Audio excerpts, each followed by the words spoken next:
Welcome to day 2 of the 2022 eChampions League, where 32 players from across Central and Eastern Europe will be competing to secure themselves a place in the knockout stages. Will it be the familiar faces that impress, or do we have some newcomers looking to disrupt? Either way, there are only 16 places up for grabs.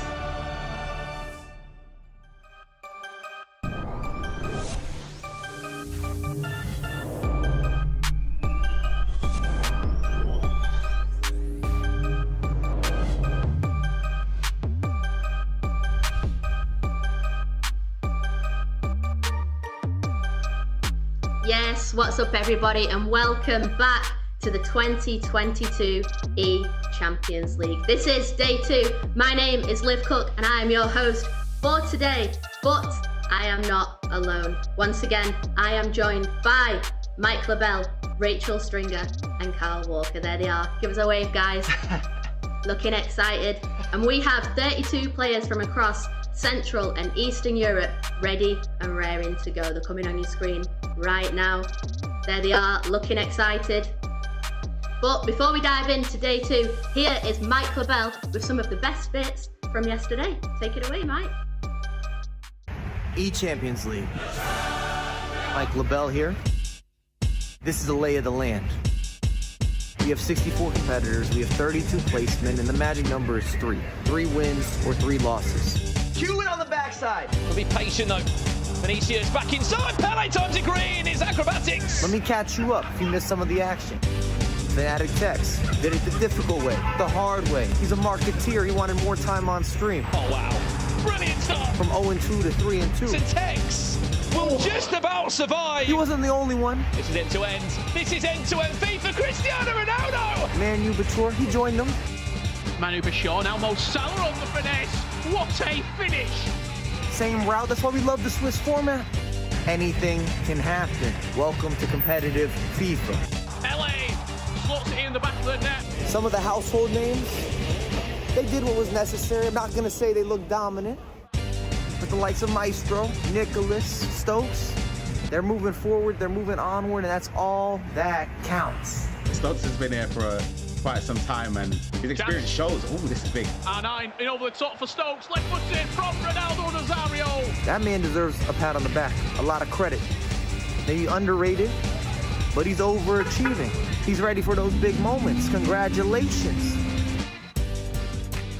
Day 2, don't miss any of the action.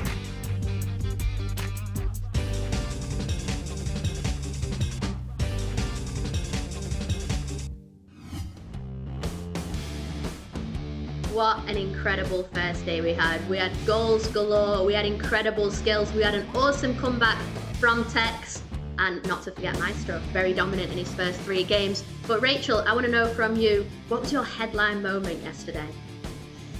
I don't think I can give you just one, Liv. There was so many. I'm going to say the level that we saw yesterday was just up here. Everyone brought their A games, didn't they? Because obviously it's the eChampions League. I like to say it is the big one. Some absolutely class performances, like you said, from Fanatic Tex and Maestro there. But I guess someone like Peixoto, he was undefeated yesterday.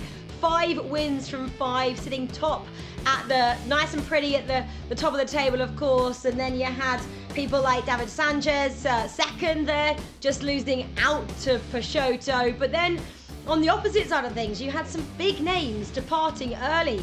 People like Tuga, Mark Marley, Danny Visser, these kinds of players that have been around for so many years now. You expect them to go through, but just not at their A game yesterday because they had to be at such a high level because, yeah, it's the Champions League. What do we expect? It was awesome. I loved it. Cannot wait for day 232. More players. Bring it on. It's exciting, and we have got action-packed day ahead. And like you say, Rachel, it's the Champions League. You've got to learn to expect the unexpected. But Cal, talk to me. What was the key moment for you yesterday? What were your thoughts?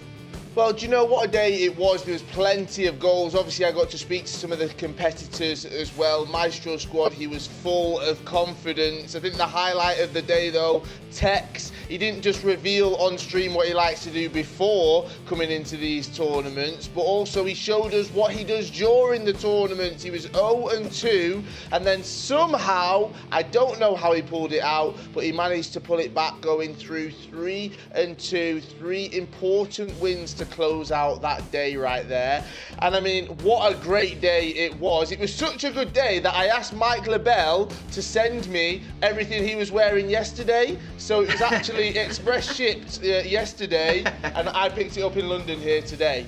Kyle, I have a note to give you as well. Kyle, I have a note just quickly to pass you. Okay, oh, thank you. Yeah. Oh, thank you. Oh, thank you. Oh, okay. Wait, what does this? Oh, Mike LaBelle, teacher's pet. Yeah, Mike, why were you doing the recap videos, eh? That's what that note says right there. Come on, you didn't get asked to do that.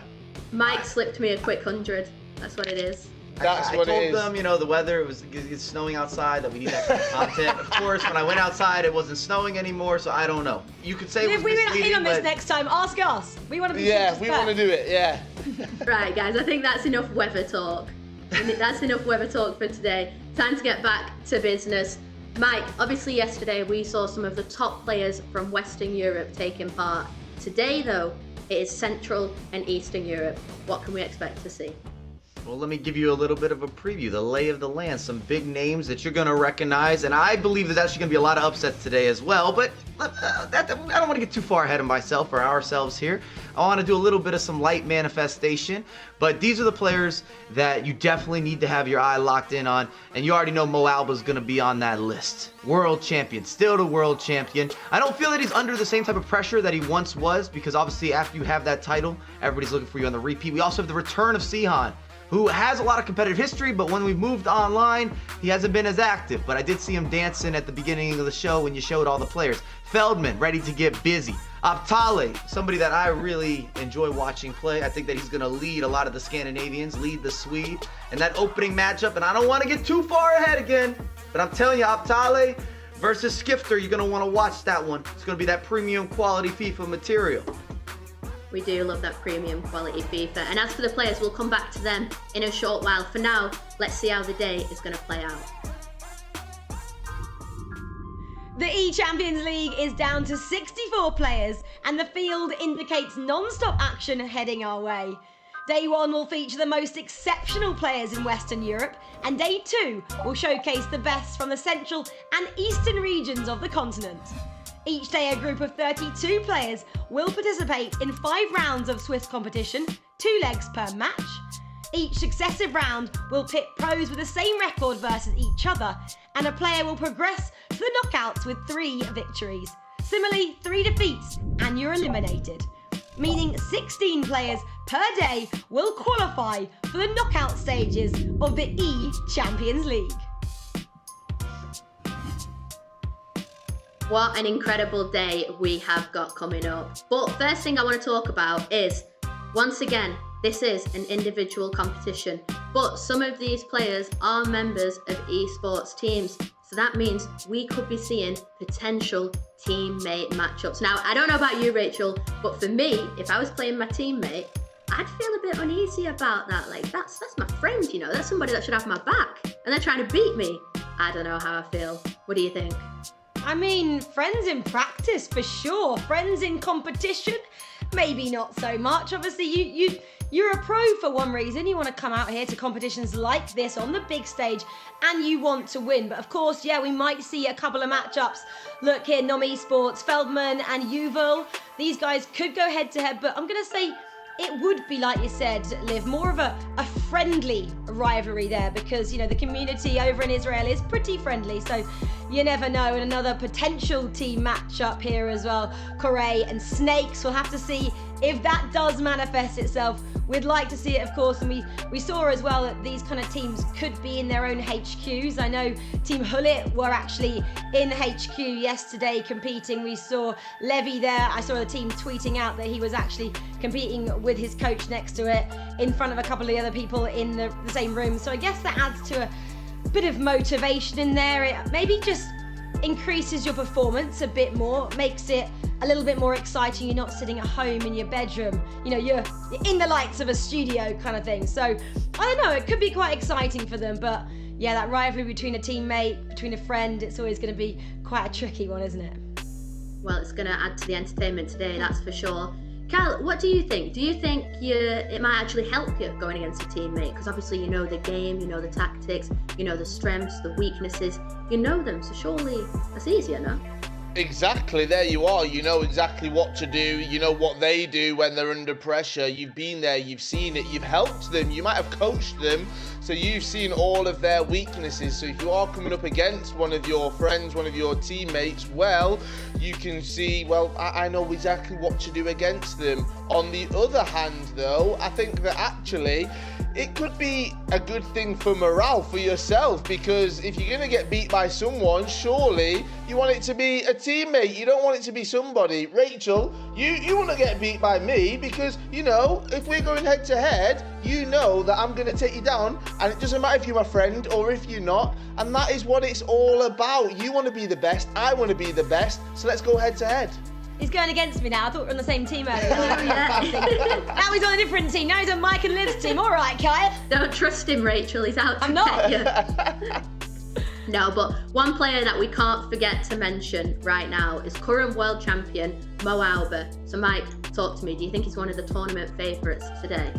Has to be a tournament favorite. Anytime that you have a world champion status, and we can talk about even the Germans in general. Anytime German players at tournaments, you always know that a run is possible. A lot of big name German players are taking part today in action, but of course MoAuba being the FIFA 19 world champion, and that's carried over because we haven't had a FIFA E World Cup. 5 times German champion, ECL Invitational runner-up. We're back again with the ECL. This would kind of solidify him. I'm just going to throw it out there. If he were to win, not only now the FIFA E World Cup, but also ECL Champions League, eChampions League, you got to start making an argument saying, where does he fall in the world's greatest FIFA players? And he usually doesn't come into that GOAT conversation. You guys are looking at each other. What up? I'll look at you too. I got things ready. I got the signs ready. I wasn't prepared for all this. I got a new one. I got a new one today. Look at this. Bam. Top class. I wanted to pull it out later, but I feel like I got to come in early now. I got to come in early now because you've been negotiating. You're on the back end on like group chats again. I'm not in your group chat. I didn't know you were handing notes. I thought you were going to pass it across the whole way. It just went back and forth over there. I'm feeling a certain type of way if that's not clear.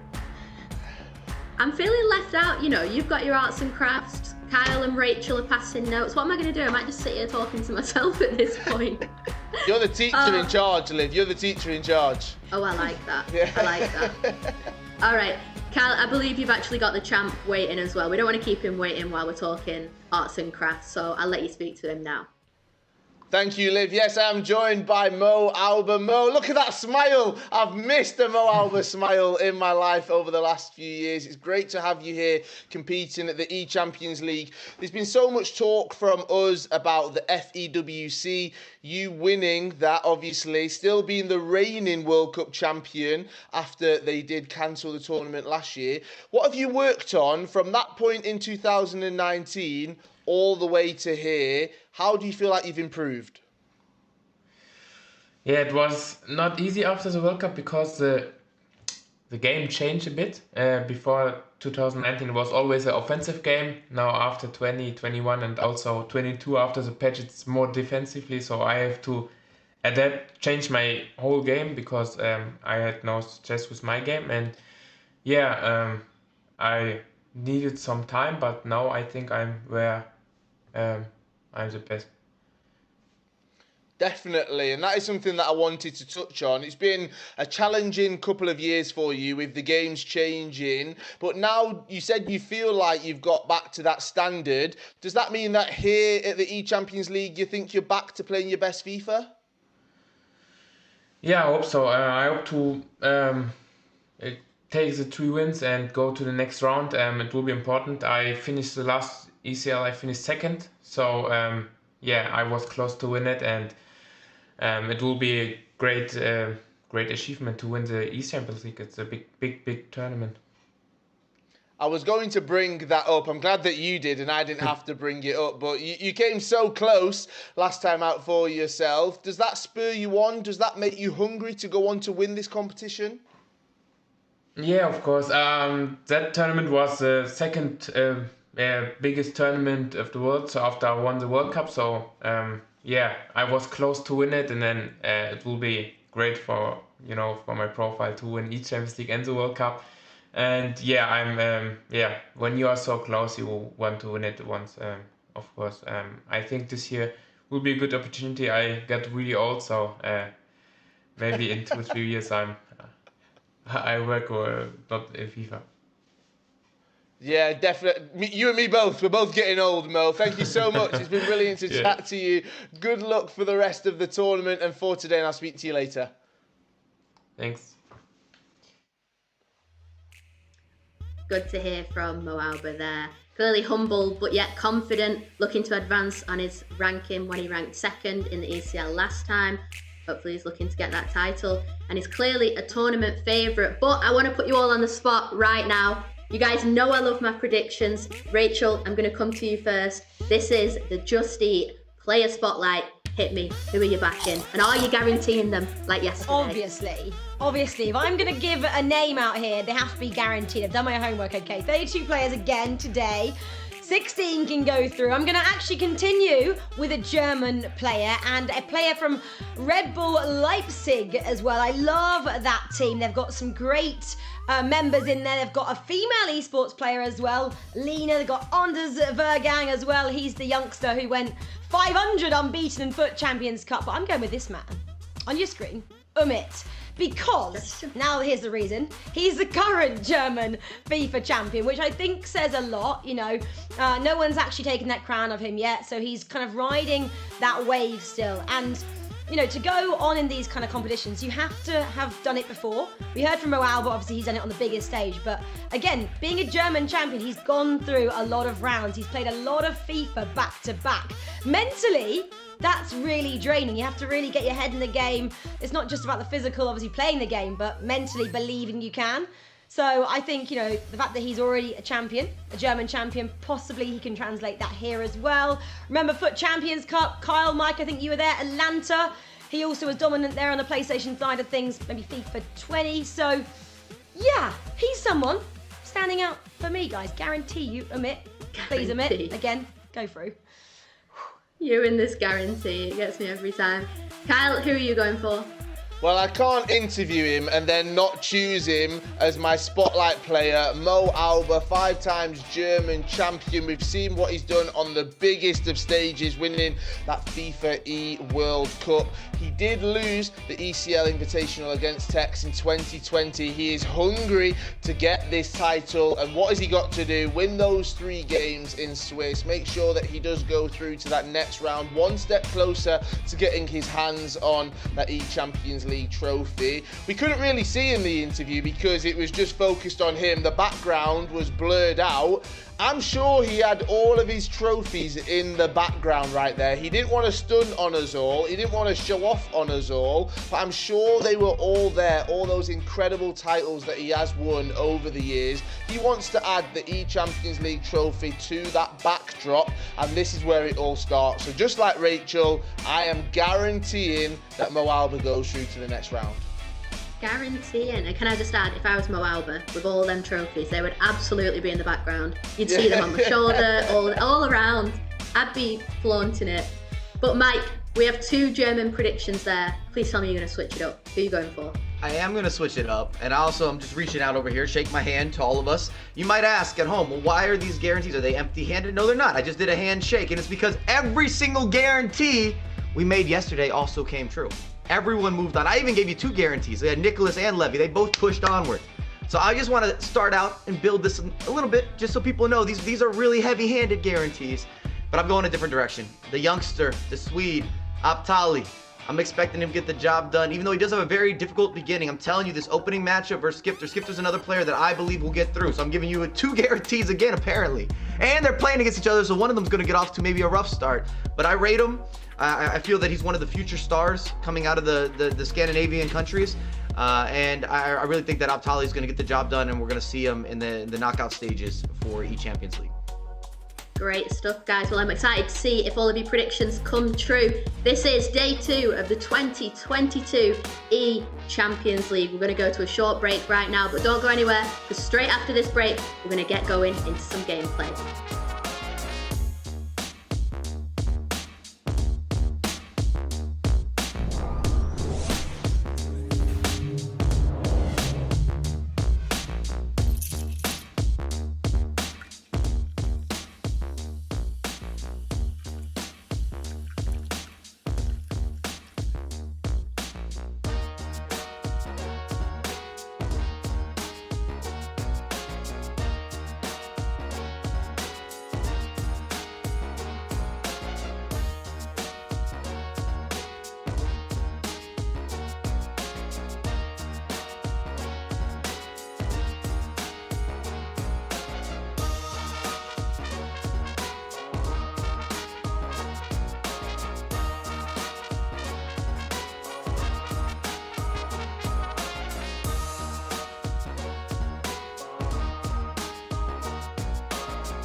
Welcome back to day 2. This is round 1.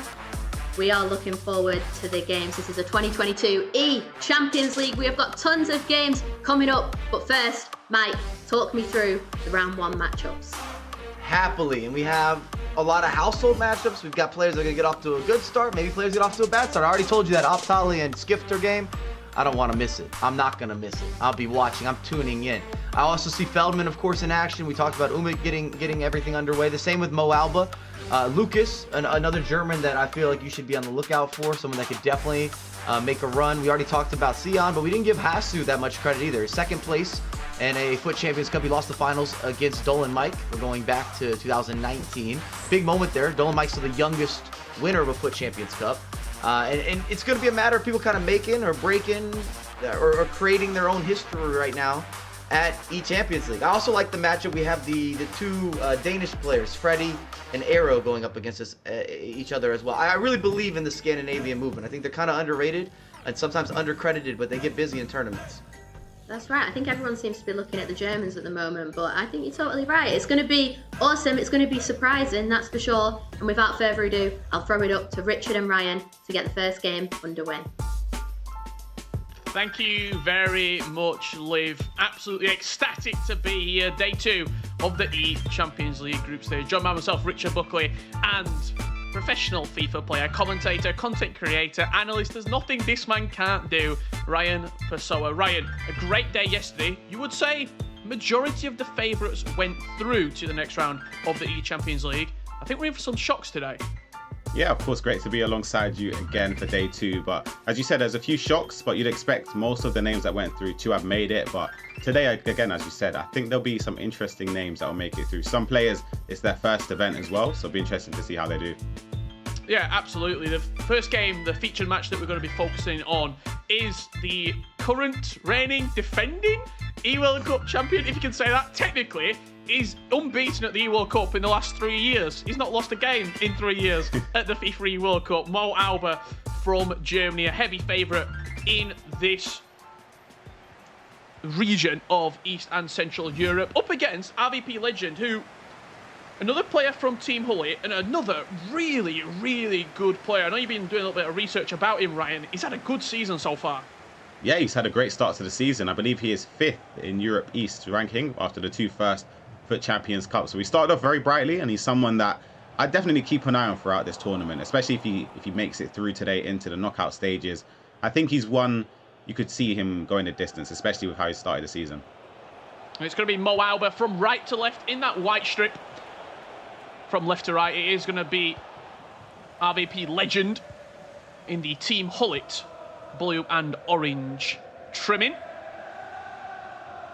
For anyone who missed yesterday here at the eChampions League, there is a certain set of team requirements and squad requirements that have to be fit for the teams. CR7 in the box. Good potential. I thought that was bobbling around. Van der Sar does take the free kick, and those squad requirements are any Champions League item in FIFA. However, the road to the final FUT items were after the lock-off point, so we've only got 2 really sort of selection of promo items, Ryan. That's the team of the group stage and the road to the knockouts. Alongside that, 3 icons, and I'll be getting yourself and many other analysts here on the show to break down those teams, but expect to see icon-heavy attacks and maybe the more Champions League players in the midfield and defence. Cruyff, early start, great save from Van der Sar.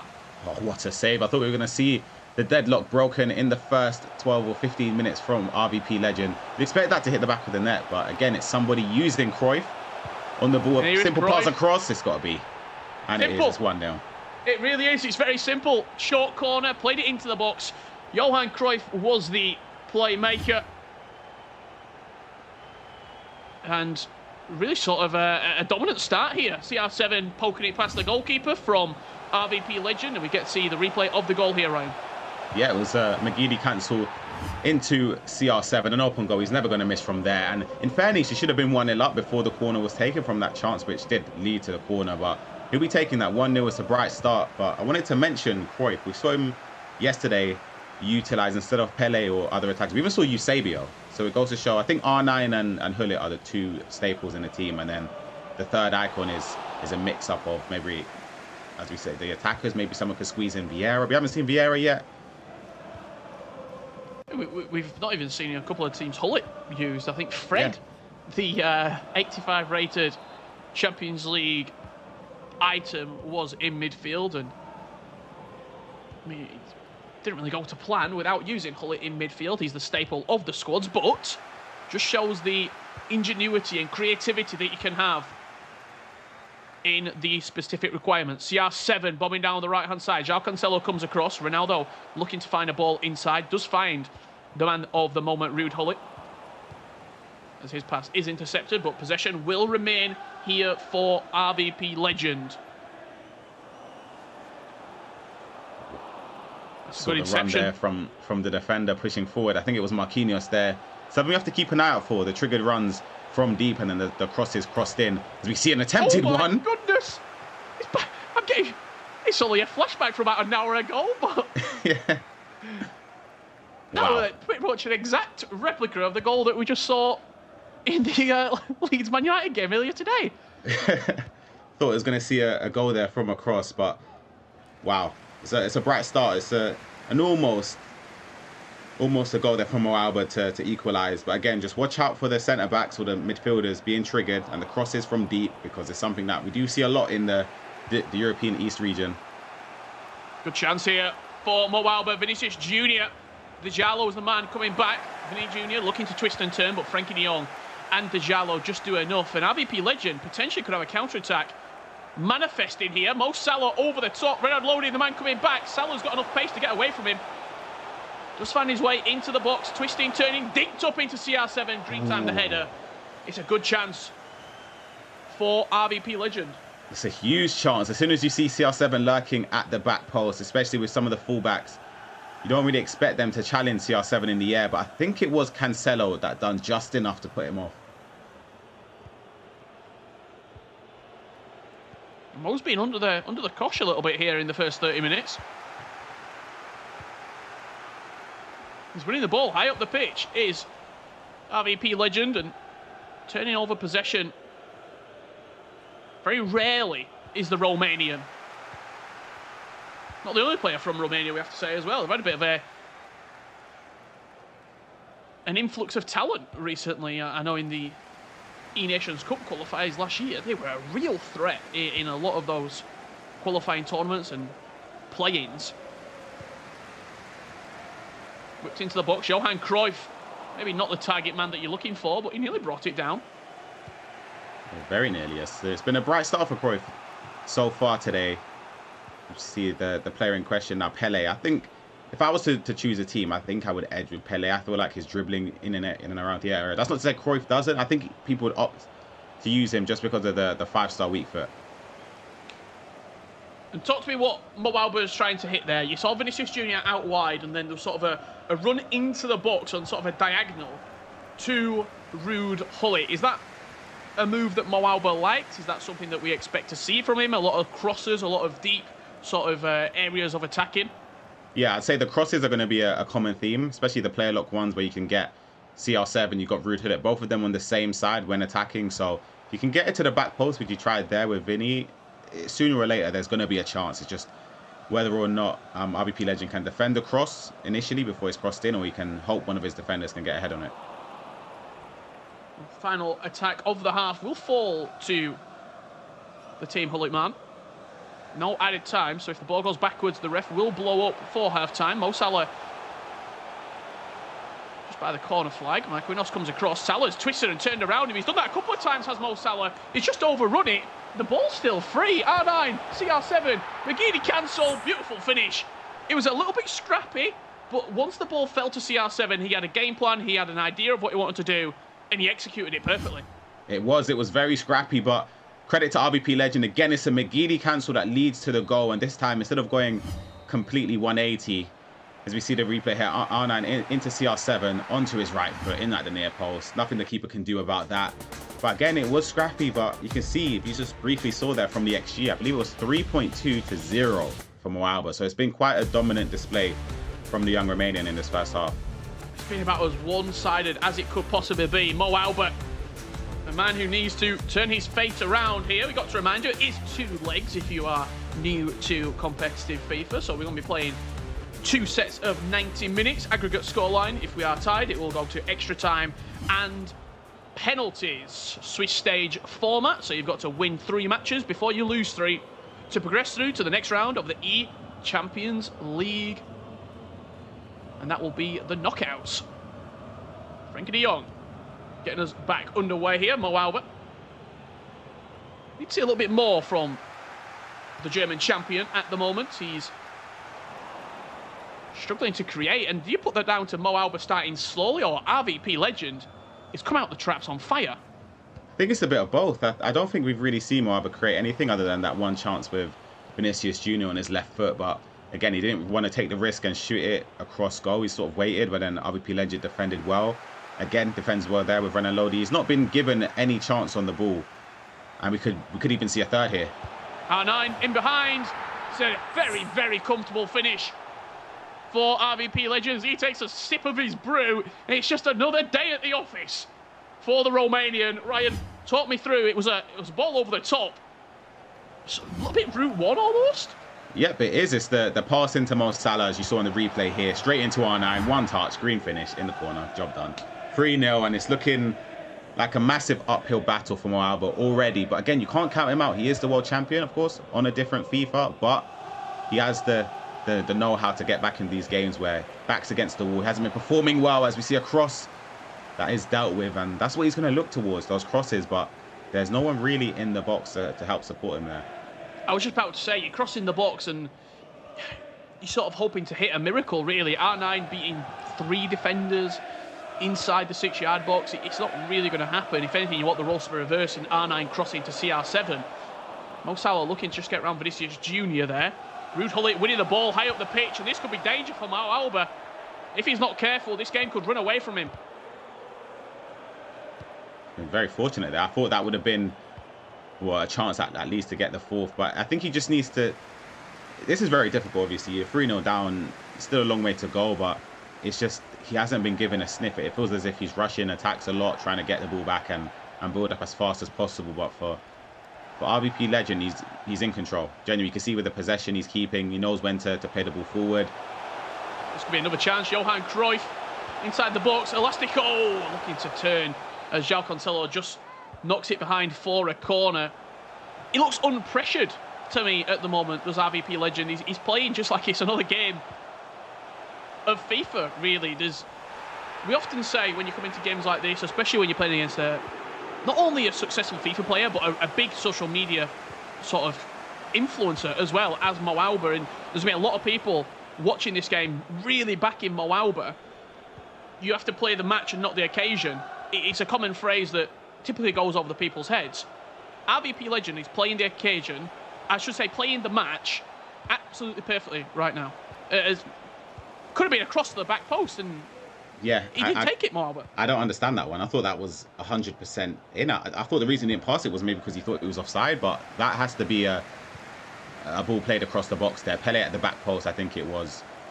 That would have been a goal, almost certainly, but we're seeing here the skills coming up from RVP Legend. MoAuba, you can see in his player cam briefly there, he just looks so dejected. It feels as if he doesn't know what's going on. He's not performing as well as he knows as well as he knows he can perform. But you have to give credit to RVP Legend. He's dominated so far, completely deserved to be in the lead. And what is it with MoAuba? Why has he started so slowly? Confidence lacking, maybe coming into the tournament. He said his preparation has been okay. I was scrolling through his Twitter and sort of translating a number of his social media posts. There was a recent patch in sort of the last week or so, and I think he's been adjusting to that. I think before that he had a really good game plan. He was playing a lot. He was scoring a lot of goals. Post that update, he said he's been struggling a little bit. So it's those minute changes, Ryan, that could change your fortune coming into a tournament from this to a 5-0 to a 0-3. Yeah, we saw his interview with Kyle Walker just before, how he spoke about the game doesn't necessarily suit his play style. I remember in FIFA 17 when he was competing, he scored a crazy amount of goals, always free-flowing, building up. And of course, it's slightly more, I say slightly, it's more defensive now. So I guess just, as I say, after the patch, just trying to adjust to it. Sometimes takes some players longer than others, and especially when you're used to being able to attack as frequent as he was, it's a bit difficult, as we see. And that pass there seems to be working, although that time it didn't, but it seems to be something he's looking to build up from. Yeah, the ball out wide, sort of the fullback, and then the diagonal into the striker running in. Gullit could be at the back post here. He's found Ruud Gullit, and that's a big goal for MoAuba. Something to build potentially a comeback on. He's laid the bricks and the foundations. Good finish from Ruud Gullit at the back post. It was almost impossible to miss. Talk me through the replay. He needed that goal, and as you can see there, I thought it was going to opt for a lofted cross, but the driven one to the back post worked even better, as you saw there for Ruud Gullit.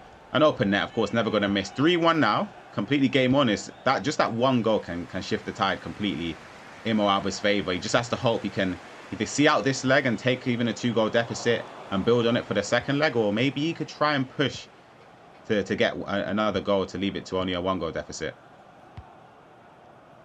I think MoAuba's looking at this game right now, just seeing where the passes are being played, seeing just a little bit more urgency in this final 10 minutes. I can see another goal coming here for MoAuba, I'll be completely honest. As Nkunku picks it up. Fresh off the bench, fresh legs in midfield. He knocks it into Vinicius Jr. Dink into the box for Ruud Gullit. What were we talking about, Ryan Pessoa? That is the exact move that you told me watch out for before this game started. Yep, he's done it again. Every time you see Ruud Gullit make a run into the box, just pay attention to him. As long as the cross or the little dinking isn't blocked, you can see him, he triggers him manually and plays it from Nkunku to Vinny, and it's tough there. I think it's a perfectly weighted pass, and it's a great finish, and it's turned the game on his head completely. 3-2 now, and he's using a 4-3-2-1 as well. It seems to be working in his favour. Talk me through that 4-3-2-1, because only recently, I would say, in the last 4 to 6 weeks, maybe even a little bit shorter than that, we've seen the formation grow rapidly in popularity. What's that down to? Fun enough, that used to be my favourite formation back in the days when I first started off competing, just because you've got the 3 attackers, and the way the game is now with passing, especially after the driven pass or the interception, well, if you could say after the recent patch, having players in close knit together, whether it's a narrow formation in a 4-1-2-1-2 narrow or a 4-3-2-1, you set your players to stay central. They're all in and around each other for the quick 1-2 passes. You saw there the little dinks over the top. You've got an extra centre midfielder. That is, you have them over the 4-4-2, so that you can sort of dominate midfield as well. Counter-attacking football, it all works together. So it sort of depends how you play it. Could make the fullbacks on balanced custom tactics as well, or instructions, so they influence the attack. But again, it's worked perfectly for him to get back into this game. We'll have to sort of watch the game back to see, did he start in the 4-3-2-1, or has that been a pause that was cued and potentially he's changed into the formation? Because I don't know what it is, but in the last 15 minutes,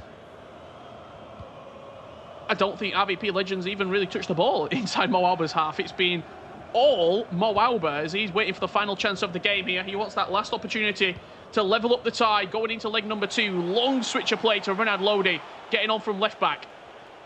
He's looking for options potentially in the middle of the box. It finds its way to R9 on the edge. He offloads it to Salah. Off the bar, rebound. Finds its way to the back of the net from 3-0 down. He's 15 minutes. It's now 3 apiece. Wow, that is unbelievable from MoAuba there. The build-up play with Renan Lodi, it was a smart pass into R9, the great movement from him, the pass into Salah on his right foot, sort of scuffs it onto the bar, and it's Leroy Sané, of all people, an open goal, and 3-0 down, as you said, 3 goals in around 15 minutes. And yeah, that's it, full time, unbelievable.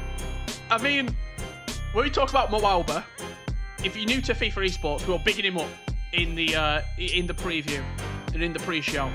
That's what you can expect with him, okay? That is the sort of gameplay that you can expect. 3-0 down. We were probably thinking in the production, maybe we switch off this game. Maybe we go to a different game. 15 minutes later, 3-3. Perfectly poised going into leg number 2, Ryan. Yeah, you can never rule out MoAuba. As I said, there's a reason why he's been at the top level for so many years in a row now. Obviously a world champion, and he's won other events as well. So it goes to show, again, you can't rule out some players when they're 3-0 down. So you'd expect him to have the momentum going into the second leg as well. Absolutely. Let's talk through some of the best moments from that first leg of action here in round number 1, because RVP Legends started the game incredibly well. Yeah, he did. He saw the McGeady cancel, which we will see again in the second goal with Mo Salah there. Sort of fortunate to keep possession, but he plays it in, and this McGeady cancel this time onto CR7's right foot to make it 2-0. And this was, again, the third goal. Builds it up. Renan Lodi into De Jong, into Salah. The first time L1 cross over the top into R9. One touch into the corner. 3-0. And I'm sure at that moment he's thinking, game over. Sure, it should be done. And it's Nkunku into Vinicius Jr. The little dink as we see it. Ruud Gullit latching onto another dink over the top there to make it 3-2. And this was the goal on the 90th minute. Again, you have to commend MoAuba being disciplined. He kept the ball for the last attack. and rightly so, as you see Mo Salah onto the crossbar, a little 1-2 into Sane, and 3-3 level. And look, he left it late, did MoAuba, but that is where we're going into leg number 2. MoAuba 3, RVP Legend 3. An incredible last 15 minutes and sort of first 45 minutes, you've got to say. RVP, I don't want to say the common phrase, but it really was a game of two halves, Ryan Pasola. Yeah. RVP Legend, I thought he were going to steamroll away and go 5-6-0 up. Yeah, I think he'll be devastated, in all honesty. I feel like he was in control, and it was I wouldn't say lack of discipline. I think that's a bit harsh, but he sort of, with the way the game's going, it doesn't feel like, it didn't look like it was a game where you needed to sit back and keep possession. You felt as if you could get maybe 4, 5, 6. The game could have been long gone in that first leg. But credit to MoAuba, as I said, he done well to come back, and again, all to play for in the second leg. Absolutely, and look, the first game of the day is very, very important to prepare. Preparation is key in every asset of FIFA, not only in the game mechanically, but also mentally. How do you prepare for the big tournament? We caught up with our pro players to find out what they're doing before the eChampions League.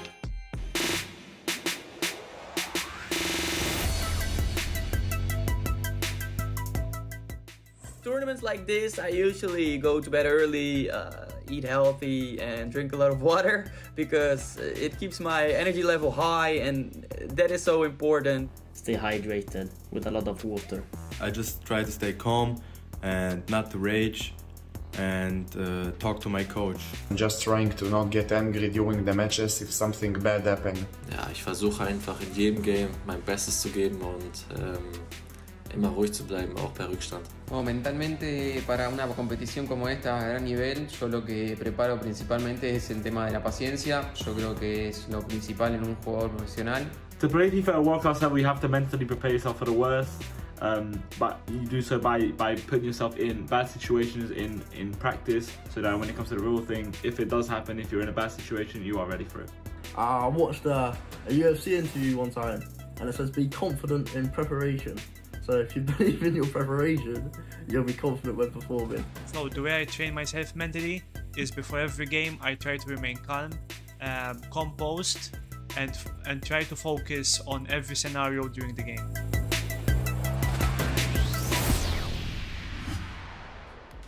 Three late goals there for MoAuba in the first leg of this eChampions League round 1 matchup have meant that going into leg number 2 is absolutely perfectly poised. Don't go anywhere, because leg number 2 is coming up right after this.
Champions League group stages here in Central and East Europe. You're joined by myself, Richard Buckley, and Ryan Pessoa. Ryan, I want to just get your quick opinion before we jump into the second leg of action here.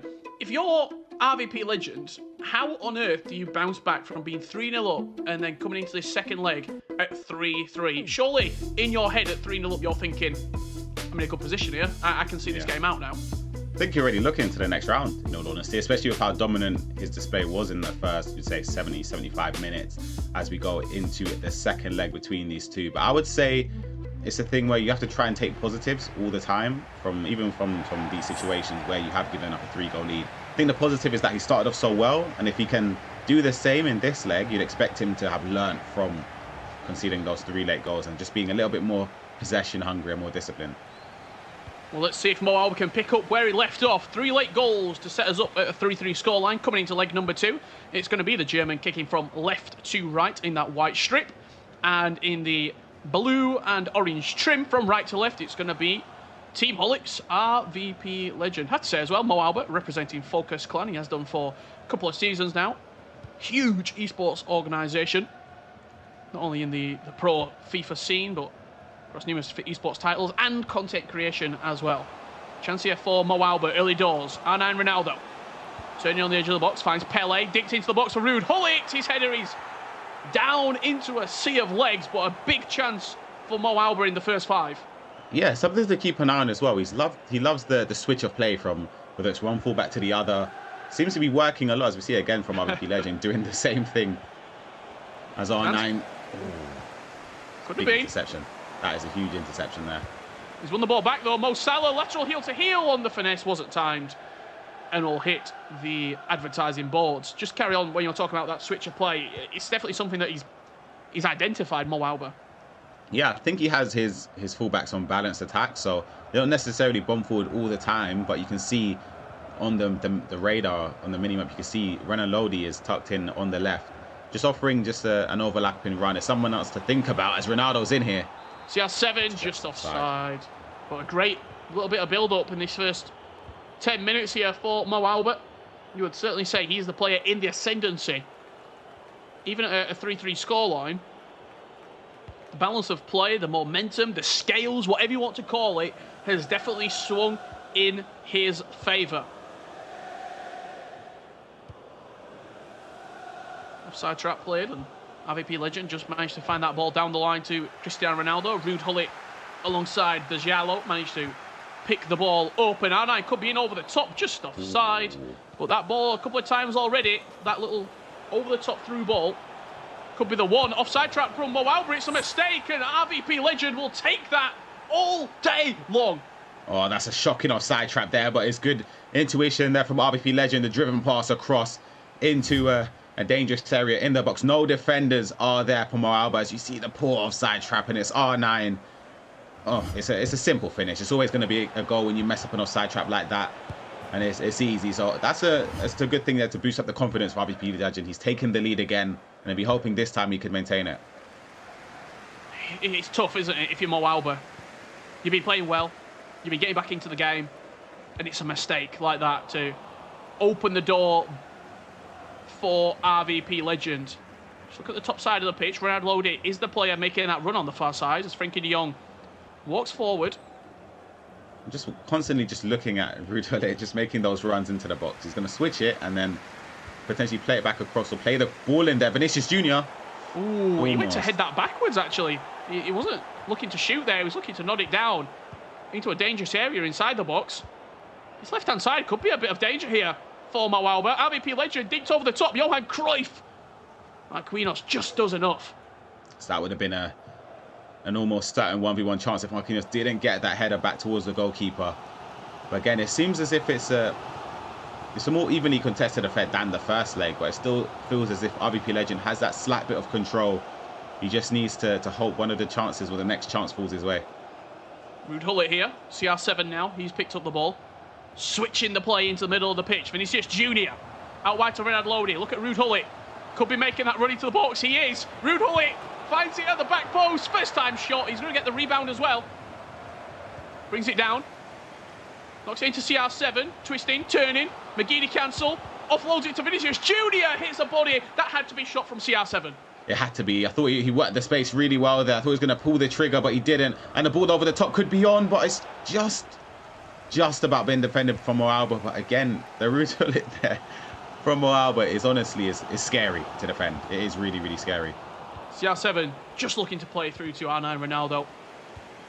But Hullet wins it back. It's a very, very scrappy game, this, as Ruud Hullet makes that run forward, tries nodding it down to R9 Ronaldo, and Van der Sar will take a few seconds off the clock here. RVP Legend just relaxing, calming himself down, and looks to come forward again here. I think for him, he needs to... almost giving away an unfortunate corner there for him, it would have been. But he just needs to stay calm and try to defend this on sort of attacks. But again, as the time ticks on, there's going to be more and more gaps that open up. He just needs to play those certain passes rather than taking those risks when going forward. And CR7... It's fouled back to Johan Cruyff inside the box. João Cancelo just as enough. For a second, as that ball got lofted in to the back post, I thought Ronaldo was odds on to win it. Yeah, you'd expect him to win those headers. That's why, for me anyway, he's very useful to be utilised at the back post, whether it's left midfield, right midfield, left forward, right forward, left attacking mid, right attacking mid. You like him on the wings to try and win those headers, as R9 has picked it up here. Frankie de Jong trying to find that ball into Pele. Did go over the top to Hullet. Expert 2020 vision. I'll be honest, I didn't even see that pass. I thought he was going to play it in there. I believe it was to Vinicius Junior. And it's almost a carbon copy of the one before, except this one is lofted in. He's triggered the run with Ruud Hullet. He plays in one more pass, and it's over the top there. It's a beautiful pass, just over Van der Sar. And we're back 1-1 in this leg of FIFA, 4-4 overall between these two.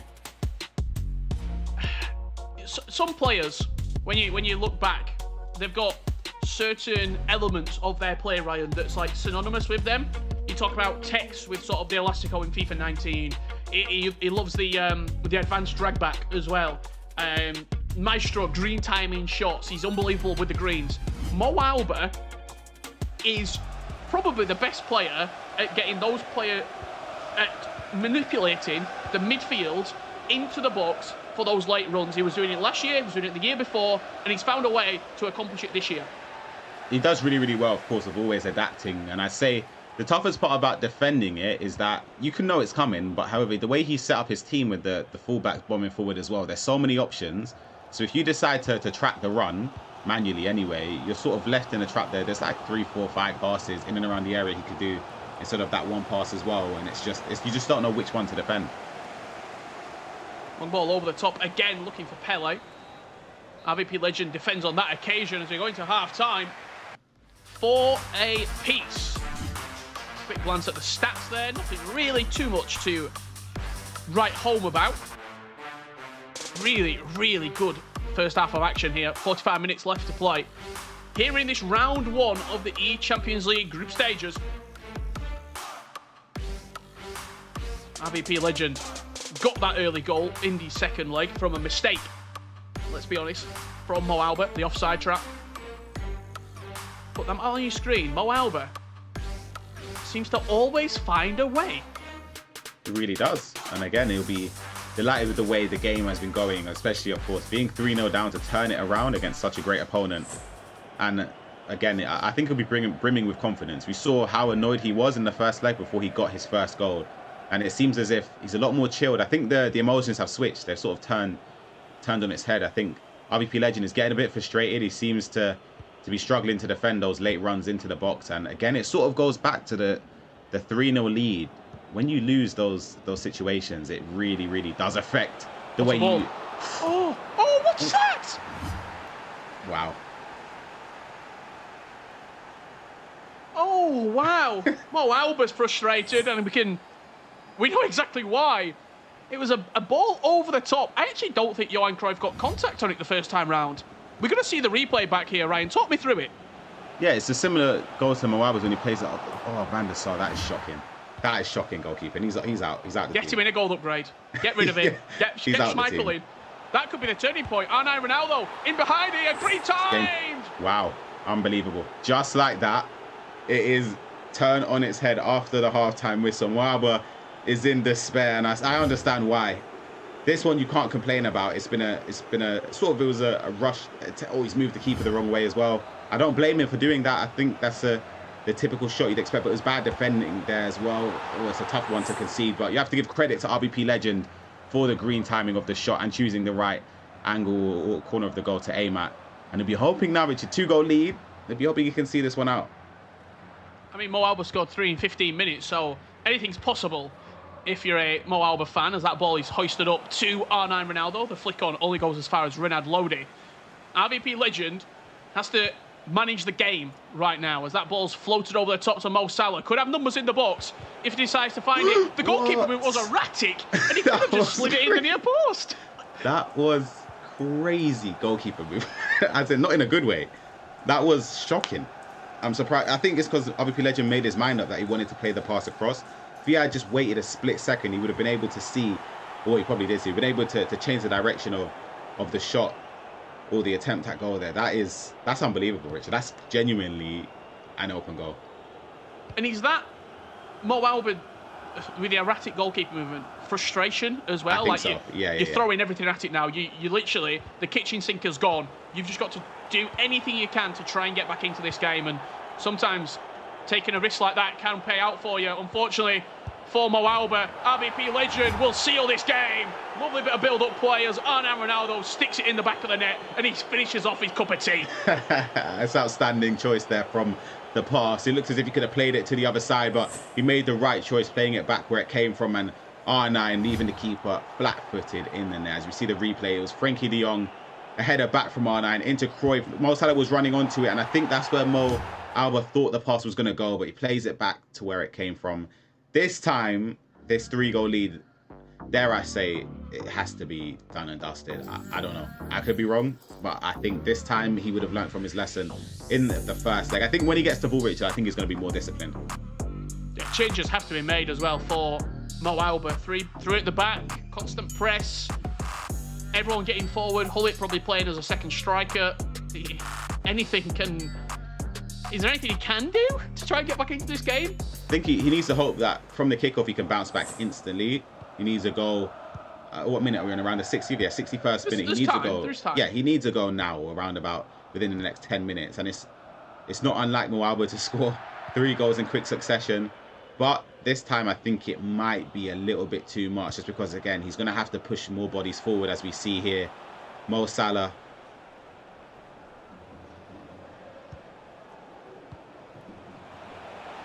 Johan Cruyff, this could be game, set and match. Arnan Ronaldo. Now Van der Sar decides to play. Yeah, nah. Where were you 20 minutes ago? That's what I'd be asking. That's the thing. It's a tough one, because for MoAuba, I think he'll be frustrated because of that goal. That could derail the whole game, which it looks like as if it could have done. It's Frankie de Jong off the short corner, dipped into the back post. Ruud Hullet off the crossbar. De Jong on the rebound, bounces off R9, just offside. MoAuba still has a glimmer of hope in this game, but he needs to go, and he needs to go now. João Cancelo's bombing on that right-hand side. Doesn't decide to play it on this time. Switches over to Renard Lodi. Maybe we get to see a cross floated into the box. And Kunku. Hullet's made the run. Hullet's the man for the mission. Oh! I'm just playing it genuinely. My eyes are glued onto Ruud Hullet. Every single time MoAuba's got the ball, I'm just watching just to see when is he going to play that pass into the box, and RBP Legend can get the ball back. 19 minutes to go, Rich. I'll be honest, we've seen their comeback in the first. This is over for me. I just can't see. I can't see MoAuba getting back into it. I'd love to see him surprise me here, but I just can't see it. Well, RBP Legend doesn't score on that attack, and MoAuba will bring bodies forward. The ball turned over, but Hullet wins it back. Leroy Sané fresh off the bench. He's going to give you a bit of pace and a lot of power on this left-hand side. It's a big challenge there. It really is. I'm surprised we've not seen more Leroy Sané with his build as well. Like, he will win headers at the back post late into games. As you say, the pace factor as well is huge. Oh, I thought it was going to land up a finesse shot there. Pele into Hullet, looking to offload to Leroy Sané. And I think with that defence, RBP Legend runs the ball away. Could be game, set and match. Mo Salah, all he needs to do is pick his pass at the right time. He finesses it instead, takes it on his own. And with a 4-goal swing needed, RVP Legend will be 1-0 here in the eChampions League group stages. Great performance as well. I'd say he definitely deserved it over the 2 legs. You see the fantastic finish there, green timed past Van der Sar. But again, I just have to go back to the Van der Sar error. I'm going to have to call it an error there. The initial goal to make it 5-4 in aggregate at the start of the second half. That for me swings the game quite dramatically. I think MoAuba lost his head after that, and I think, but as I said, it doesn't really change anything because I still think RVP Legend deserved it. But it's one of those moments as a player when you look back at it, it's a tough one to concede. And just as this game winds down here, Red loaded, whips the ball into the box, green time header, just wide of the post. We don't get to do this a lot, Ryan, because typically in the first round of games, it's a much tighter affair, but as we're winding down to the final 6 or 7 minutes, I want one name out of the 32 here who we're playing now. Who is it going to be who goes through into the next stage? Just one player. I'm going to say Red Bull Leipzig's Umar, as RVP Legend makes it 9-4. He's happy with that one. I'm going to go with the Italian Giovi. I think he's an underrated player. He's performed very well this season so far, and I'm expecting him to go through. So if both players crash out of the tournament, forget we said this, if they go through, remember where you heard it first. Let's see, this is the goal. As you saw him in the player cam, very delighted with this green time in the top corner. Johan Cruyff, Van der Sar rooted as per usual. I'm trying to think how many times I've seen him dive, maybe 3 times across the 9 goals he's conceded. He's been flat-footed for almost all of them. Yeah, I'd be very disappointed. Yeah, like I say, there is no way. Yeah, there's no way he plays another game. He has to go. You have to change that out. You have to. RVP Legend, quick comment on him, Ryan. Statement victory here in the first round. I would probably say probably the most goals scored out of everybody. He calls it 10. He's gassed. And why should he be? No, he loves it. He loves it. And I'm delighted for him. Again, deserved victory. And he's one of the players that I spoke to you before this tournament started. You have to keep an eye on him. As I said, he scores a lot of goals. He celebrates as well, which I like to see. And he's enjoying himself. That's the main thing. Beautiful ball, just lofted over the top. Smashes it into the back of the net. Look at that smile. Talk about picture says 1,000 words. Lots of work to be done for MoAuba as RVP Legend rolls out with a 7-1 victory. Look, the game turned on that mistake from Van der Sar. It went sort of 5-3 and then 5-4, I should say, and then it went 6-4 very, very shortly afterwards, almost straight from the kickoff. Yeah. Ryan, I think the scoreline is flattering for RVP Legend. However, he did what he needed to do and dispatched of one of the favourites in this eChampions League group stage format. He has. It's a statement victory. It shows that he can compete with the best, which, again, he's shown throughout this year already, being top 5 in the Europe East region for the FUT Champions Cups so far, as we see the highlights from this second leg. So we spoke about the first goal here was a mistake from MoAuba. It was the offside trap one where it was an easy pass across and R9 green timed again, a similar theme to the other goals. And this was the goal for MoAuba to equalise his only other goal in the game. And it was a Ruud Gullit, typical Ruud Gullit MoAuba goal. But look at this. We have to look at this. This is where the game changed. Van der Sar. It's hard to watch like that one, I'll be honest. And from the kickoff as well, I think he gives it away. Your head's gone. Your head's gone. He gives it away, and the defending was rash as well, and it was poor. Well, I wouldn't say poor goalkeeper movement. I would say you have to commend RVP Legend there for the right shot choice and to green time it in at the near post, and that's where the game sort of left MoAuba at that 6-4, and it ended 10 goals to 4. So yeah, it's a massive, massive statement from RVP Legend. Incredible performance from the Romanian, and going into round number 2, nobody wants to be matched up against RVP Legend. Questions maybe to be answered for MoAuba going into the rest of the tournament, but for round 1 that is wrapped up, and we're going to send it back down to Rachel and Kyle to break down the rest of the games. Thanks so much, boys. Yeah, what a way to kick off Swiss round 1 on day 2. That was something special, Carl. I mean, RVP Legend as well. He was such an animated player, which is what I absolutely loved. Obviously, he did the 10 goals, but maybe he's a Serge Gnabry fan because he's doing a bit of cooking at some point as well. So, Kyle, maybe you can see if he's a Bayern fan. I don't know, but he had the celebrations going off. There's so many questions I want to ask him. Obviously, how he defeated a world champion, what football team he supports, even though he's Romanian, maybe a German football team, and Kyle, what was in his mug? Because he kept having a sip from that mug after every goal. So probably 10 sips there. He'll be needing a toilet break now. So possibly we have to wait for that interview. But dispatch of MoAuba like he did, we expected him to do well because of how he performed last season. It was his first pro season and he kind of obviously got qualification for all the major events. But that well? 10 goals to 4? I mean, I've made my notes, Rachel, so I'll make sure that I ask all of those questions just for you. What a performance it was. It would be very easy to look at MoAuba's performance and talk about that, but we're going to park that for now. RVP legend capitalised on mistakes, and he came here.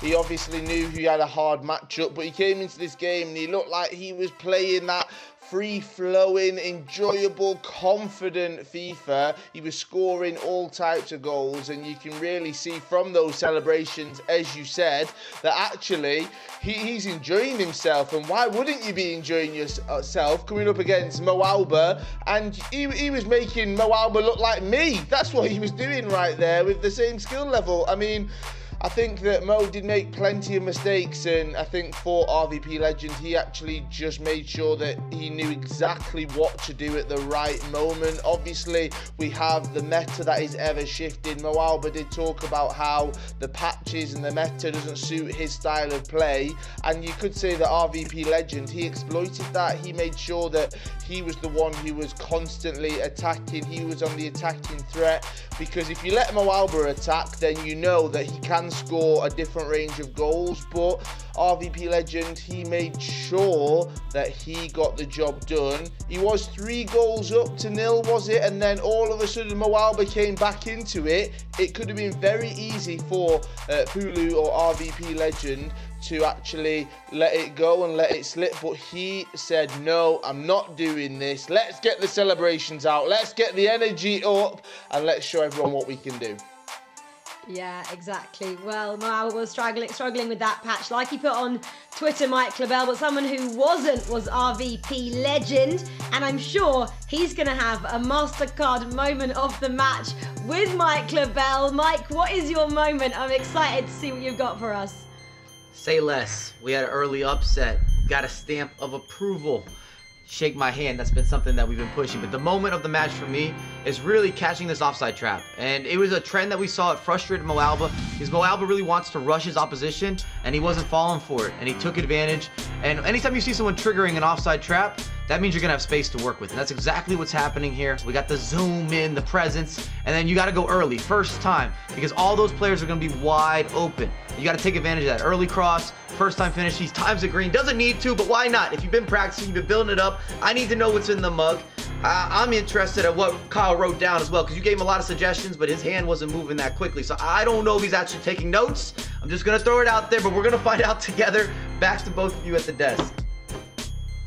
Well, Mike, we obviously have the same notepads here, of course, because we were sharing notes a little bit earlier, won't we? Because we're quite cool. We can share through the screen here, Kyle and I. But yeah, let's ask a couple of questions to RVP Legend, of course. And there was something else, Kyle, because it's important for these players, isn't it, to keep on top of their game. We know a lot of them have nutritionists, they have coaches, they have sports psychologists, but nutrition is obviously really key, because MoAuba as well, we know that he drinks up to 3 litres of water a day when he's playing in these top competitions. So maybe RVP Legend again has had a nutritionist on his side and he's drinking some kind of, I don't know, sports drink concoction there, which I can't wait to hear what it is, Carl, because I believe you can speak to our winner from Swiss round 1 against MoAuba, RVP Legend, right now. Take it away. Thank you, Rachel. Yes, I can. RVP Legend, what a performance it was. You were giving us the celebrations, which we will be talking about. But question number 1, everyone wants to know, what was in the cup? What were you drinking that was giving you the powers in that first match? It was water only. Only water. Oh. Nothing else. Everyone thought it was a magic drink. It was just water. No, just water. Brilliant. Now, what a performance it was just there. We can obviously see the big smile on your face, but even throughout it, we need to talk about that lead. You were 3-0 up, then MoAuba brought it back 3-3. What was going through your head at that point?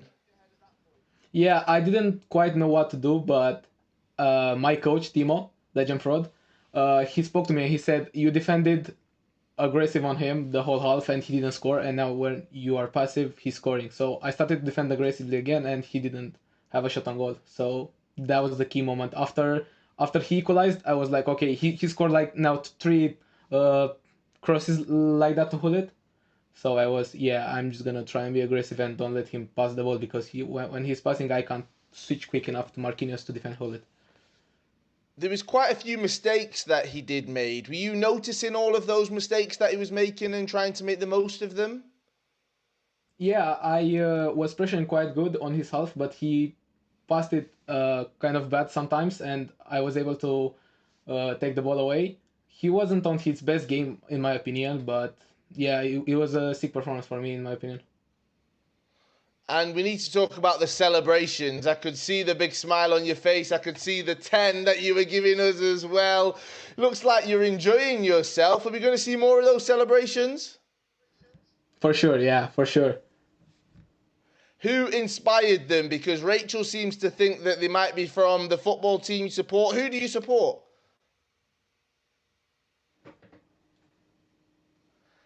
Brilliant. There we are. No worries at all. RVP Legend, it was great to chat to you. Congratulations, and we'll see you later on today. Thanks. Well, I missed that football team, but there we go. We know he likes to drink his water to keep himself hydrated, does RVP Legend. Well, if it's good enough for him, it's good enough for me. We're going to go to a short break. I'm going to drink my water, and coming up after this, we have Swiss Round 2. Guys, see you in a minute.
Welcome back, guys. This is the 2022 eChampions League. We are on day 2 and it is time for the Swiss round 2.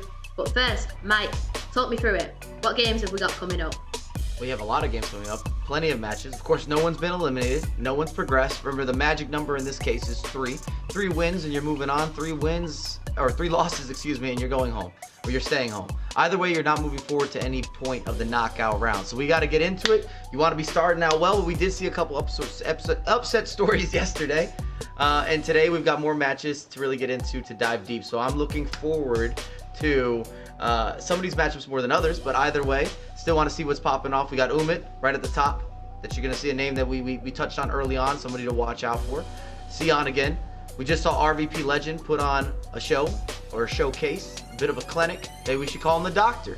We didn't get the backstory of everything. I still have more questions that I want Kyle to ask. Going up against Freddy. Lucas Optolle, that one just yells at me.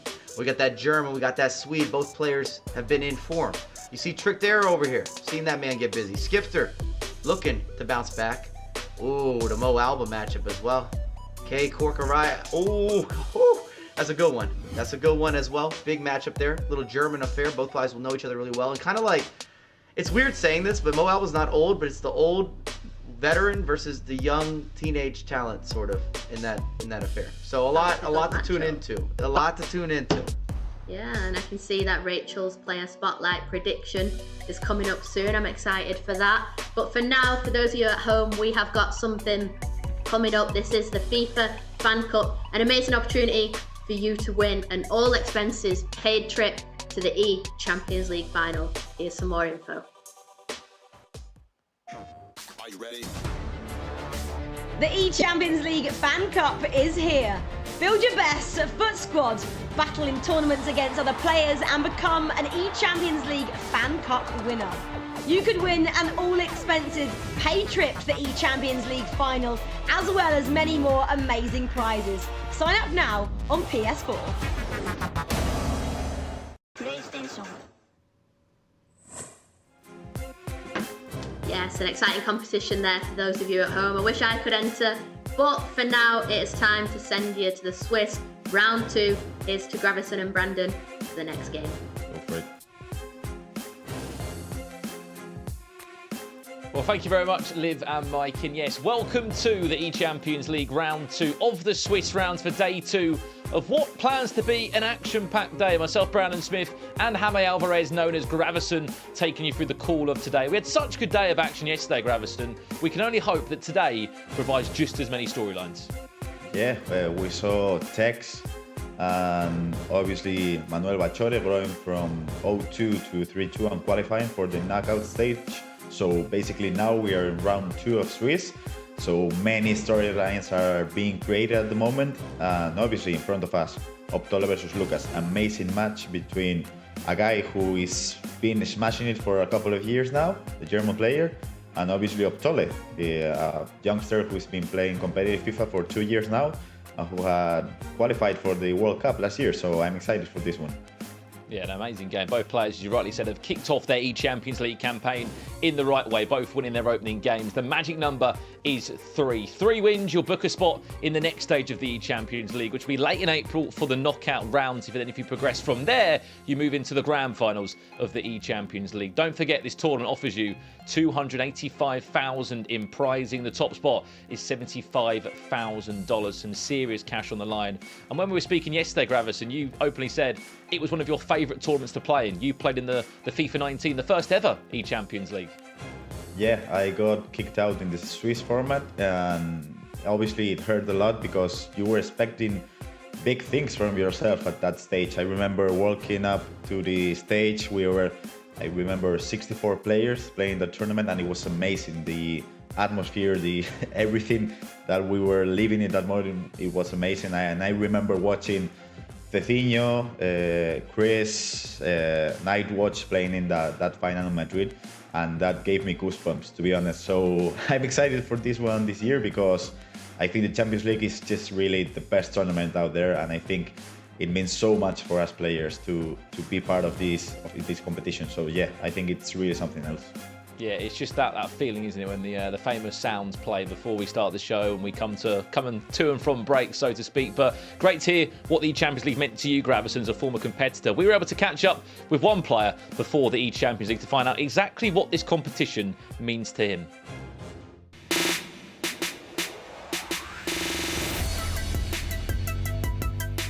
The Champions League is one of the biggest tournaments in the world, and it would be crazy to win this. I've reached a few console finals in my past, but I've never been able to get over that last hurdle. So yeah, to win my first trophy would be amazing. La Champions League représente beaucoup pour moi. It's one of the biggest tournaments. It is one of the most wanted trophies to win for me personally. It will be a dream come true because I think it's the best competition of the era. For me would be a great accomplishment because this is the first event that I qualified for, and yeah, to win the eChampions League trophy it would be insane. Ganhar a Champions League seria feito único e extraordinário, talvez o maior título, então a par de ser campeão do mundo de FIFA. It would mean the world to me because the eChampions League, personally, I think it's one of the best tournaments of the whole year.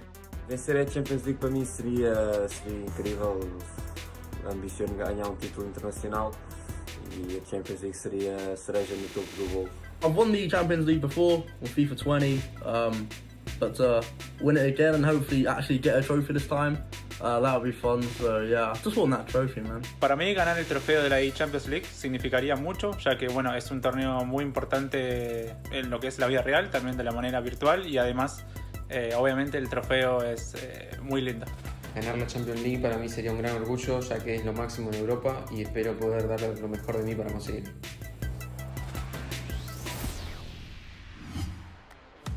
Well, you heard it from just some of the players that are competing yesterday and today in the eChampions League group stages. Text there mentioning back to that eChampions League invitational win back in FIFA 20, where MoAuba was in that grand final. I mean, MoAuba, what do you make of the start that he had, Gravison? What do you pin that down to? Because he did concede quite a few goals. Is it nerves, or is it, I mean, really, it's his first time on the big stage, maybe from home, but on a live broadcast in a 1v1 setup? Yeah, I don't think it's lack of composure or anything. I think just his opponent was better than him. I really like that legend throughout his coaches. The thing he told him between the I think it was first half and second half, when you're aggressive on the defense, he's got nothing on you, and when you're being passive, you let him pass around the box and anything.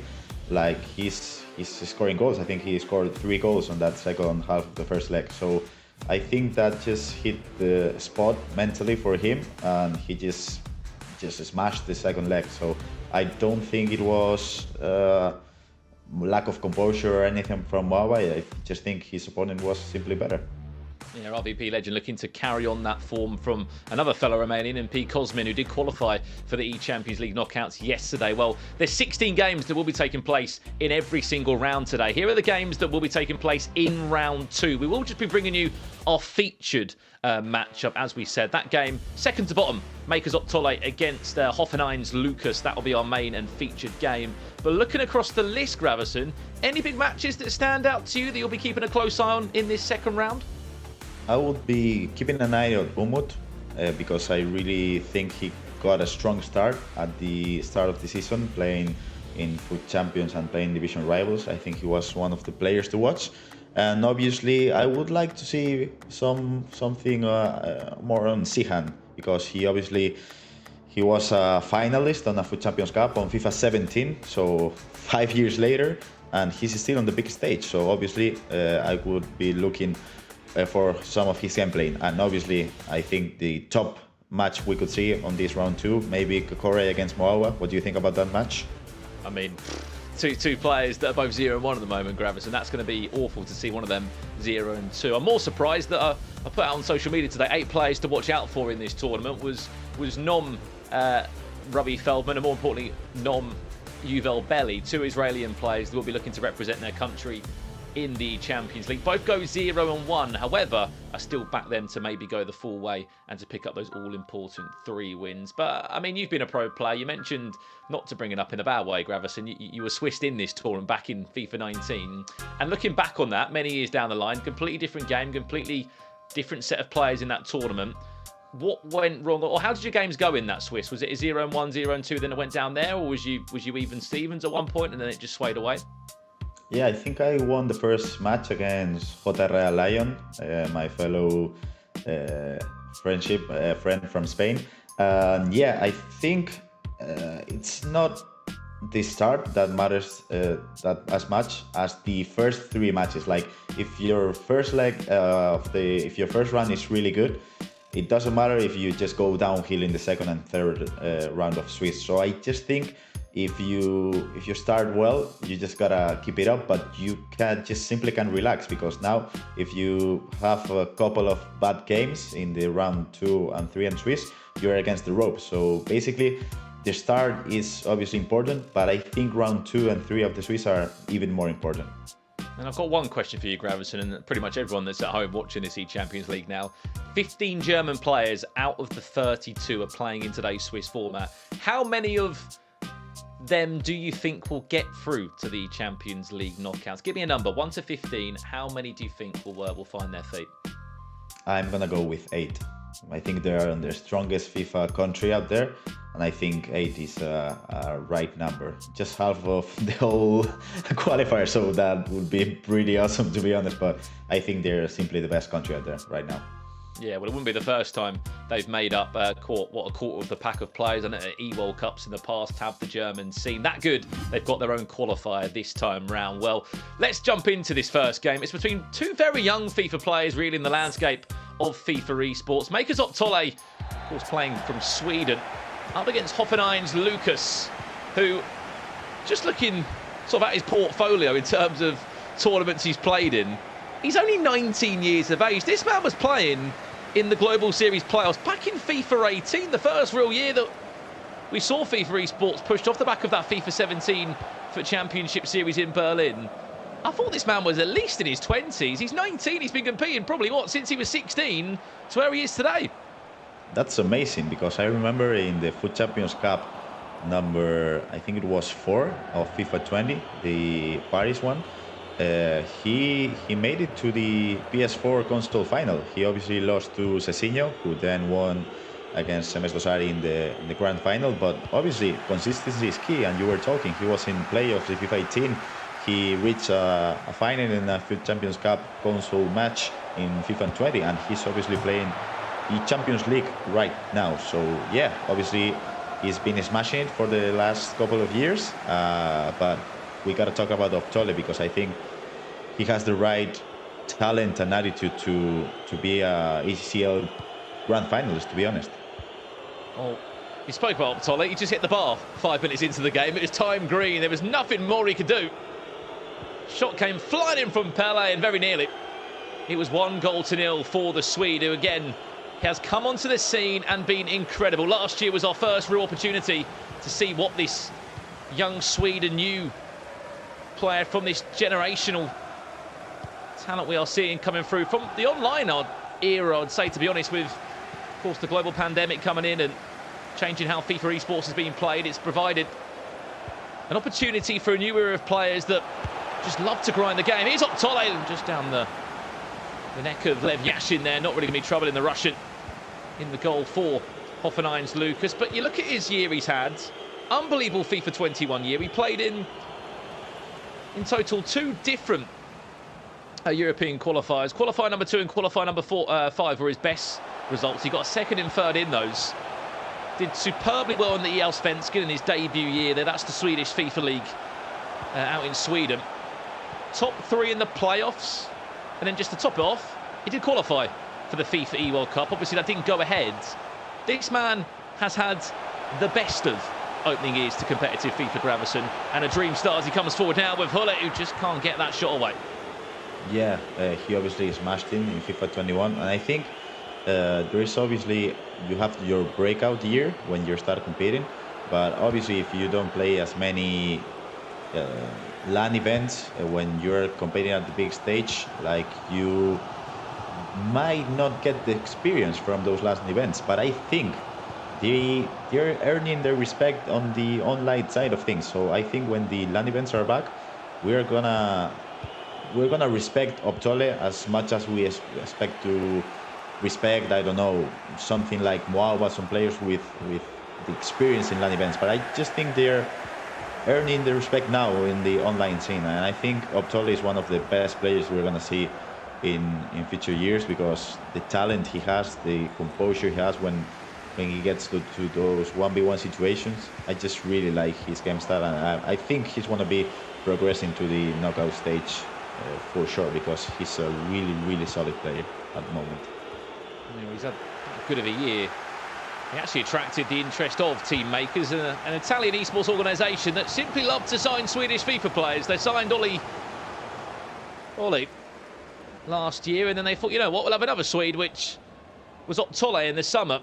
And then since then, you may have seen it, they were qualified from the FIFA Global Series Open. They qualified as part of Team Makers for the team of the Season Cup that will play out later this spring, which just goes to show they had to go the hard way. They didn't get the auto invite.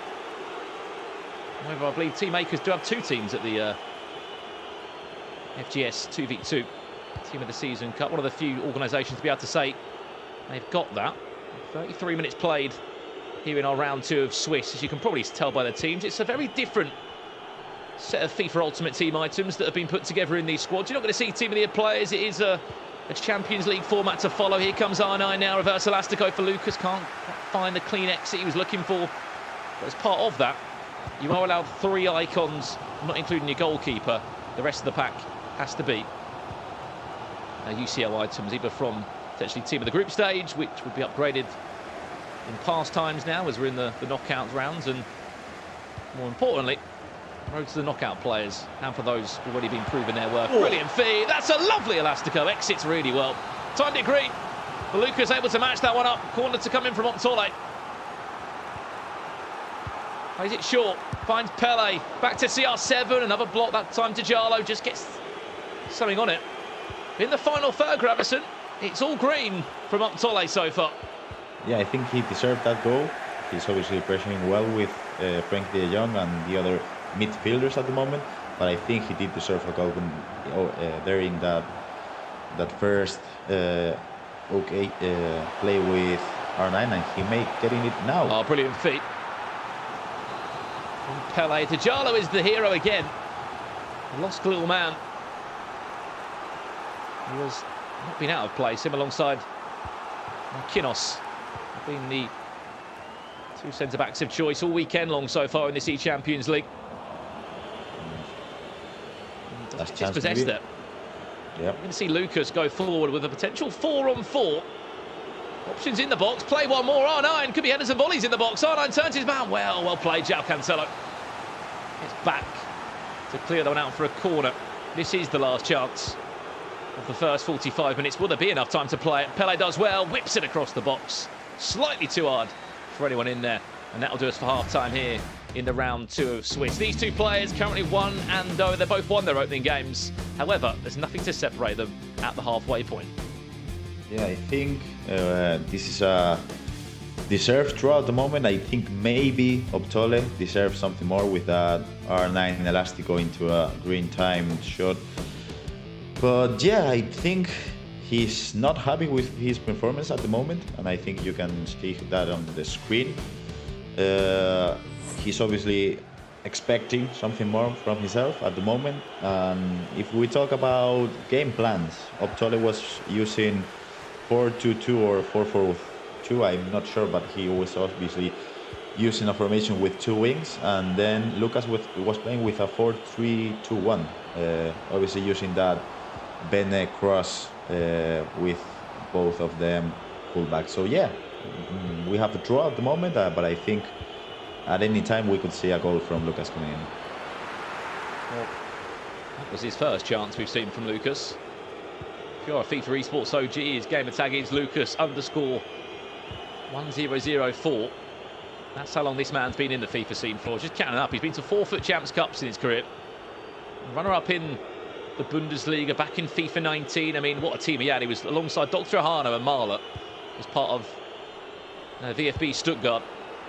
Finesse from distance, Pele, that one time red. But still at 19 years of age, He's got a hunger to be in this FIFA esports space. Took a move to Hoffenheim in the last 12 months. I mean, then picking up a player that has achieved so much in terms of land experience, what does that give you as a player that has travelled, you know, here, there and everywhere? As I said, he's been to so many tournaments, playoffs, played in virtual leagues within Germany itself, and he's only 19. It's a perfect sort of pickup for any esports organisation. Yeah, obviously I think when you are just 19, and obviously you have the hunger to be the best FIFA player up there, but obviously you got the experience as well. This is nice from Optolle. Recycles well, De Jong. Pull it, can't get the pieces together, as you were saying, Gravison. Continue as Optolle very nearly comes forward for his first goal. Yeah, I think with Lucas, I think it's a great sign for any team because he's got the experience and he's so young still. So you have so many great years of his career ahead of him. So I think that would be a great addition to any team. So I think that's a good sign for Hoffenheim because obviously that's just it. He has the experience because he's played in events for the last 3 years, and he has the hunger as well because he's still so young. So that's a great sign in my opinion. Yeah, and you can probably see from the bracket play today, this is Central and Eastern Europe, actually made up of 2 different qualifiers that made up the final 32 here. 16 spots available from each of those qualifiers. You had obviously Austria and Germany is the 2 nations in one side of the bracket play. This was in a qualifier. 259 players in it. How about this for a fact, Gravison? 220 of them were German. I mean, they're that powerful now, this German scene. They've got their own qualifier. It's amazing. I think they deserve it because if we talk about big names in Germany, I don't know. Obviously, MoAuba, a World Cup winner, but Dr. Erano, who just recently retired from FIFA competition. I don't know. Hassu, obviously Dulan Mike, another youngster player with the experience as well. And you see so many big names appearing on the scene year after year. Predator, I don't know. Last year, I think, how many? I think there were like 4 German FGS winners. You had Lefty popping up. You had Karay coming into the conversation. Obviously, now represents himself as a Turkish FIFA player. I mean, you've even got the OGs of Jeffrey, BMG Jeffrey in there. There's so many German players that have continued to come through, and it was about time when they won that E-World Cup, which feels like a long time ago with MoAuba. Corner to come in now. This is Lucas looking to recycle this nicely. Will it Lacroquettes from left to right up against Optolle's. Well, 18 minutes left to play here. Remember that we will be playing 5 rounds of Swiss here in the Champions League group stages at the end of play today. We'll have 16 names that will leave the tournament and 16 names that will book a ticket into the eChampions League knockout round. That will take place late in April. The 32 players will battle out once again, but this time for the chance to send themselves into the tournament of all tournaments, the Champions League Grand Final. I find it interesting. We didn't see much of Sane just yesterday because I don't think many of the West European guys use them, and we saw MoAuba using him just in the first Swiss round, and now we're seeing Optolle using him as well as a sub. So that's interesting, in my opinion. We can see something here from R9. Maybe a goal for Lucas.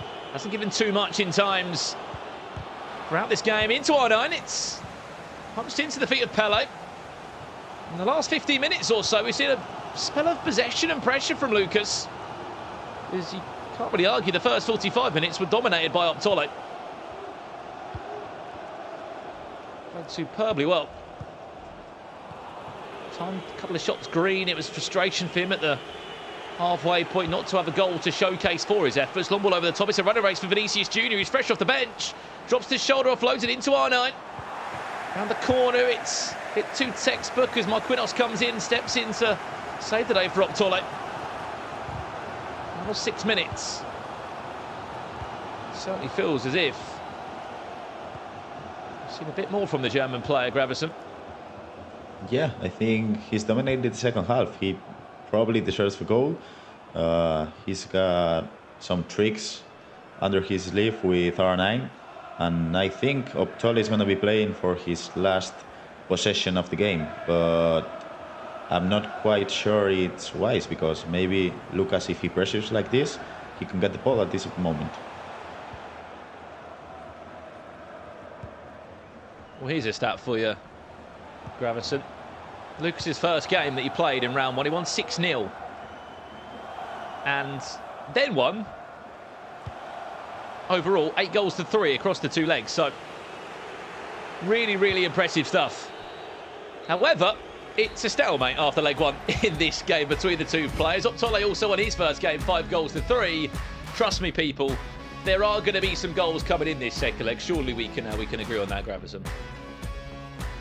Yeah, basically, I think Lucas might be happy with the result, because as I remember, FIFA 19 and 20, he was kind of a possession player. He liked to defend pretty much. I remember in the match against Cihan, I think it was a 2-1 result, something like that.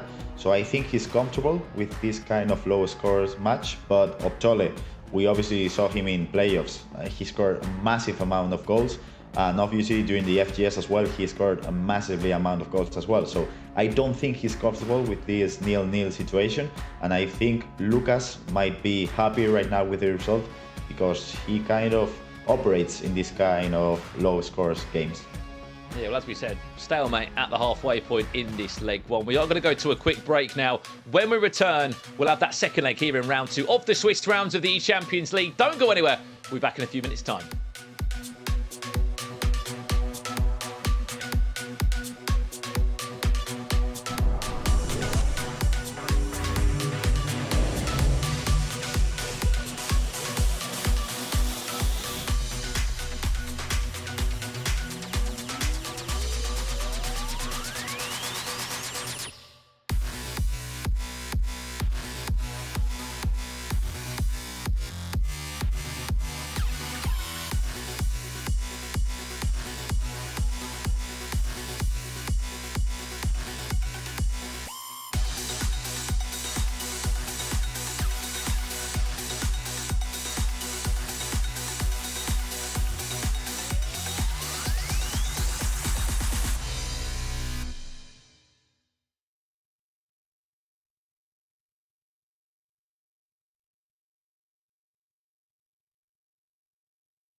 Well, welcome back to the eChampions League. We're here in day 2 of the group stages. You've just saw maybe not the most exciting game of FIFA. It was a 0-0 between two very top flight FIFA pros. However, good news, there's a second leg coming very soon indeed. You're joining myself, Brandon Smith, and Gravison in the commentary box for the call of this one. And to maybe people at home that weren't sure why that game was so tightly contested, and was a 0-0. Why do you think that was? Was it a case of both two just cancelling each other out of their play styles? Maybe the extra pressure of wanting to go 2-0? Why do you think we saw such a stale game? I think the first half of this first leg, they were kind of analyzing each other's game plan. How did they manage the 1v1 situations? Did they cover their short passes, or were they trying to cover the runs from the strikers? I think that was the main issue in the first half, but then in the second half, they were too passive in my opinion. I think Lucas just tried that bend across for a couple of times. Optolle was trying the same elastico time and time again, and I think they have to change their game plan a bit.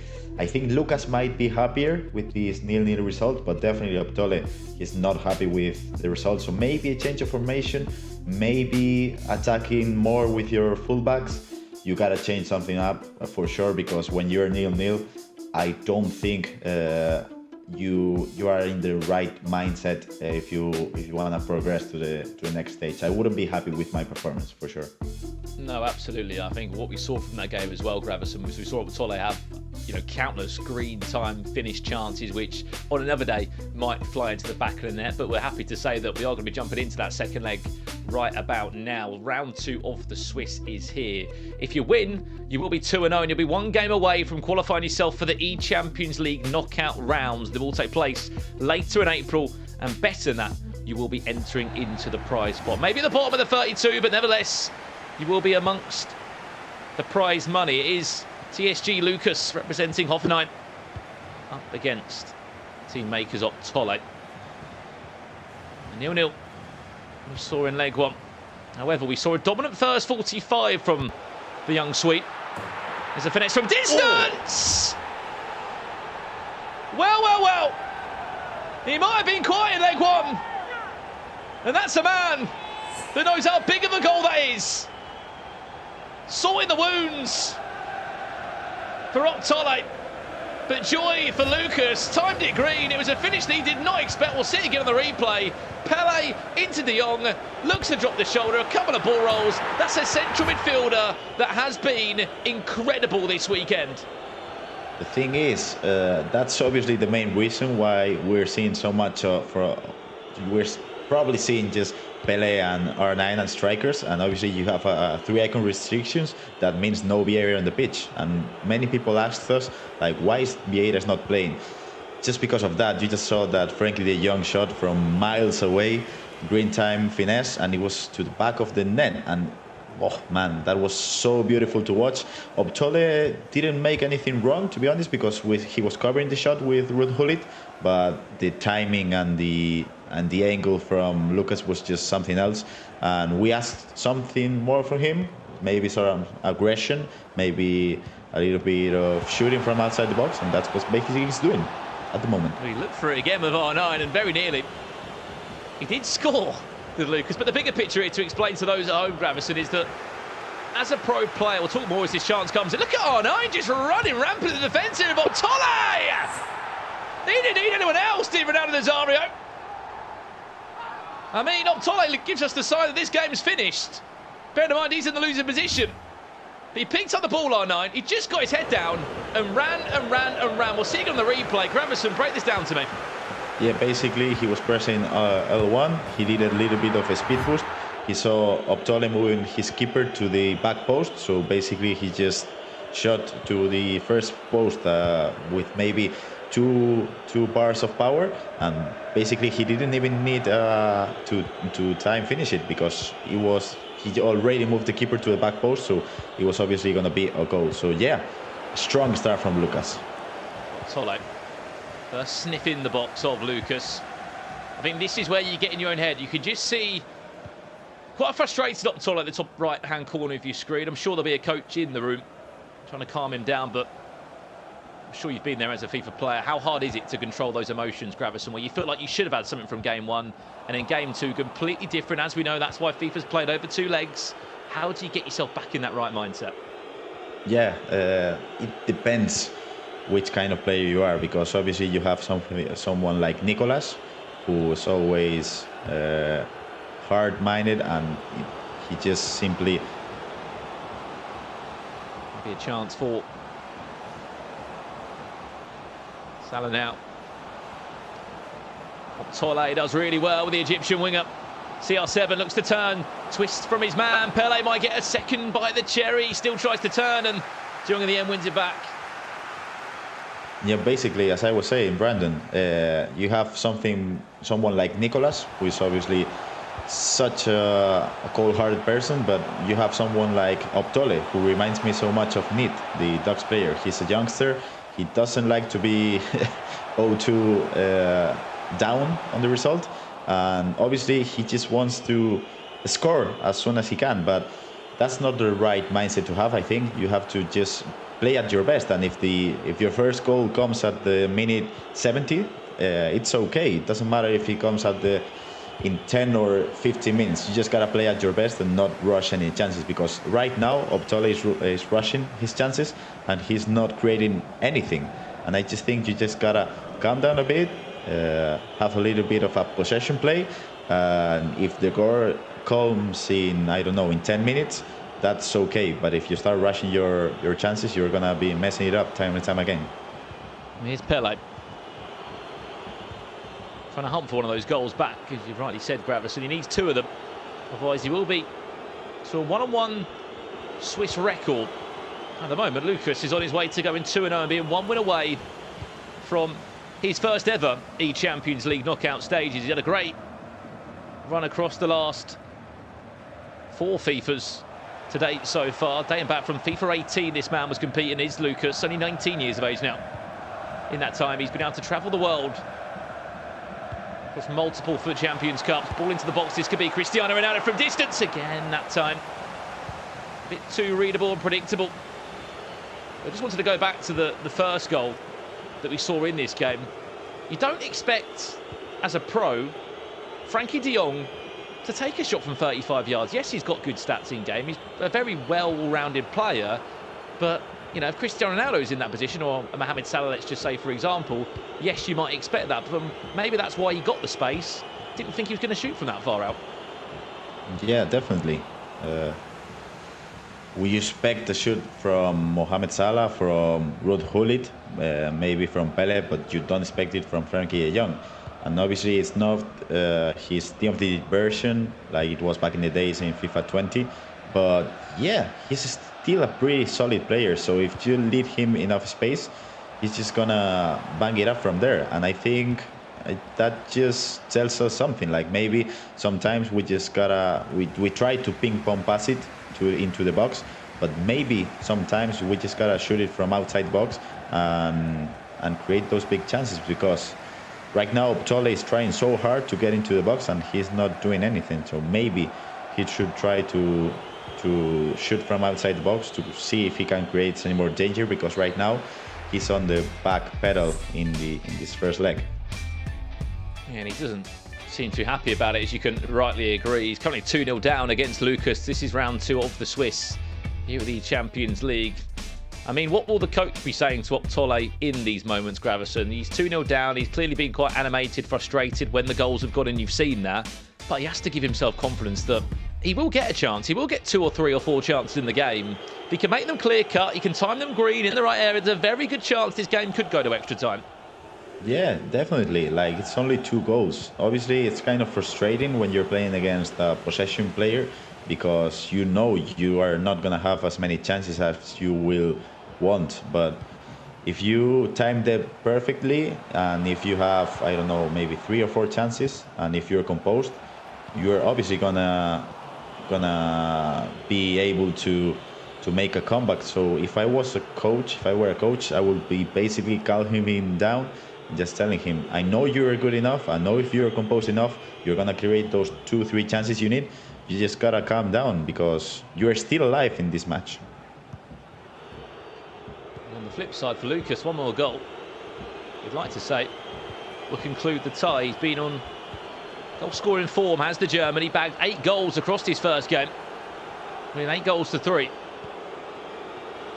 In the round 1 of the Swiss. Salah does well. This is Optolle looking for that goal back, and the start of a comeback. Cristiano Ronaldo just about on side as the ball does fall back to Hullet. But look how compact that midfield is. Frankie de Jong and Hullet just switching, players switching as quick as they can. They're in the right place at the right time. Massive win back for Optolle. Finds R9. Elasticos just gets bundled off the ball by Djalo. Yeah, I think he's been too predictable at the moment. He's been really predictable. He's doing the same skills again, the reverse elastico time and time again. And I think he's starting to lose his patience for a bit. So maybe we're going to see a change of formation now. As you were watching, he was using a 4-3-2-1. And I think Optolle is just not comfortable at the moment because he's obviously a player who scores a lot of goals, creates a lot of chances. And when you are in the second half of the second match and you present yourself with 0 goals scored, he's obviously just not at the right spot. So that's obviously going to be tough for him. And if you were in Lucas' shoes, I mean, that's still a good result. If Optolle doesn't score in the more minutes to come, he's obviously going to be creating those gaps on the defense and you could kill the game at any moment. Let's see if the changes he's made will make a difference. It's Gravenberch on for Lucas. It's one of the obvious changes we can see. Subs will play a massive part, as they have done across the last few days. You can see the likes of Cristiano Ronaldo coming off the bench, where he hasn't just naturally fitting into the team for some of these players. Gravenberch, Leroy Sané, just some of those names have come on. What's the finesse from this sort of angle? Doesn't go for it, goes for a reverse elastico and a couple of ball rolls instead. Able to find the link up.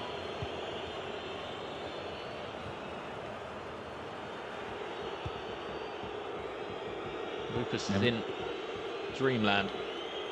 2-goal lead. Able just to sit back and deal with the pressure. It's Frankie de Jong that's come off, so it'll be a midfield partnership of Hullet and Gravenberch, just taking from left to right, as you can see. Very compact, loads of blue shirts, 2 lines of 4. Sort of just saying, Optolle, do your best to break me down. I'm not moving. Hullet.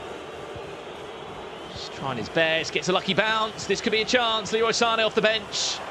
Just nowhere and no room to manoeuvre in, to be completely honest, Gravison. He does such a good job, Lucas, of making it so compact. The gap between the defensive line to the midfield line is so tightly narrowed.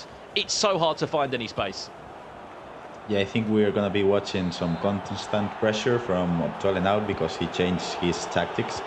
But it's going to be tough for him. I think he's messing it up from a tactical standpoint, because I think he should be starting from the wings, and then when he gets into the box, passing it with some ping pong passing to the strikers. But he's trying to get into the box from inside the pitch, so from the inside of the pitch. So the thing is, if he doesn't pass the ball to the wings, I don't think he's gonna be able to create any more chances, because Lucas is so comfortable just covering those spaces with Gravenberch and Ruud Gullit. So I think it's gonna be really tough for Optolle unless he opens up the space from the wings at this moment. Let's see if he will have a change. You saw just a little glimpse of the tactics that Optolle was playing. And it's obvious to see it's a 3 at the back. This man needs to go. He needs 2 goals. But this will allow space to be opened up for Lucas to maybe exploit. Vinicius Junior into the box. It will go for the best man that's probably got the best chance of winning it in the box there. Cristiano Ronaldo doesn't get the leap he wanted on it. This is good from Optolle in terms of he's not afraid to go all out. Put bodies forward. You tease that we could be seeing a constant press from him. No doubt is going to be whipping out stamina of his players. Ronaldo's at the back post. I don't know why he didn't head that one. Yeah, we saw Danjuma being subbed on from Optolle. curious to see how he does from the right wing at the moment. We have big chance here. Nope. Still alive. Pele finds the feed. Chance! Optolle! He needed that. Just a little bit of good fortune. After he's been knocking on the door for the last 160 minutes or so where no one's been answering. This time he will get an answer in the form of Vinicius Jr. Oh, that's a lucky rebound, but that's some luck you gotta have if you wanna be alive in this kind of situations. So yeah, he got a lucky rebound from Jallo there. Pele passed it through to Vinicius and a 2-1 score. So 10 minutes down the line, and I think if he defends well enough, he could be equalizing the game at any moment. Cheeky cheer towards the back post. Van der Sar picks that one up well. That goal, no doubt, would have planted two things: a seed of doubt and a seed of belief in either player's mind of what could be possible. Score, we go to extra time. It kept happening to us many times yesterday in the commentary booth, Gravison. Every game we commentate went into extra time. Are we going to curse another one? Maybe, just maybe. Optolle building. Numbers forward in the box.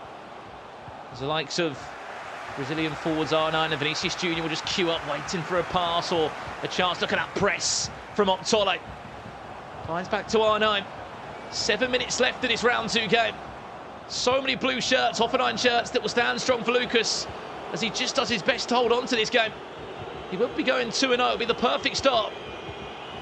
Him in this, back to goal. R9, he can't get a clean shot. Does really well, and it's panic stations at the back, but Lucas just about clears it, only to give the ball straight back though to Optolle. We'll have another go at another wave of pressure. Massive tackle, and it was one that had to be made by Renan Lodi as he looks to plough that ball forward. It's a running race at the back. Pele to seal the deal for Lucas to make it 2 from 2. He ball rolls back, the goalkeeper doesn't get the bounce he was looking for. And that's another lifeline for Optolle. We go back down the other end of what could happen now. Danjuma, cheeky chip.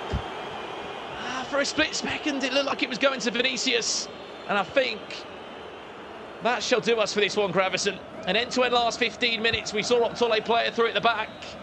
And Lucas, you see a sigh of relief. He's just gone 2-0 in the eChampions League group stage. I think he deserved it, to be honest. I think it was a deserved score, because the first match, I think Optolle deserved a goal in the first half of the first leg with R9, but then he didn't create many more chances. Lucas created 2 chances for 2 clear goals in the second half, but the result was 0-0 to the end of the first match. And then in the second leg, a really strong start from Lucas, 2 goals in 15 minutes. And Optolle didn't create many more chances until probably the last minutes of the game. So I think a deserved score and a deserved win for Lucas. He goes 2-0, and he's just a match away from qualifying to the knockout stage. But obviously, we saw yesterday Manuel Bachore and many players qualifying from 0-2 to 3-2. But also we saw some players being 2-0 and didn't make it to a knockout stage. So obviously, Lucas, if he wants to be on that knockout stage, he just gotta close it up at this moment. This was so nice from R9, the second goal. Yeah, just happy to hit the ball off the player, wasn't he? And run and run and run. That was the start of leg 2. There was hope, though, late into the game. It was a fortunate bounce back that found Vinicius Jr. And at that point, we thought, what, 12 minutes left in the game. And maybe there was going to be a chance for Optolle. That wasn't to be the case, though. There was a chance at the end in the dying moments. Leviashin picked the ball up there. But it was a case of just 1 minute left. And that will do it. Perfect start for this game for Lucas. But that's going to do us here for our second round of Swiss and eChampions League. But for now, I'm going to pass it back down to Mike Lebel, who's got the MasterCard moment of the match. Thank you, fellas. And in that match, I think it's pretty straightforward. It's an opening goal from Lucas, and we're seeing this become part of the new meta. It's not the finesse shot or even the lateral heel-to-heel, but how they combine together. And it allows you to not only eliminate a defender or a midfielder or some of the chase back, but I actually feel you almost get an added boost. The goalkeepers just don't react as quickly to this. As you see here, we've got a great spacing, sets up the diagonal, and you see De Jong step into it. You're going to go overhead of all those defenders, midfielders, that separation. And it's difficult to get through that box, and goalkeepers just seem to be slow on their feet. And you see a bit of a light smirk there from Lucas as he goes 2 We're 2-0 so far through the Swiss stage. And we'll see if we can clear it out, or close it out, I should say. He's got one game remaining, but we're seeing a lot more of this lateral heel-to-heel into those deep finesse shots. But back to you, Rach and Kyle. Thanks, Mike, as always, for that insight. And yeah, Frankie de Jong doing the business there.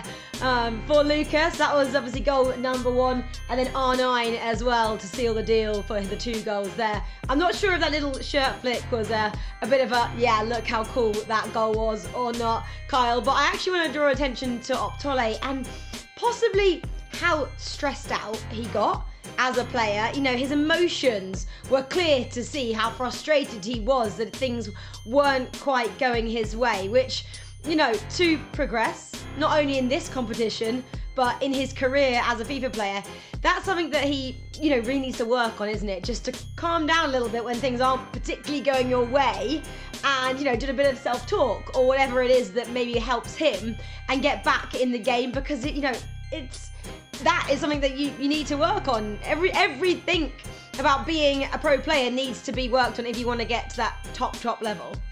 Definitely, and you could see after the full-time whistle when he grabbed his pad, he stepped up straight away and walked off, and you could see that frustration just there. Now, how many times on the big stage have we seen some of the players it not go their way, but it's the ones that can take a breath, it's the ones that can wait and relax and wait for that final moment. And not get annoyed at a goal like that, Kyle. Exactly. And even if the match doesn't go your way, he's now got another match he's got to go into. It's best for him to calm himself down and for him to feel like he could actually, possibly overturn it in the next game. And that's what we see here. Is you saw a glimpse of it. He capitalises on that. He manages to bring it back 2-1, 76th minute, and you can see he's got a coach there beside him. But that is a relief. And now you see towards the end of the game, goalkeeper picks it up, and I'm not sure if we are going to actually get the cutaway of him at the very end, but he grabs that pad, he walks off. He's not happy, and look at the relief of the man he was facing, Lucas, just there. It was a big sigh of relief. He grabs his towel and he manages to take a breather, knowing that he, in those last 14 in-game minutes, managed to hold on. Hopefully I will get to chat to him, because the one question I want to ask him is, what did he do to withstand that pressure? Because let me tell you, Optolle was not giving up at all. And I guess for Lucas, Rachel, he now goes into this knowing, if I can withstand that pressure, what else can I do today? Yeah, of course, only one more win that he needs to get. Of course, Lucas, 3 wins and you're progressing to the knockouts. 3 losses, unfortunately, you're going home. Optolle obviously got 1 win and 1 loss at the moment. Another point I'm going to make as well, Kyle, for Optolle is the fact that we actually saw him in the FGS event at Christmas time in a 2v2 format, which obviously makes things a little bit more difficult as well. He qualified the Stockholm Open champion. He was back in December, meaning, you know, he's got the 2v2 format sorted. You know, he knows how to play that. He's been successful at that. And I guess, again, we've spoken about it a little bit this weekend. When the FGS season is kind of leaning towards 2v2 and then you come here and you have to play individually, it does change things up a bit. You know, you have to adapt your style, of course. He's playing for Makers, the Swedish national team, and he was with Ollie Bolly in that instance, which I'm talking about. Which, when you're coming here, maybe he, you know, relied on Ollie Bolly a little bit at Christmas time. I'm not going to say he did, because obviously it's joint effort. But something else to consider. You know, he's got to really work on 1v1 as well as 2v2. Not that he's not. Obviously, he's gone 1 win, 1 loss at the moment, and I'm sure he'll bounce back from that and go through. But things to factor in, of course. Lots of intricacies when you're playing FIFA, not just 1v1 anymore. Definitely, that is very true. It's a new element that has been added into the competitive side of the game, and it's exciting to see where that will go and how the players are having to adapt between the 2v2 and the 1v1. Now, one man that's managed to adapt, he's managed to get 2 wins, which means he's 1 more win away. Lucas, it's so good to speak to you. First question, well, I want to say congratulations first up, but first question, that sigh of relief at the end of that game, how difficult were those last 15 in-game minutes after Optolle got that goal? Yeah, very difficult. Like team pressing always difficult to play against. And I was 1v1 with Pele to the goalkeeper, and I choked, and then I talked of that I will choke no, but I was happy then that I made it. Definitely. Now, that must fill you with lots of confidence going into this next matchup. If you do manage to win the next one, you go through. How much of a weight will that lift off your shoulders if you do manage to do it in the next game? Would be great, because I, like in FIFA 20 in a FUT Champions Cup, I was also 2-0, and in a FUT Champions Cup in Swiss, and then I choked to 2-3, so I would be happy if I now go 3-0 and don't have to sweat all around. Well, fingers crossed that doesn't happen. I've got my fingers crossed for you. Does that play on your mind? Is that something that you are thinking about past tournaments, or do you forget about all of that and you just focus on what's in front of you? I just play my game and focus on what I can do, and it's not. I'm not thinking about it anymore. Well, fingers crossed you can just focus on what's ahead of you. One more game and you'll be going through to the next stages here at the eChampions League. Lucas, thank you so much for joining us. Good luck in the next round, and we'll speak soon. Thank you. Well, thanks to Lucas and to Kyle there. Yeah, just focus on your game. It seems to be working at the moment, doesn't it, for Lucas? One more win and he is going through to the knockouts, because Swiss round 3 is coming your way after this break, and it is the big one. It's where we'll see our first casualties and where we'll first see who is also going to guarantee themselves a spot in those knockouts in April at the eChampions League. We're so excited for that. Come back and join us in a couple of moments.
Well, hey guys, and welcome back to day 2 of the eChampions League 2022. If you're just joining us, well, welcome, because you're joining us at the perfect time. Swiss round 3 is coming your way, and this is where things start to get pretty interesting, because we're about to see our first 4 players go through the knockouts, because if you get 3 wins, then you're going through. If you get 3 losses, you're going home. So 4 are going through, and this is where we're about to see our first 4 casualties as well, because some of these 4 players will be getting their 3rd defeat. But that's enough of me telling you about it. I've also recorded a little bit of a competition format to explain exactly what I was trying to explain to you there. Enjoy this. The eChampions League is down to 64 players, and the field indicates non-stop action heading our way. Day 1 will feature the most exceptional players in Western Europe, and Day 2 will showcase the best from the central and eastern regions of the continent. Each day a group of 32 players will participate in 5 rounds of Swiss competition, 2 legs per match. Each successive round will pit pros with the same record versus each other, and a player will progress to the knockouts with 3 victories. Similarly, 3 defeats and you're eliminated. Meaning 16 players per day will qualify for the knockout stages of the eChampions League.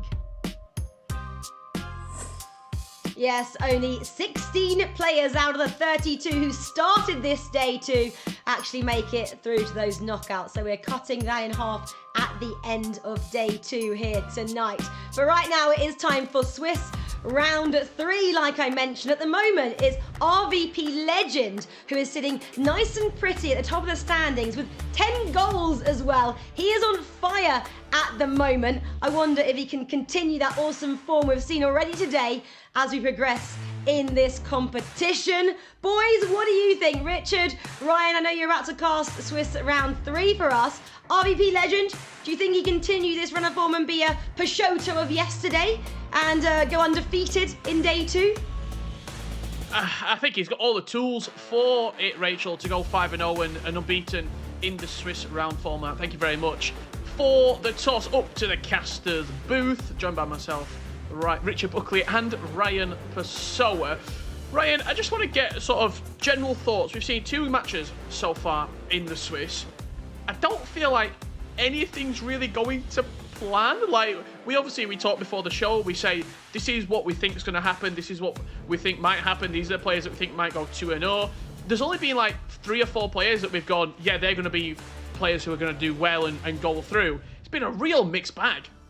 Yeah, there's been a lot of upsets. I'd say a lot of the players who you'd expect to have performed well before the competition, you'd have said they would have gone potentially 3-0, maybe 5-0.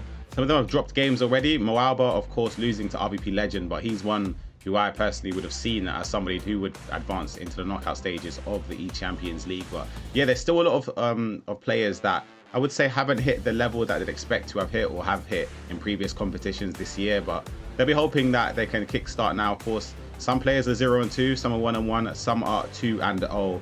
So it's sort of getting into the crunch time now.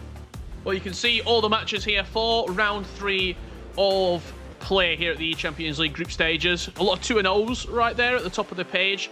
Ryan, really not that many sort of names that we expected to be 2-0. That 1-on-1 scoreline is tough at the moment. Abeldos, Predator FIFA, that's going to be an absolute fantastic game. Yuval Belli from Israel. You've got Tricked Arrow in there against Hassu. I think MoAuba is currently 1-0 as well. He's got a really tough game against Rowie Feldman, Ryan. It's a tough matchup here at the 1-on-1 Swiss round.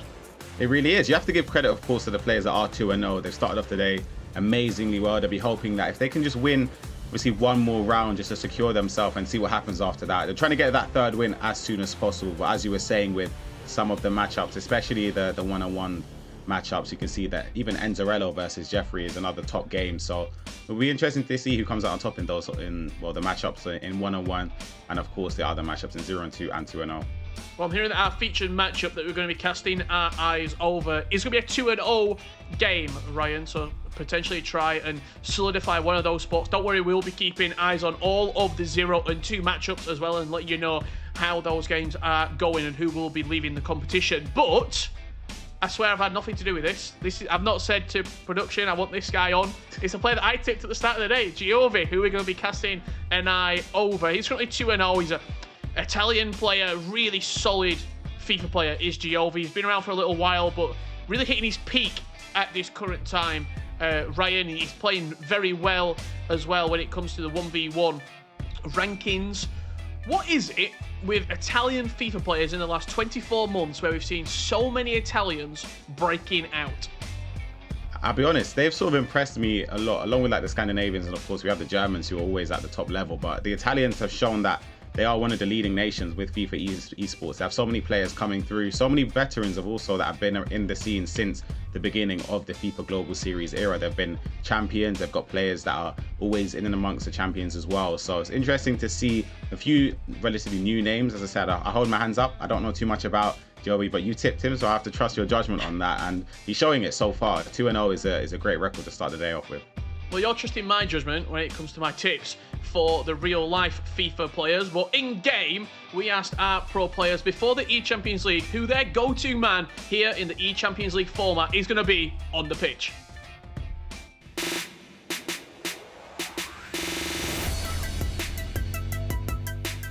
The most underrated Champions League item has to be Vinicius Jr. I think he's going to be in most people's teams, and yeah, I think he's the most underrated item. Like Vinicius Jr. is the main guy. He's like a crazy super sub as well. So yeah, definitely Vinicius Jr. A melhor carta da Champions League no FIFA provavelmente diria o Marquinhos dos melhores centrais do jogo.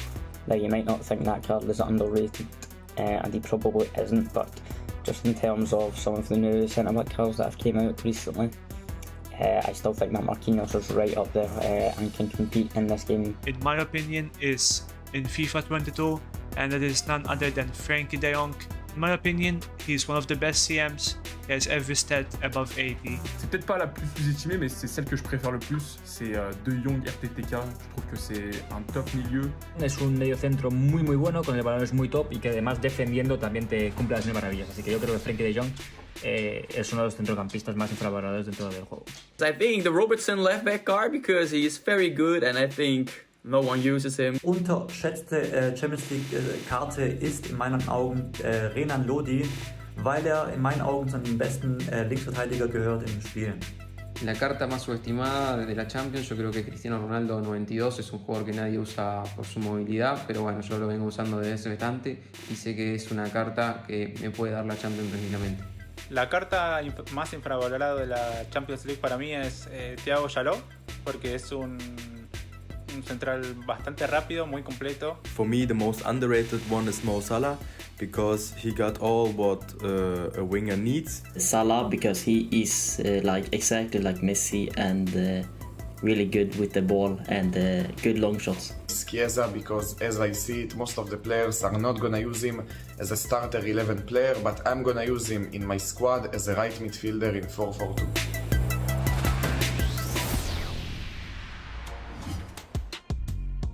Well, there's some of the favourite underrated FUT items when it comes to the eChampions League requirements. Ryan, anyone who's been standing out, maybe not underrated, but that you maybe even didn't think were going to play when it came to these squads?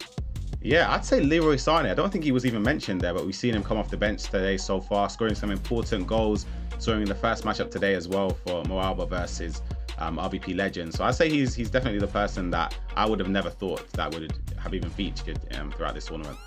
And we talk about players who maybe didn't think weren't necessarily going to feature when it came to the pitch, but the players that we've seen performing well at the moment, there's sort of, even when it came to qualifying for this tournament, when you think of sort of Germany and Scandinavia, a lot of the big names that we've seen in previous FIFA tournaments, when you're looking at players like Oli Lito and Oli Bolli, you're looking at Germany, Musti, who was outstanding last season, Dullen Mike, these names, nowhere to be seen, Ryan, in the top 32 from East and Central Europe. Why do you think that is? It's a tough one to say. Of course, they would be disappointed to not be playing in this tournament. It's probably one of the best tournaments to play in throughout the season, so they'll be upset with that, but I know for sure that they're all top players. They'll be able to bounce back and feature in many of the upcoming tournaments as well. But I don't know what you could put it down to. You could put it down to maybe them just not performing on the day. That happens a lot of the time, or the other players that did end up qualifying over them have just performed better than them, which again, that happens as well. Well, I think for people at home that maybe don't know the landscape or the way that qualifying works out, qualifying in itself sounds like a pretty elementary thing, but usually, Ryan, qualifying is harder than the actual tournament with how long you've got to play, sometimes 11, 12-hour days, battling it out. There's like hundreds of different players where you've got to wait for everyone to finish their Swiss round to get onto the next round, so it's a mental battle as well, qualifying for these tournaments. From your experience, how hard is qualifying for one of these majors? Extremely hard. It's horrible. I'll be honest, it takes a lot of your time on the weekends, and it is worth it, of course, but it is really difficult because, as you mentioned, it's numerous of hours in a row. You have to wait for other matchups as well to finish, which could take even longer than yours, so you're sometimes sitting there waiting in limbo. But again, I think that's what separates the players that prepare for that. They get their good amounts of sleep in. I think Danny Vista was speaking about in one of the VTs we saw. He spoke about how important sleep is for him, just because the days, they are very, very long. So being able to manage that is very important. Yeah, and the days are long because the competition is so elite. That's what everyone is wanting to be here for at the eChampions League, and it's worth it because the prize money at the end of the road is incredible. We can see the breakdown of how it is right here, Ryan. If you're walking away with the eChampions League trophy, not only can you stick it in your Twitter bio and you'll do all the press as the eChampions League FIFA 22 winner, but you're also taking home $75,000. Second place will take home $50,000, and you can see it increment down from the placings, over $280,000 for the eChampions League. It's one of the biggest trophies and one of the biggest tournaments that we have over the season, but is that a little bit extra as well because it is the Champions League? Like, this is the tournament that we all grew up watching when we were younger, watching Europe's elite battling it out. There's a little bit extra pressure, isn't there? Yeah, definitely, I'd say so. And especially, as you mentioned, it being such a massive trophy to win in the FIFA Global Series as well, recognized as one of the best players in the world, not just in Europe. Of course, this is a European competition, but if you win this, you're seen as one of the best players in the world. So being able to win that, I would say the trophy for me definitely would rank higher than the prize money. But of course, the prize money is great as well. Yeah, incredible, really. The Champions League, it's up there as one of the most illustrious, and the Champions League is certainly that in real life as well. Round 3 of the eChampions League will be coming up very shortly indeed. Don't go anywhere because our featured match between Giovi, the Italian, and Brancher is coming up right after this.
Welcome back to the eChampions League group stages. Joined by myself, Richard Buckley, and Ryan Pessoa. We're at the halfway point. Ryan, it's round 3 of the 5 allotted rounds of Swiss stage format. We're going to see people solidifying their place in the knockouts after the next round of fixtures. And we're also going to be saying goodbye to a couple of, I should say 4 actually, competitors here in the eChampions League. Our featured match is going to be Giovi from Italy against Brancia from Malta. There's not too much data to go on with these two. I know that Giovi, he's been around for a little bit longer when it comes to FIFA esports. A top 16, I believe, in Bucharest. That was a few years ago when we were over in Romania. And then a top 32 at a Continental Cup in Paris. However, the one thing that Giovi has got is his teammate alongside him at Nest Esports and Sampdoria. And that's Fabio Danuso, a man you know well, who has got years of FIFA experience. I would imagine probably in his corner during this Swiss eChampions League series. Yeah, and it's of course important to have people in your corner that have the experience. They've been around the block. They know what it takes to become or to be a winner, to qualify for World Cup. So of course it's very, very important. But if you're hoping you can continue this, both players 2-0. They're at the stage now where of course you can afford a loss or two, but you just want to get the job done, or you want to secure yourself a spot in the ECL knockouts, which is of course the aim for this weekend. On the other side of it, for Brancia from Skill Up Esports, he is in a position where maybe this is a breakout tournament for him. I know he won the Zigo E-Battle back in 2020. That was on PlayStation 4. When you look at this, a real first big major tournament, you've been in this position yourself, Ryan, when you get that first big opportunity. What's the inner feelings like? Are you nervous? Are you looking forward to it? Do you feel like you've got something to prove? What are you thinking? I'd say it kind of depends how your first tournament is. If it's literally your first tournament, you haven't had any other practice going into it. I'd say for him, he'd be eager just to prove to himself that he can compete with the best. And so far, he's been showing that 2-0 isn't easy to do in this side of the bracket in the European Central and West region. So he's done really, really well to get to this stage, and hopefully for his sake, he can cross the line today. I mean, also, we've got to consider that it's not look back what it was in the day when you play Weekend League to qualify. To get to this stage in the tournament, you've had to go around the ringer. You've been in the trenches. You've played 8-9 Swiss games against the very best players from this region. So confidence shouldn't be something that's lacking coming into these Swiss round format games. Yeah, I don't think any player should lack confidence. As you said, you have to go through a tough bracket to reach to this stage anyway. So once you get here, you'll be thinking, all right, there's a reason I'm here. I've qualified past the other best players in the region, so I should be proud of myself. I should back myself to go the distance. I'd be shocked if any player would say that they don't have the belief that they could make. I think every single player would have the ambition to make it into the next stage. Well, both of these two in this featured match are 2-0, but they're not alone, because there's been some other fantastic performances in the early rounds here in the eChampions League group stages. Let's have a look who has hit the form early here on day 2, Ryan, because these were the top players coming into it. It's been a bit of a mixed bag so far. I know Cihan's been performing very well. Ray Feldman is quite interesting that those two are on there, because Feldman and MoAuba are matching up right now in the third round of Swiss at 1-on-1. Yeah, I'd say in fairness to MoAuba, he's had a tough first 3 games, well, first 2 and potential, well, going into the third game now.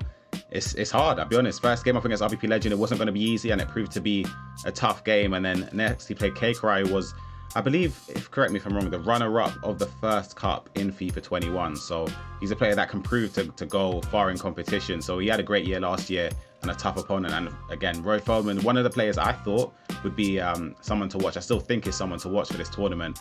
Kind of three extremely tough matches in a row. Well, interesting. All 4 players on that poster right there are all 1-on-1 currently as it stands. So it just goes to show the competition level is as high as ever here in this East and Central Europe region. Our featured match is right around the corner, so we're about to get into it. Giovi from Nest Esports, the Italian. He's going to be up against Skill Up Brancia from Malta. And let's get into it. It's going to be Giovi from left to right in that red, orange, I want to say, bright kit from left to right. And in the white and black trimming, it's going to be Skill Up Brancia from right to left. Be interested to see how he plays. I think for Giovi, his team are very, very high up the pitch, the way his depth is. That's something I can notice straight away. And I think this is the first time we are seeing Vieira as well. I think that's the first time we've seen Vieira throughout all of the matchups so far in this competition. So I, for one, don't blame him. I think having midfield structure is important, but maybe he could have gone for another attacker. But as I said, it's been working for him so far. Yeah, Vieira in the midfield, it's certainly, I want to say balance. Like, you probably, I always say you build a spine of the team. You want a solid goalkeeper, not call it Edwin van der Sar. You want good centre-halves, your midfield, and then your striker. You know your striker is going to be CR7, maybe R9, okay? Your midfield, especially in this Champions League format, could be where you're struggling. It's going to be Hull 8+1, typically. And then your centre-backs, I think every single player that we've seen so far has run Dejalo and Marquinhos. So, that extra centre-mid spot, I personally really don't mind it being Patrick Vieira. You know what you're going to get from him. He's going to be solid. He's going to lock it down in midfield. And maybe you're missing out Pele, Johan Cruyff in the attacking third, but Vinicius Jr., Mo Salah, R9 Ronaldo, they can do a job for you. Yeah, of course, you've got CR7 as well for those crosses or just an out ball if you're getting pressed in. It's very, very important to have. I think we've seen those attackers throughout the tournament so far. I'd say I've been mostly impressed with Mo Salah. I've been seeing some important finishes on his right foot as well to seal off some games. So again, it's going to be important for these players just to try and get their grips on the game as it starts off. I noticed with some players, they play or they start off very, very slowly. We saw the first game today, MoAuba was basically out of it. He managed to come back, but he was almost put to the sword instantly and managed to bounce back. But I think if one of these players go behind that much this early on, or I would say I'd be shocked for them to make a comeback. Renard Lodi, he's been the #1 choice at left back, getting on the ball here for Giovi. Patrick Vieira, the man that we were talking about, trying to slide the ball in through Mo Salah, but he's intercepted. At 2-0. Obviously, we've not had the pleasure to watch either of these two as of yet here on the broadcast, but confidence, momentum, feeling good, all those factors shouldn't be an issue, surely. Or does the pressure, I want to ask you this, does the pressure of knowing that you're on the broadcast, does that actually affect you? Like knowing that you're the stream game? I'd say for sure. I think at LAN events in person, when you know that you're on the main stage, it's a little bit different.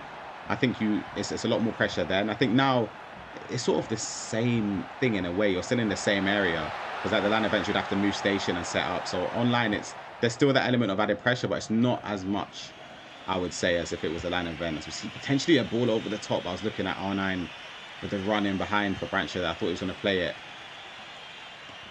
Just looking at these two individual records, Brancher beat Jeffrey from Borussia Esports in the first game, 4-3.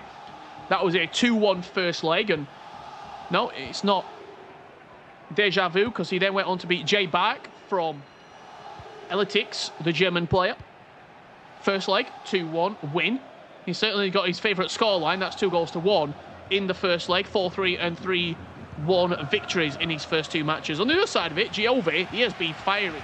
6-3 he beat Marga in the first game. That was a 3-0 first leg and then a 3-3 second leg.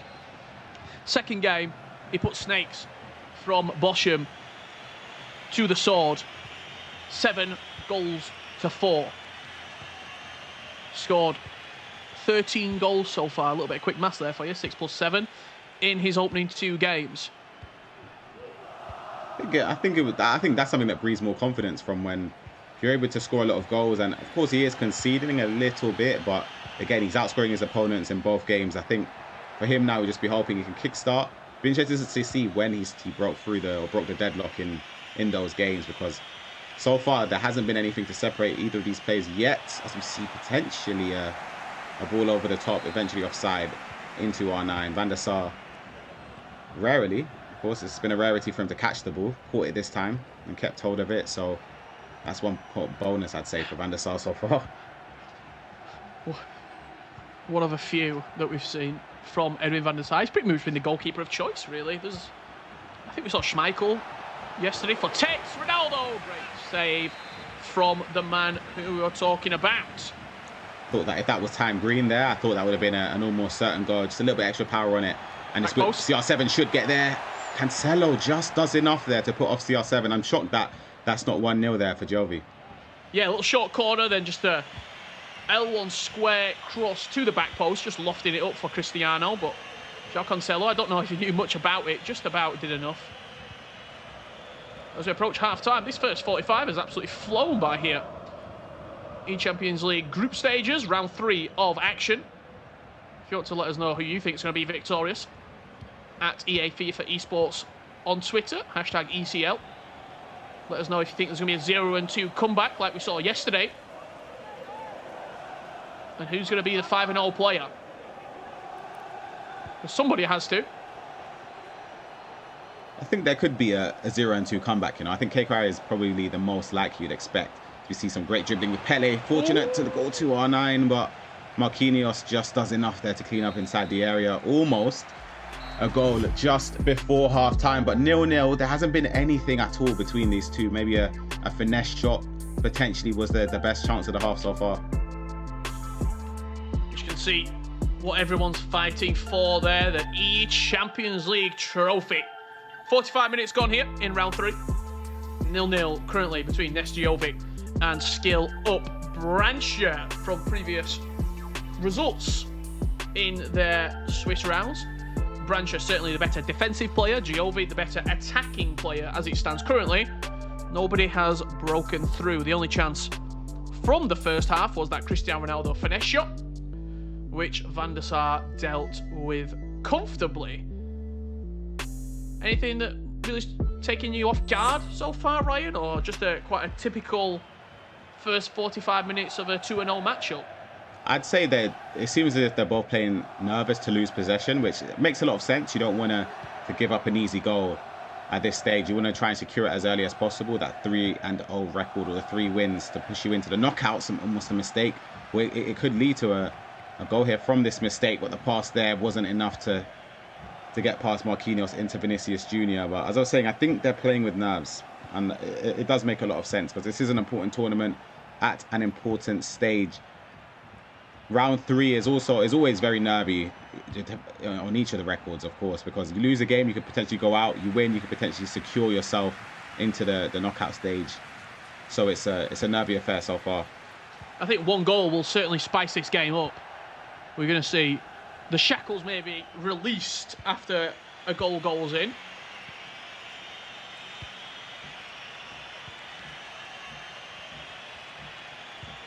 Tactically, how they're playing, are they matching each other up? I'm just trying to figure it out quickly.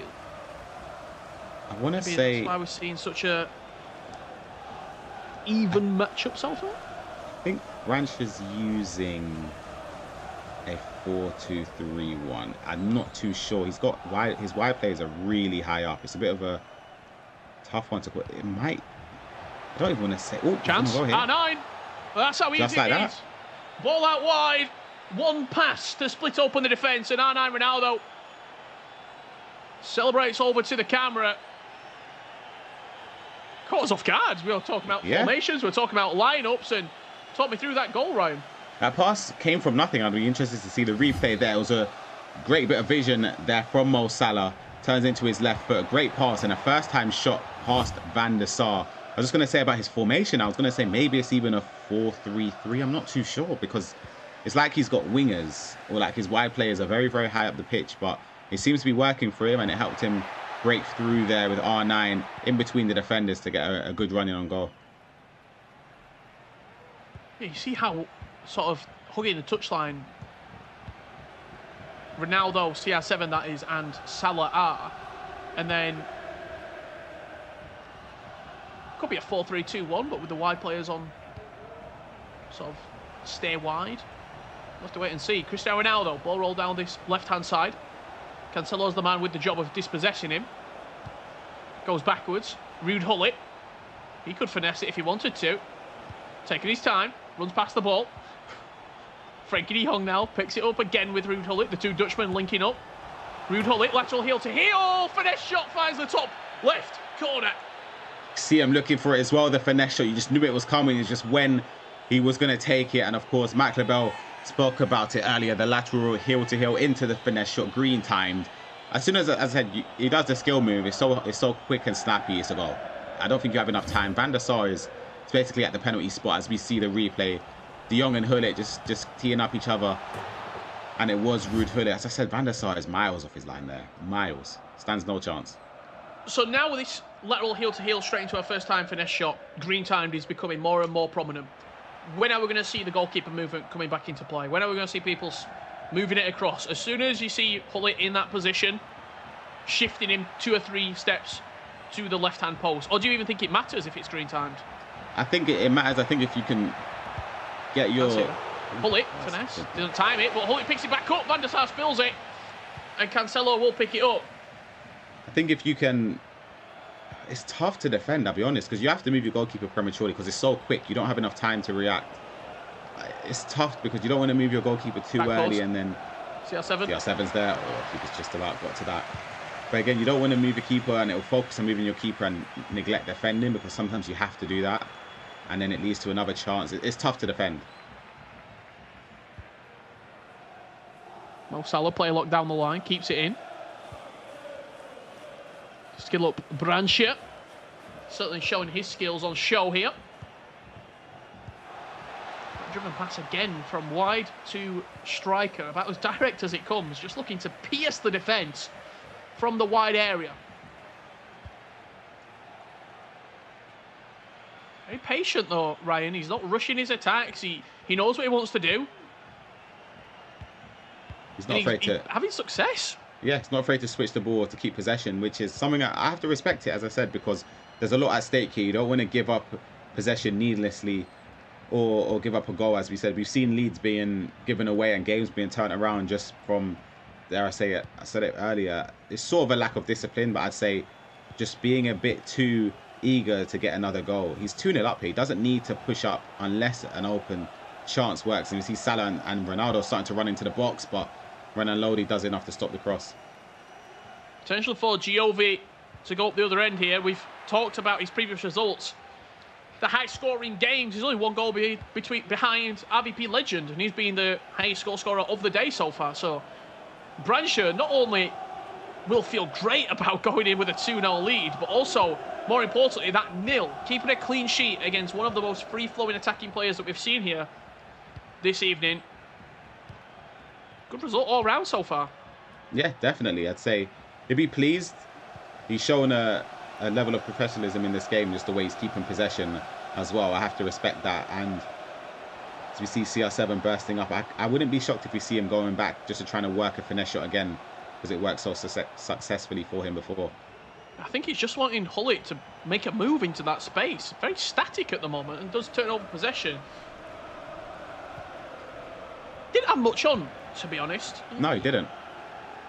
Probably best case scenario was just taking a few minutes off the clock, and in the end Giovi gets a throw in inside sort of 10 yards away from his goal. Ruud Gullit here to bring the ball forward for the Italian.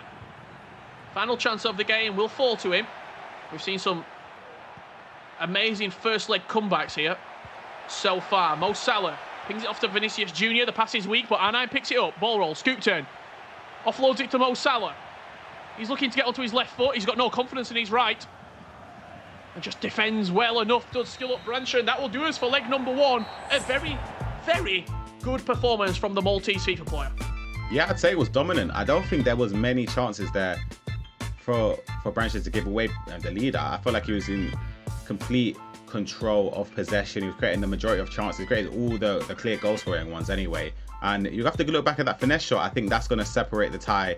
Of course, it did to make it 2-0, but I feel as if it's something now that for Giovi, he's going to have to keep aware of that, whether he moves the goalkeeper, tries to press him before he takes the shot. So I think that's something to look out for in the second leg. Yeah, everything going Branche's way. You said we want to have a look back at that finesse shot. Well, we can, Ryan. Talk me through it. He went 1-0 up.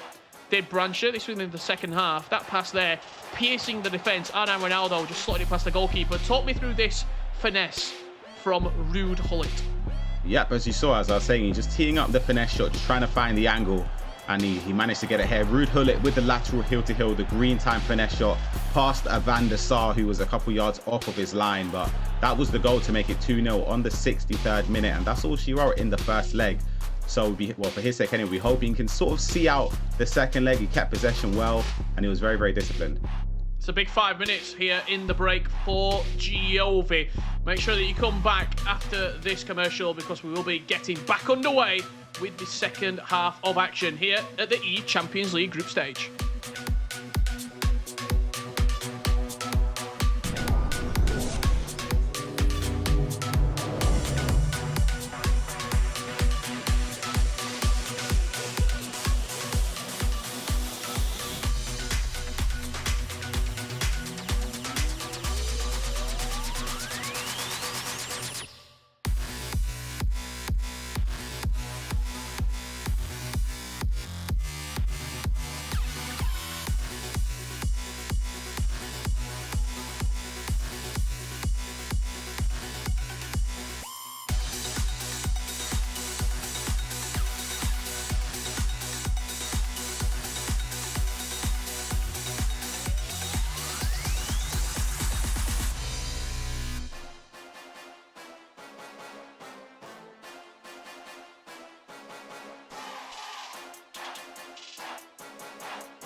Welcome back to the eChampions League group stages. Day 2 here.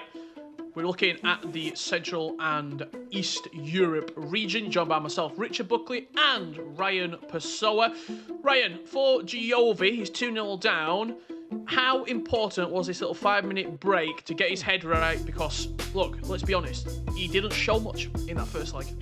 Yeah, I think he'll be disappointed. As you said, he scored a lot of goals so far in the first 2 rounds, but this one, he didn't show anything. I felt as if there wasn't a clear chance where I could say, oh, he should have scored in this game. If he'd done this right, he could have led to a goal. He hasn't really got into the final third with any potency whatsoever. So I feel as if the break might do him some good. He has time to reflect on his performance, maybe go through something, speak to a coach, and go into this next leg, hoping he can start off very, very early with a goal. We'll see if an early start is in order, because the second leg of action is right around the corner. It's going to be Giovi up against Brancia. Nest Esports and Skill Up represented here. Italy against Malta. Second leg of action. Will it be Ruud Gullit dominating the middle of the park? Look, we talked about Vieira. Didn't really see too much of him, I'll be honest. I think Giovi did have a lot of possession. Vieira's in the team to sort of, you play possession through him. He's very solid in that area. He was chasing shadows, especially in that second half.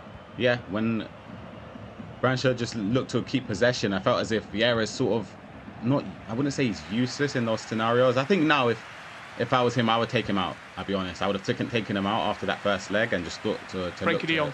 Yeah, 100%, and gone towards maybe the likes of Pele, or just somebody else, maybe even a Cruyff or a Eusebio, or another icon attacker that could offer a little bit more going forward, because there was nothing. And again, he'll be disappointed with that. Well, here we go. It is going to be Giovi from right to left in the blue strip. White shorts and socks, and from left to right, it's going to be Skill Up Brancia. Big chance. R9, he cancelled it. He looked for the right-footed shot to the far post, and Marquinhos just managed to get a body on the line. Vinicius Jr. down the byline. Ronaldo at the back post. He's up, but no real conviction on the header. Quick start here for Giovi. That's more like it. That shot cancel there was perfect. I thought he got a little bit unlucky there that the shot was blocked from the AI of Brancia. I thought it was definitely going to be the start he would have needed. But again, that's what I'm talking about. He played that pass into R9. He done well there, because that's the first bit of, well, first clear-cut chance he's had in the first, well, after the first leg and the first 10 minutes of the second leg. From a Brancia point of view, you see how he's playing the game right now. He's keeping possession. He probably just wants a continuation, almost a straight 180 minutes, as crazy as that sounds. Like, the break probably hasn't done him any favours. He just wants this game to continue through, keeping this slow style of possession, forcing Giovi out, and then picking him off. We've seen how deadly he can be with the one pass, driven pass from right or left wing straight into the striker. Yeah, as you said, I feel as if he's playing a game where he's just ticking down the minutes. He's happy for the game to go by without him creating another chance. He doesn't need to, even though he's on an attack here with Mo Salah. But he knows if he gets one more goal, he could seal the deal with that, with a game over already. But as I said, I think if he concedes, I wouldn't be shocked if he concedes again out of panic. It's just the game just turns around. Yeah, because the way he's playing is kind of in fear. It sort of looks as if. But again, if he can just see it out as the minutes go by, he'll be confident that if it reaches to half-time with a 2-goal lead, he'll back himself to see it out. I think João Cancelo's probably had more touches than any other player on the pitch in the first 20 minutes.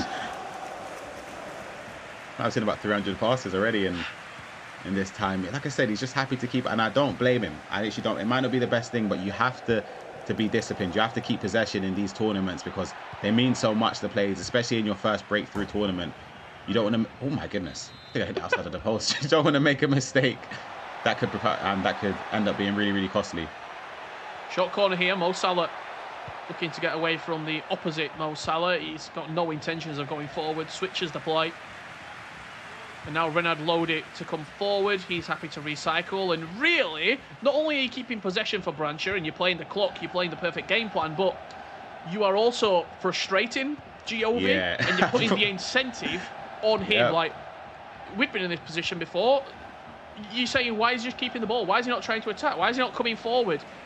It's an annoying game. It's an annoying game plan to play against. It really is. I'll be honest, I'll be fuming. I'll be absolutely fuming. I would have team pressed by now, I'll be honest. I would have had him. Shell's be getting an earful. Oh, absolutely. I would have been flying at this guy in a 3-4-2-1, everyone attack. But then again, that's the thing. I think that's what Brancia wants. He wants Giovi to just to go a bit more attacking, to leave some gaps, because he knows if he can get the third, it's game over. And I think for Giovi, you do go a tiny bit more attacking. You up your depth a little bit, maybe press after possession loss, or press on heavy touch, because he's not really getting possession. So I'd say just change to that maybe and see what happens. Maybe come back off defense on some of your players, back your wide players, have it on balance or stay forward so they stick on the fullbacks, because as you said, Cancelo seems to be getting the majority of touches. Be a chance here for Giovi. Patrick Vieira offloads it to Ruud Gullit. Left-footed strike, and Edwin van der Sar unconventionally tips it around the post with a left hand. Vinicius Jr. played short. He runs straight into Mo Salah, and that's the last thing that you want to give possession away. But good press from Giovi, wins himself a throw-in deep inside enemy territory. Expect for this to go back and potentially all the way across the pitch. João Cancelo whips it in. Rude Hullet, free header. What a save, but he doesn't do enough. And that's the goal that Giovi needed. What a ball. I'll be honest, it's another Rude Hullet run. You have to watch out for that. I'd love to see the replay. Fantastic. Actually, straight down the middle. Van der Sar, I don't know about that one, but Rude Hullet, he's triggered him. Cancelo twisting and turning the header.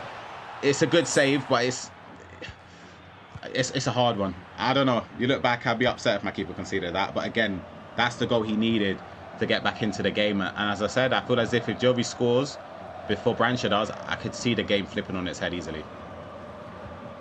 So now, the question is, does Brancher? He's played 36 minutes of solid possession. He's played the perfect game plan so far. He's conceded. There's been a chink in the armour. Now what?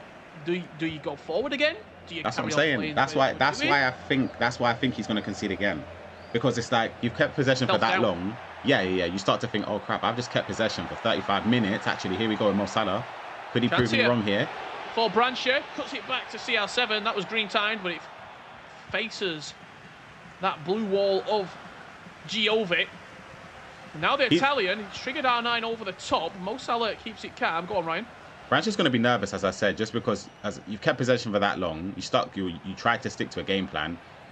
It's gone out the window, or potentially could go out the window because you've conceded. You don't know what to do. I've been in this. I've tried this before. I promise you. I don't know if I keep possession after it's 2-1, but then if I concede, I'm gonna be so annoyed because then maybe I could have scored. But yeah, it's a tough position to be in. 45 minutes of FIFA have been played. We've got 45 minutes left. Potentially, could go to extra time. Could go to penalties. How would you assess that first 45 minutes from Brancher's point of view first? Are you disappointed, or are you thinking, I've conceded 1, this guy on average has scored like 6 goals, typically, or like, maybe, yeah, I mean, he scored 6 in the first game, 7 in the second game, so what, 5 goals on average, 6 goals on average.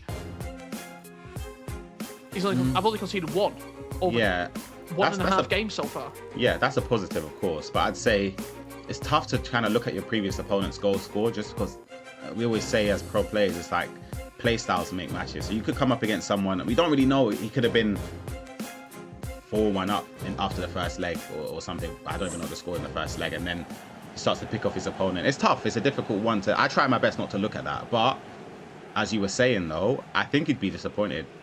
Just because it feels as if you've kept that much possession, and weirdly enough, for Giovi, I'll be happy with that. I've had more chances than I had in the first leg, and I've barely seen the ball.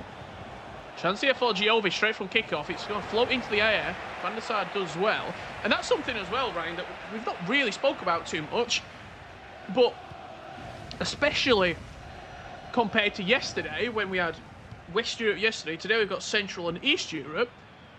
The competitiveness, you could call it, / games that we've watched have been, there's barely been any blowouts. Like we saw a blowout in the first game between MoAuba and RVP Legend, and looking across a lot of the other games, a lot of 1-2 goal scoreline difference. We're not seeing 4 or 5 or 6 goal separate scorelines at the moment. Yeah, what put that down to?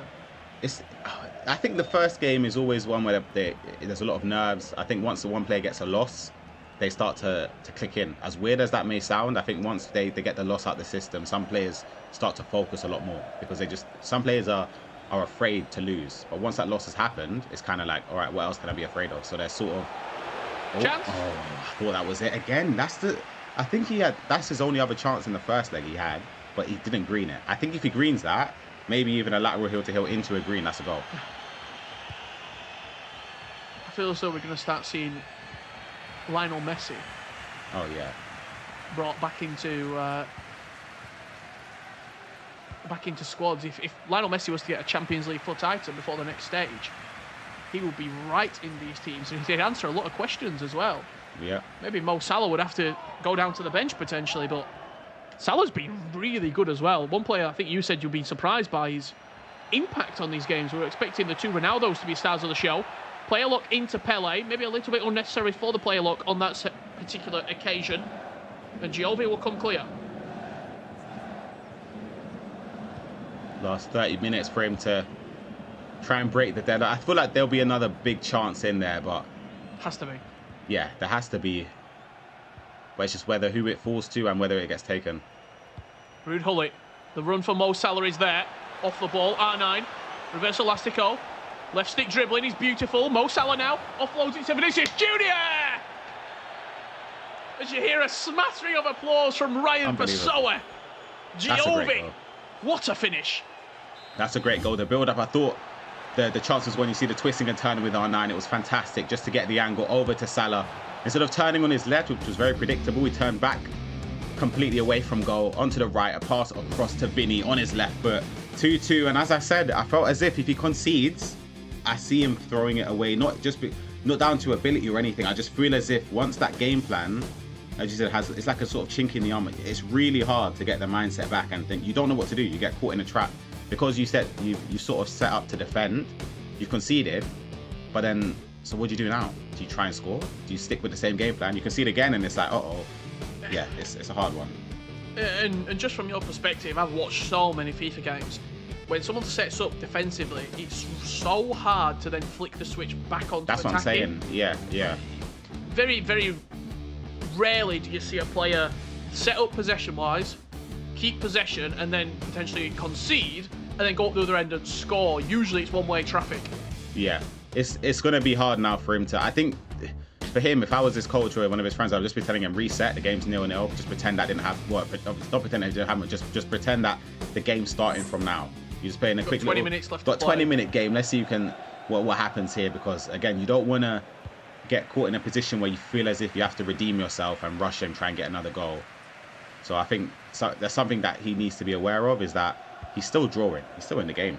Still all to play for. He just doesn't want to give up a lot of chances because, again, we've seen Giovi score a lot of goals so far. Is it next goal wins for you at the moment? Yeah, absolutely. Yeah. Mo Salah.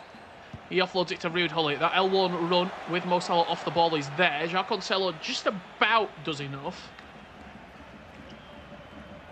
As you see so many runs off the ball being triggered, just players flooding forward almost at every occasion. Centre mids bombing forward. I think Ruud Gullit's probably been in the box more than Vinicius Junior has. Mo Salah looking for the switch of play, not on this occasion. And Giovi has a chance. I think there'll be one more. I think if Branchi gets possession around the 80th, I think he has to play for last attack. I think both of these players will do that. But until then, there might be one more chance. I thought it was going to come there from Mo Salah. The pass intercepted. Huge interception from Marquinhos. It's a goal-scoring opportunity if he doesn't step in. Frenkie de Jong with the ball bouncing off him could have fallen into the path of Giovi there.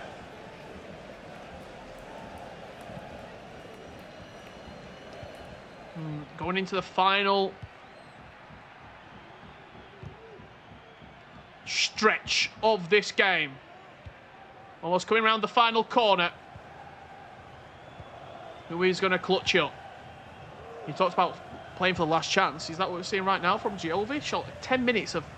I don't think so. I think when you keep possession for that long, it's like a thing which you speak about. It's like you eventually will lose possession after keeping for so long. It's like one pass is like straight. It's hard to explain, but honestly, I don't think it's wise to keep for 10 minutes. I think that's a little bit too much. I think he has to go for it. Giovi, Ruud Gullit, the man of the moment. Lacroqueta, left-footed strike. Beautiful Lacroqueta from Giovi. And he finds himself 3-2 down after being 2-0 down. Wow, that's the first time I think we've seen a Lacroqueta that hasn't been cancelled into a pass or anything else. As you see the build-up from the replay, Salah across to Vinicius Junior into Gullit. It was interesting to see what he would do there. It's perfect, I'll be honest. Perfect choice of skill move. It's unlikely this FIFA that not an El Tornado, thinking of FIFA 19, a Lacroqueta would work there past the defender. But as I said, I'll be honest, I think it's done. I think it is done. Of course, FIFA, you can never rule out. You could score straight away from kickoff. You never know. but you could just sense it. The way he was playing was just a bit too nervy, and I think it's gonna end up giving up the game for him. It's been the day of the comebacks. 2-0 down, now 3-2 up is Giovi. La Croqueta coming out. Yeah, I don't think there's anything else you could have done there. I'll be honest. I think if you shot cancel, you'd have had to hope the defender would have been animated and heel to heel, maybe. Oh, maybe, I don't know. It was the perfect skill move for the perfect moment, really. Yeah. As attacking, quick instruction, he's flicked on there from Brancher. He had the game in the palm of his hand. 2-0 up, coming into leg number 2, but 2-0 is not a safe scoreline by any stretch of imagination. All it took was one, and Giovi started rallying. He's got the ball back now. Yeah, the train left the station, and unfortunately, Brancher was not on board as he gets floated into the back post. Oh my goodness! Wow. Fair play for bringing up Van der Sar there. That was very, very risky. Giovi's won it back. You know what? I'll be honest. If I'm Giovi, I'm keeping the ball. I'm not even trying to go forward. I'm right here. Off the game, corner flag. That's what I'm doing, because it's sweet. It's a sweet feeling. The guy's kept the ball against me for that long. I'm telling you, I'm doing the same thing. I'm going to the corner, bringing on subs, watching the whole replay, let every second tick down. As you just have to do it. Send him a tweet afterwards, at him. Well, it's Gravenberch in the corner. I don't think there's a better player that you want inside the corner. He goes all the way back to every Van der Sar as Giovi from 2-0 down will clutch up. And the Italian goes 3-0 here with a 3-2 victory in the Swiss round. He confirms his place into the eChampions League knockouts. 3-0, job done. What a performance. It's a great turnaround. I feel for Branch. He'll be upset with that, but again, I kind of think it's obviously hindsight. Even though I did say it, I have to credit myself. I think it's just not the greatest game plan at that moment, just because, again, I feel like with the nerves at that stage, if you do end up conceding, I feel like the game's just going to flip, and that's what happens. So there's still 2 games left for him. He can still qualify, and he'll be hoping for his sake he can get it done in the next round. Yeah, absolutely. I think for Giovi, there's no better feeling, is there? Like 2-0 down, you're not getting dominated by any stretch of imagination, but you just not got the ball. You're playing against someone who's just keeping possession, and in hindsight, obviously it wasn't the right thing, but it was on a knife edge the entire game. I do think he had to try and progress and get a third. 2-0 is not a safe scoreline. It's never a safe score. It's the cliche saying. They always speak about it. But again, I have to commend you. You were right. You spoke about Giovi at the start of the tournament. He was your one to watch for someone that could not just qualify, that could even go 5-0. And he's 3-0 now. So I have to give you props for that one. I have to give it. Well, I know my FIFA esports, and I know that Giovi's a player. We see the best moments from this second leg. It was a throw-in deep in enemy territory. Look at that run from Ruud, by the way, from centre midfield.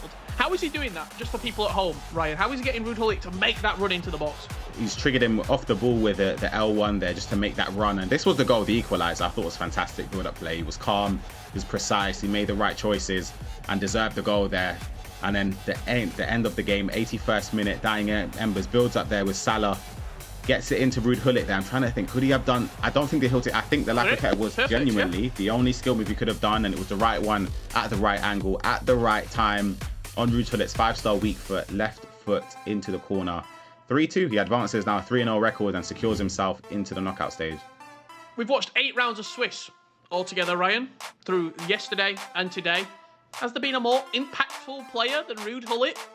No, none. We even saw it, even if you exclude all the other games, just the MoAuba game, we saw what Ruud Gullit is capable of with the goals, the last-ditch runs into the box. He's vital for every team. So that's why it's kind of a shock that there are some teams or some players that don't have him in the squad. Yeah, absolutely. He's the man who can do everything. He's Superman. He can win the ball, he can tackle, he can shoot, he can do absolutely everything. Another man who can do everything is Kyle Walker, and he's joined firstly by Liv Cud. Thanks, guys. A great game there. Kyle, talk to me. That skill, La Croqueta, I am one. I'm a big fan of it. Not just in FIFA, but also real life. Was that incredible footwork in the box? It was indeed, and of course you can do that in real life compared to me. I can't do it. I know that you've taught me some skills before, but we won't talk about that one. What a game it was. Once again, we've seen a player that back against the wall, they come out fighting. Giovi there, for him to then get that win in the end. He was 2-0, and then in that 81st minute, he manages to win the game. Then he frustrates his opponent as well. Richard and Ryan were talking about some of those tactics he was using towards the last few moments of the game, and rightly so, for him to come back, for him to first score that first goal, then to get the equaliser. I've got to say, that first goal though with Hullet, wow, incredible. We've been talking about Hullet running into the box time and time again. That is what we are seeing. Gets the equaliser, 81st minute, scores that winner, and it means that he is qualified for the knockout stages here at the eChampions League. Branch has got to be upset, frustrated. You could see in the gameplay towards the end that he was probably being frustrated by his opponent, but now he's got to dust himself off. We've got 2 more rounds left of Swiss. All he needs is 1 more win. Who cares tomorrow, next week, in a month's time, how he got through? All that matters is he gets that 3rd win and he manages to pull it and go through and qualify for that knockout stage. That's all that everybody cares about. So it'll be interesting to see who he gets matched up against, because Liv, as we both know, if he loses the next game, he goes into that final round 2-2. He's lost the 2 matches he's just played. It's not going to look too good for him. So I'm looking forward to the next 2 rounds. There's plenty of energy, plenty of excitement, and plenty of FIFA 22 to come. We like it. We like it when there's a lot on the line. Now, Kyle, one thing to talk about is the past few games, or to be fair, the games so far in this competition have been very low scoring across the board in comparison to previous years. Now tell me, why is that? Is that because the level's so high, the competition's fierce, the games are tight? Like, why are we seeing low scoring games? Well, I guess there's a few answers to that one. You could look at some of the gameplay just yesterday. I mean, Levy David, he scored 27 goals. Maestro squad scored 26 goals in those 5 games. So you can say that there are players that are still managing to score some high-scoring games and managing to find the back of the net plenty of times. But as MoAuba was saying just before, the game has developed over the last few years. MoAuba, how did he win that FEWC years ago? Well, he mastered the green timed shot, okay? So him shooting, getting it double tap, green time, he told me that all he did for a weekend was practice those shots. That game has developed, it's changed, it's a new iteration, and then you get a different patch on this game and it makes it a much more defensive game. So we're seeing that some of these players now, they've really had to work on their defensive skills. And for me, sometimes you're looking at it, you're watching it, it's like who's trying to outsmart the other one. You're capitalizing on those mistakes that the other players are making, but actually they're making very, very few mistakes right there. So that's why I think they are very low scoring. But as the pressure gets to people, the palms start to get even more sweaty, they've not got time to rub them on the towel, that's when we'll see more mistakes, that's when we'll see more goals. That's true. It is the eChampions League. After all, we are at a high level here, so mistakes will be punished, goals will be scored, and we'll be seeing incredible moments. Now over to Mike LaBelle for his MasterCard moment of the match. I'm going to give you a couple moments too. We're going to double dip today. That's just where I'm going, how I'm feeling. We do have a classic moment because this game really was a true tale of 2 different legs and 2 different types of matchups and just game flow in general. The first goal that we're going to look at is from Skill Up Brants. And I really like this goal. We're going to see it constantly where you're looking at your wingers, your attacking midfielders, and you're trying to find this gap. Creating a lane of space, it's crucial, and you angle a low-driven pass, and you're just isolating an attacking matchup. Exactly what happens here. A relatively simple finish, everything about it, but you see it happen frequently, and it's something that we should bring up if you're looking to score goals like this. And a lot of it's where you're hitting these diagonals, and when you hit those diagonals, you can get a competitive advantage, and it doesn't matter if you're a beginner, an intermediate, or an advanced player. However, I will say with the real true moment of all moments within this matchup, I mean, the pro recognition with this skill setup is gorgeous, beautiful, easy on the eyes, unstoppable. Ruud Gullit, the man of all men, galloping through.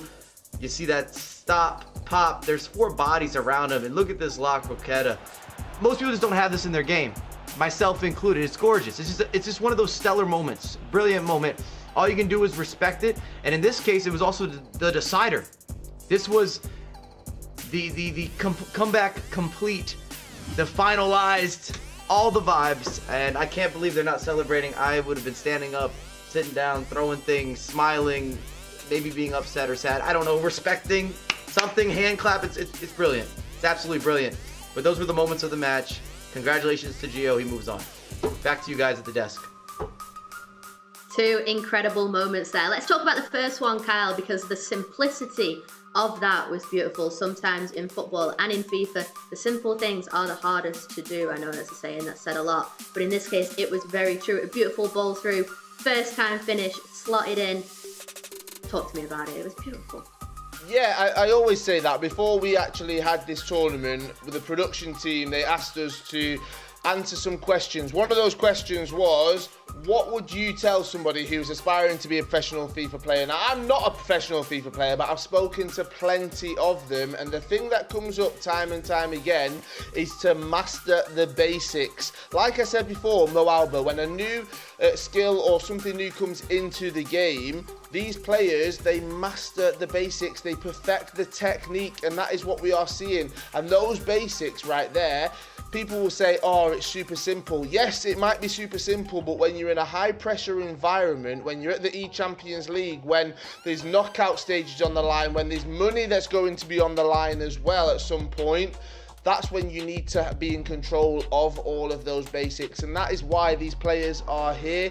Going on to the second MasterCard moment, the La Croqueta, Richard and Ryan were saying that there was no other skill move to choose in that moment. Let's break it down. The ball comes to you in the box. You've got a split second. You've got a few milliseconds to decide what you're going to do. And if you, as I said, have mastered those basics, well, what it means is in those split seconds, you can actually choose the right move, the meta, the perfect thing for the moment you're in, and it results in a goal right there. And that's why these pro players, they're at this stage, because they've mastered all of those basics and they can turn them on in milliseconds. Basics are key, and mastering them is important. Like you say, Kyle, it's the foundations. If you're not going to have that, you're not going to be succeeding. You are going to get knocked out, and we have seen players knocked out so far. We have just finished round 3. So talk to me, Kyle. Are you surprised about any of the players that are knocked out so far? Looking at those 4 that have gone, they're probably going to be extremely upset with themselves. They're on this stage and they're wanting to go through.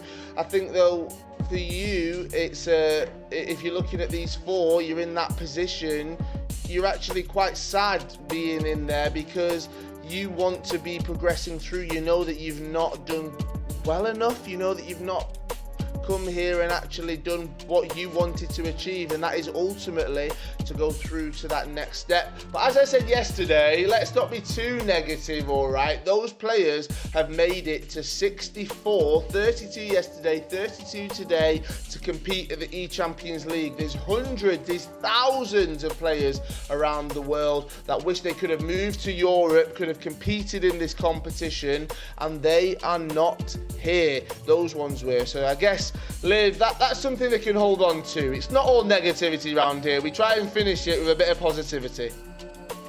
I love some positivity, Kyle. And you're right, we are operating at a very high level here. This is the 2022 eChampions League. We're going to go to a short break right now, but don't go anywhere, because right around the corner we have the Swiss round 4 coming up. This is day 2, the eChampions League.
Welcome back to the eChampions League. This is the Swiss round 4. We've got some awesome games coming up. Kyle, do you want to talk us through those? Yes, I do. Looking up into this next round, it's a huge one because once again, we will be losing some of those competitors right here. It's do or die for some of them. They get to this stage, we've already lost 4, we're going to lose some more, and then it gets into the 5th and final round where we'll be losing some more once again. Now going into this one, the pressure continues to build and build, Liv, and when you get into the Swiss round 4, obviously it means that you're still in the competition, but for you, now you have to turn it on. What have you learned? What have you done well? What have you done badly? What do you need to improve on? What are you going to do in these next 2 legs of FIFA 22 to ensure that you make it to live another day? Now, the eChampions League, I always talk about this, about how much pressure there is, but what have we seen yesterday? Tex, one of the GOATs as people name him, one of the players that is the best of the game, 0-2. Then he manages to get that win, meaning he was 1-2. Going into this 4th round, there's going to be some players that are at that level that they need to win to make it 2-2, or they're going to lose, and that is it. They switch the console off, they put the controller down in a very nice and orderly manner, and that is their eChampions League done and dusted. That's why I love rounds 4 and 5, because we lose people. Sorry to say it, I don't want to be too negative, but this is it. They have to turn it on, or the competition's done for them. It's not negative, Kyle. It's healthy competition. I like how you say they put the controller down nicely and gently. I think if I'm losing, that controller's going across the room.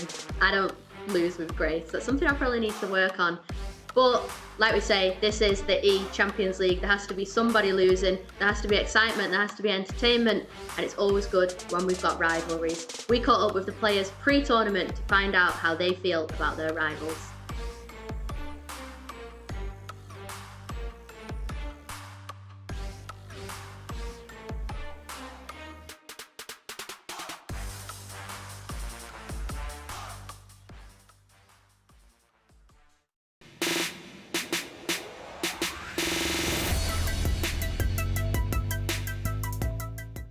Tournaments like this, I usually go to bed early, eat healthy, and drink a lot of water because it keeps my energy level high, and that is so important. Stay hydrated with a lot of water.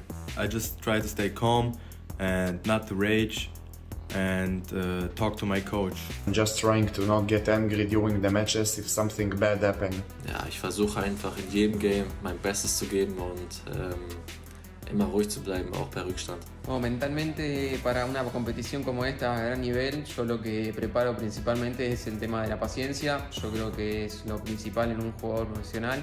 To play FIFA at a world-class level, you have to mentally prepare yourself for the worst, but you do so by putting yourself in bad situations in practice, so that when it comes to the real thing, if it does happen, if you're in a bad situation, you are ready for it. I watched a UFC interview one time, and it says be confident in preparation. So if you believe in your preparation, you'll be confident when performing. So the way I train myself mentally is before every game, I try to remain calm, composed, and try to focus on every scenario during the game.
welcome back, guys. I think it's time for some game action, don't you, Kyle?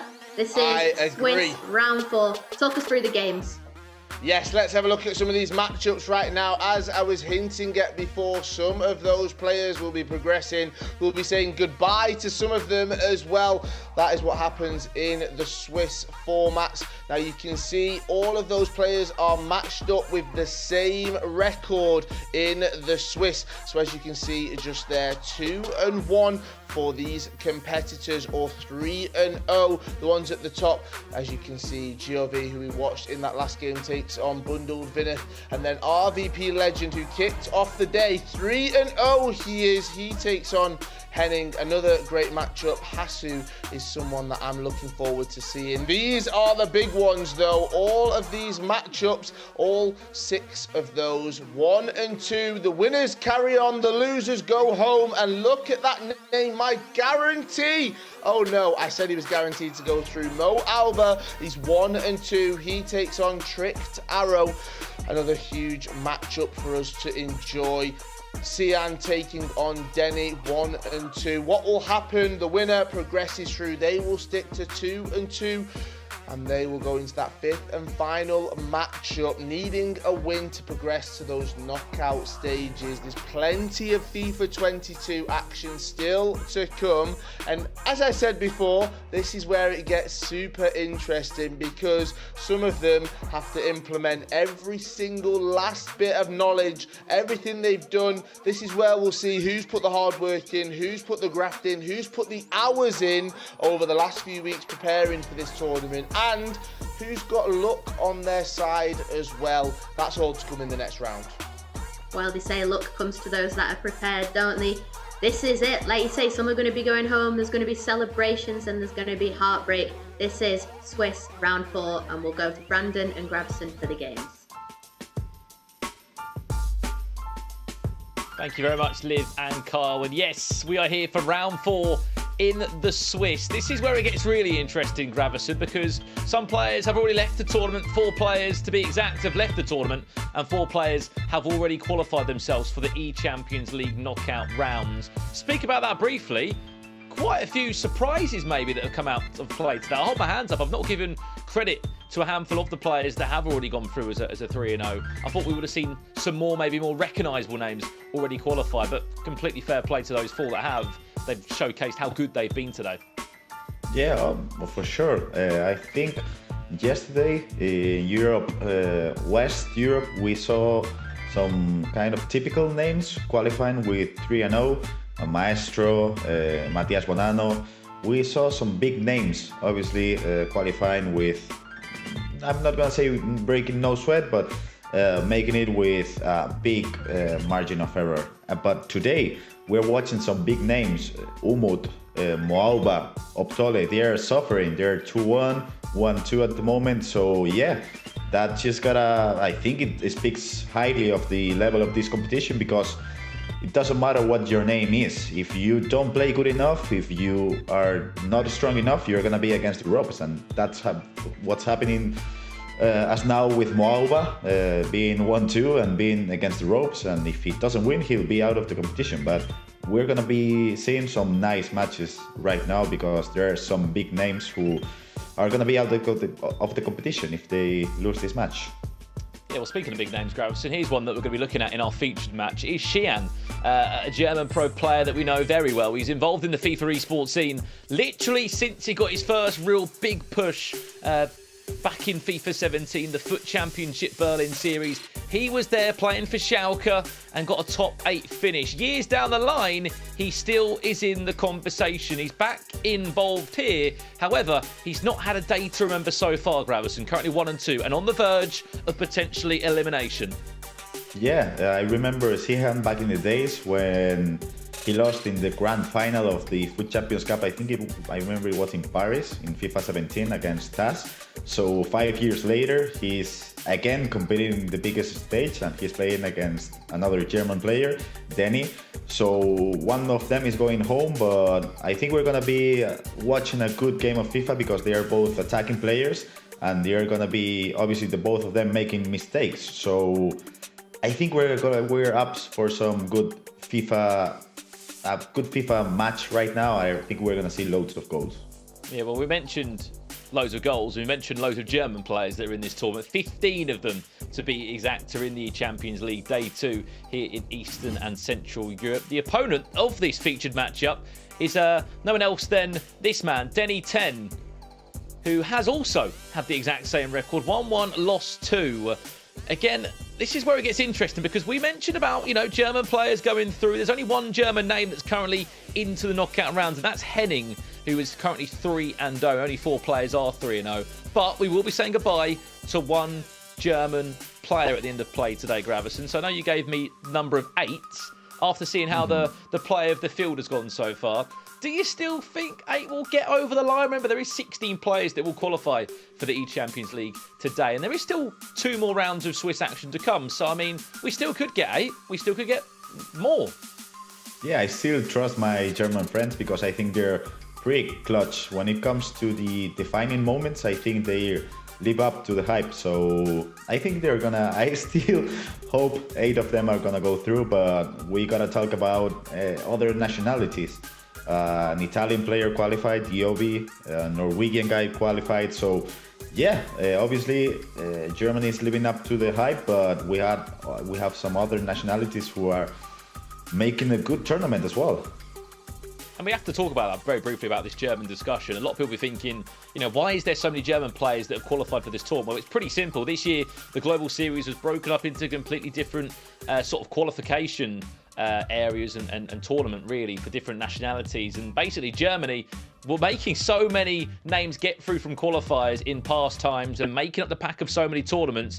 They pretty much got their own qualifier. It's basically Austrian German players only that have been able to qualify in their own sort of, I wouldn't say region, but in their own qualifier. There was 220 German players that tried to qualify for this. And here's some of the big names that we have been keeping an eye on. MoAuba is in elimination match. Hassu is not quite got himself over the line yet. He's nowhere near 3-0 just as of yet. He's currently 2-1. He's looking for one more win to get himself over the line. And then Cihan, he's also 1-2. So there's been a completely different mixture of results here today. Obviously, we expect still quite a few of them to get over the line and to get into the eChampions League finals themselves. But just a word on that, Gravison. You've been someone that has been heavily involved in the Spanish community, the development of players there. You've seen, the likes of Neat come on through, double back-to-back La Liga champion.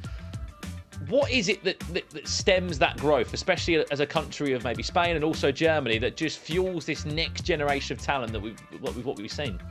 I think we as a Spanish community, we were looking up to Germany a long time ago because they were doing things right. Like, they support one another, like they stream together. They are happy when their friends are qualifying for tournaments, and I think that's maybe something lacking in other countries, that feeling of friendship between players. So I think we tried to bring that up in Spain. Obviously, Josita winning FGS 1, we were pretty happy. I think the whole community for him. Neat making a top 2 result in playoffs last year, and Denny qualifying for his second World Cup. I think that feeling of friendship has to be there if you wanna be making your country one of the top FIFA countries out there. Yeah, and another question I'd say on the back of that, I look across the board of the 15 German players we've got in this eChampions League.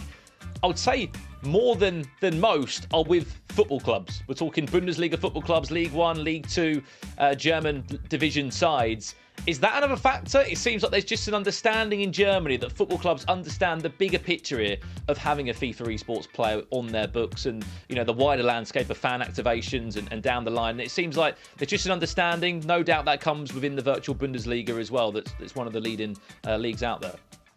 Yeah, this is the great thing about FIFA. It doesn't matter if you're an esports club or if you're a traditional football club. If you invest enough, if you treat your players well, and if you do a good job, you're gonna be on the biggest stage.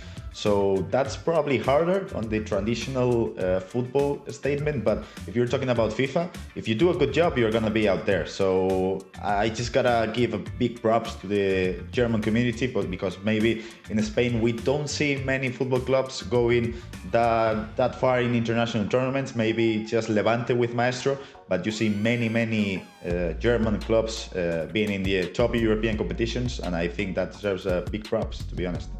And look no further than MoAuba Gravesen winning the E-World Cup just a few years back. Just showcases all that development and hard work that has gone into the German FIFA scene. You'll be happy to know we have got that game ready for you now. It's Elimination FIFA here in the eChampions League as we bring you round 4 of the Swiss rounds. It's the battle of the football clubs. It's Hertha Berlin against FC Heidenheim, which makes this even more exciting. 2 German heavyweights that will be going head-to-head here in the Champions League round 4 of the Swiss. Loser is out the tournament and the winner will survive for another round of Swiss format. Remember, 3 is the magic number. You win 3, you go through to the next tournament in April. All bouncing around the box there for R9.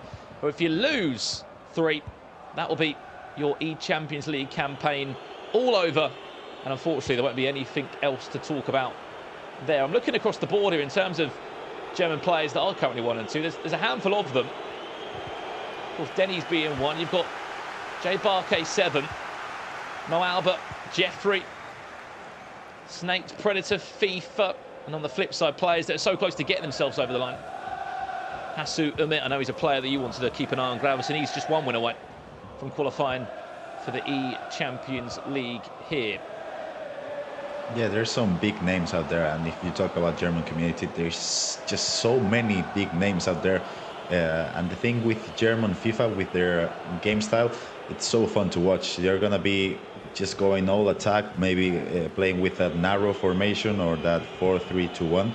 And the thing is, I just expect a lot of goals from these 2 legs because they just love to score goals and they love to play attack FIFA. It's just really fun to watch the German community. Just a word on Cihan Gravesen. I'm looking across the career that he's had as a FIFA esports player. I mean, in your time, you've played for many clubs and many esports organisations, but you look across the board, it's very football club heavy, but the run he's had, he comes forward now for the first chance of the game. Brilliant, the block at the back, it goes out for a corner. He's played for Schalke, RB Leipzig. He had a spell there for 3 years in his career. Went to VfL Bochum, a team that's most prominently known for the partnership out with Megabit, another fellow German player. And now he's at Berlin. Shows that any club that he's gone to have sort of had the backing of him that he will make tournaments, he will make finals, and he will make LAN and live events. Yeah, and that's the thing. If you're a football club and you want to invest in a big player, you expect him to qualify for the big events. And Cihan's done it back to back. Be a chance for Cruyff there, down the goalkeeper's throat. Guadarrama able to deal with that one. Not any issue. That could be a mistake though. Denny looking to capitalise on it. Brilliant ball into R9. Did he need the turn? He didn't. Remember, he's got a 5-star weak foot. Could have fell back on. A shot from there, and from the reaction that no one else can see other than me, Gravesen, by your reaction, it looked like he should have shot. Yeah, that was a first-time shot for sure to the back post. But that's the thing. They're gonna make those mistakes. And the thing is, no, practically the midfielders didn't touch the ball. Like, it's all like back-to-back attacks, and I just love this kind of FIFA. But yeah, that miss from R9 kind of frustrated me. We did share some insight that was quite interesting at the beginning of today, Gravesen, about how the German community have been approaching their FIFA. This year, R9 can't get a clean shot away, and just to share a bit more of that, we were speaking before we went live at the beginning of the show, just about how you maybe, in your words, it said that we could see quite an attacking display from the Germans as a whole. Yeah, definitely. We're watching it this game. Maybe they haven't decided the right decisions inside the box, but we're just watching it. They just like to pressure on their opponent's half, make these runs, and we can see it. Great ball into R9. Easy pickings for Cruyff. He's not been everyone's icon in the team. Remember, you only get 3 icons in this eChampions League setup.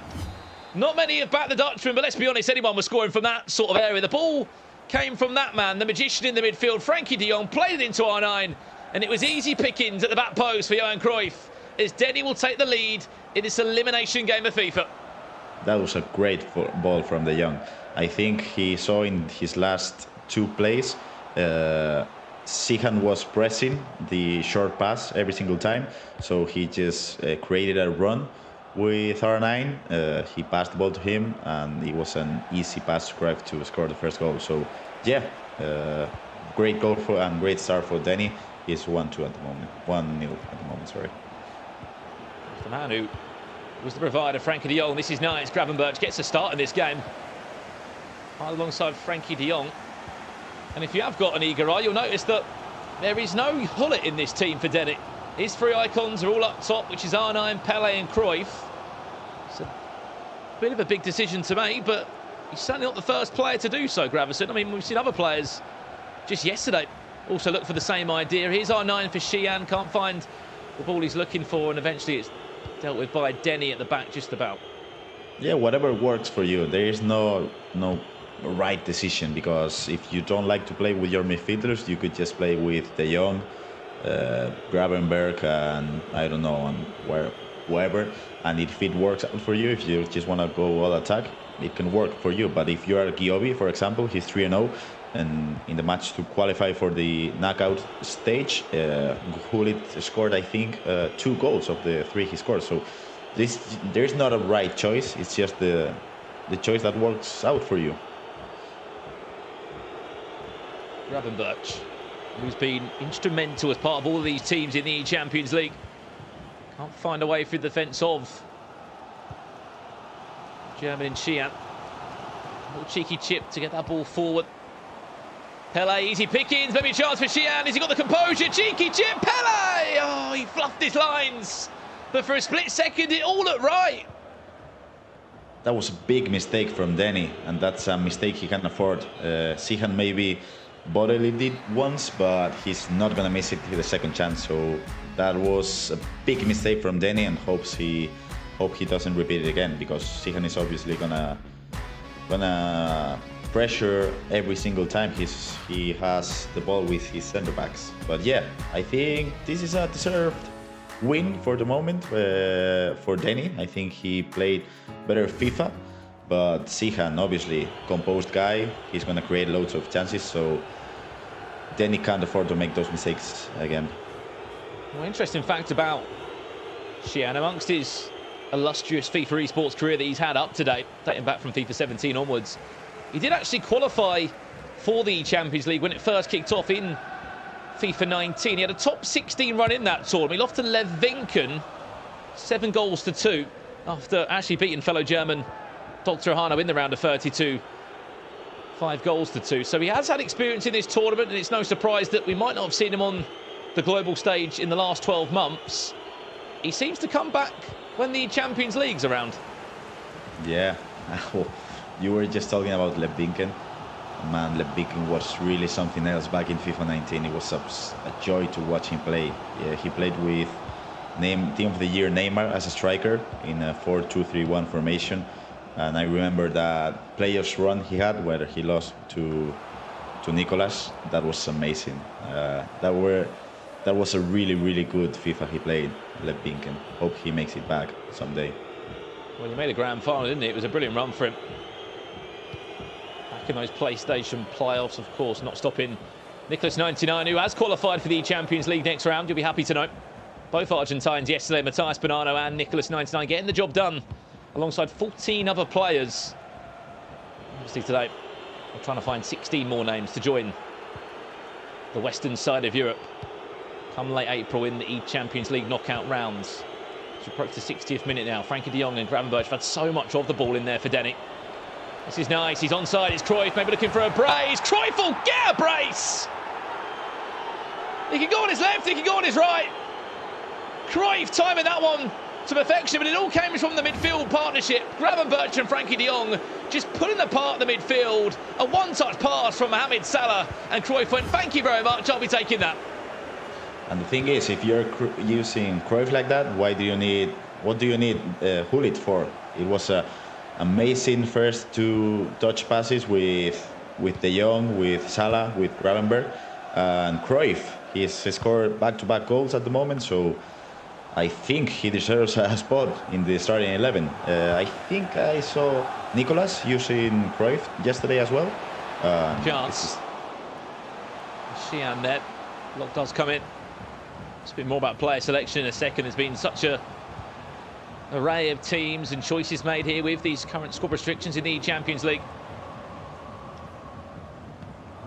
Currently going to plan though. Tries to build it up well and can't find his way around. This is where it's going to be interesting for Cihan, not to get frustrated. It's already been quite a frustrating day for him in the office after the matches he's had to play. Funny story for Cihan. I wouldn't say funny, but he lost to his former team in VFL. Bochum's very own Snakes. 3 goals to 1 in the last round to put him in this elimination position. However, he did kick off his day with a 6-2 win against Yuval Belly, which is actually quite a big result because you know much about the Israeli and FIFA scene. Yuval Belly, Nomni Sat, Rowie Feldman have been sort of the 3 big stars coming out of Israel in the last 12 months. Rowie Feldman sort of the main man to get that movement going. Brilliant ball over the top. Pele! How about that one? An acrobatic effort and a bit of a lifeline. Because if it was to go through near, it would have been an absolute mountain to climb for Cihan. He somehow finds the ball into Pele. And how about that for a finish on the big stage? Dinked it up and into the back of the net. That's gotta be maybe the goal of the day. I don't know about that, but that was some beautiful FIFA. A perfect lob through pass, then an extra touch with Salah as a header, and that beautiful finish by Pele. A beautiful goal, and I think Cihan has just started to turn it up. Maybe he can equalize before the end of the first half, but I wouldn't count out Denny because he's played some beautiful FIFA in the first half. But yeah, Cihan turning it up right now in the second half of the first leg. And how big is that goal in terms of the complexion of this game, especially when you're frustrating 70 minutes in this game? You haven't really been able to get going. You've conceded 2 goals. As a confidence booster, aside from the score, what does that goal do for you? It definitely helps out, because if you saw Cihan, he was starting to get a bit frustrated because he was activating the team press with the deep ball tactics. So I think this is a really, really good, necessary goal for him, because it gives him hope. It gives him hope to not go all attack and try some other different, maybe calmer combinations. But I think it was a necessary goal for Cihan because he was starting to lose his patience for a bit, and I think that team press thing kind of was gonna make him pay for a big mistake. As we said, we'll keep up to date of all the games that are taking place in this round as we commentate our featured matchup. MoAuba currently in an elimination game. Not forget that Tex was also in this same situation last night. He turned it round with Tex-esque performance. MoAuba, obviously a runner-up in this tournament back in 2020, losing to the hands of Tex, will be doing everything he can to ensure that he is in that final 32. So quite a few rough results today has MoAuba. He lost 8-3 in his last game to Rowie Feldman. It was not a nice result to be on the back of the 11-goal thriller that was. It would be an awesome story to see MoAuba progressing to the knockout elimination. And the thing is, RBP legend. What a ball. That's nice. What a ball that could be. Cristiano Ronaldo, he just can't find his feet.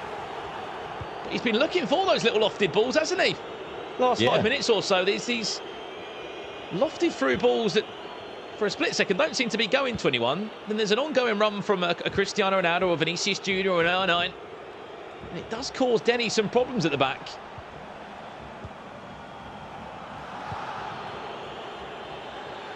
Final 3 minutes. And a little bit the halfway point here in leg 1.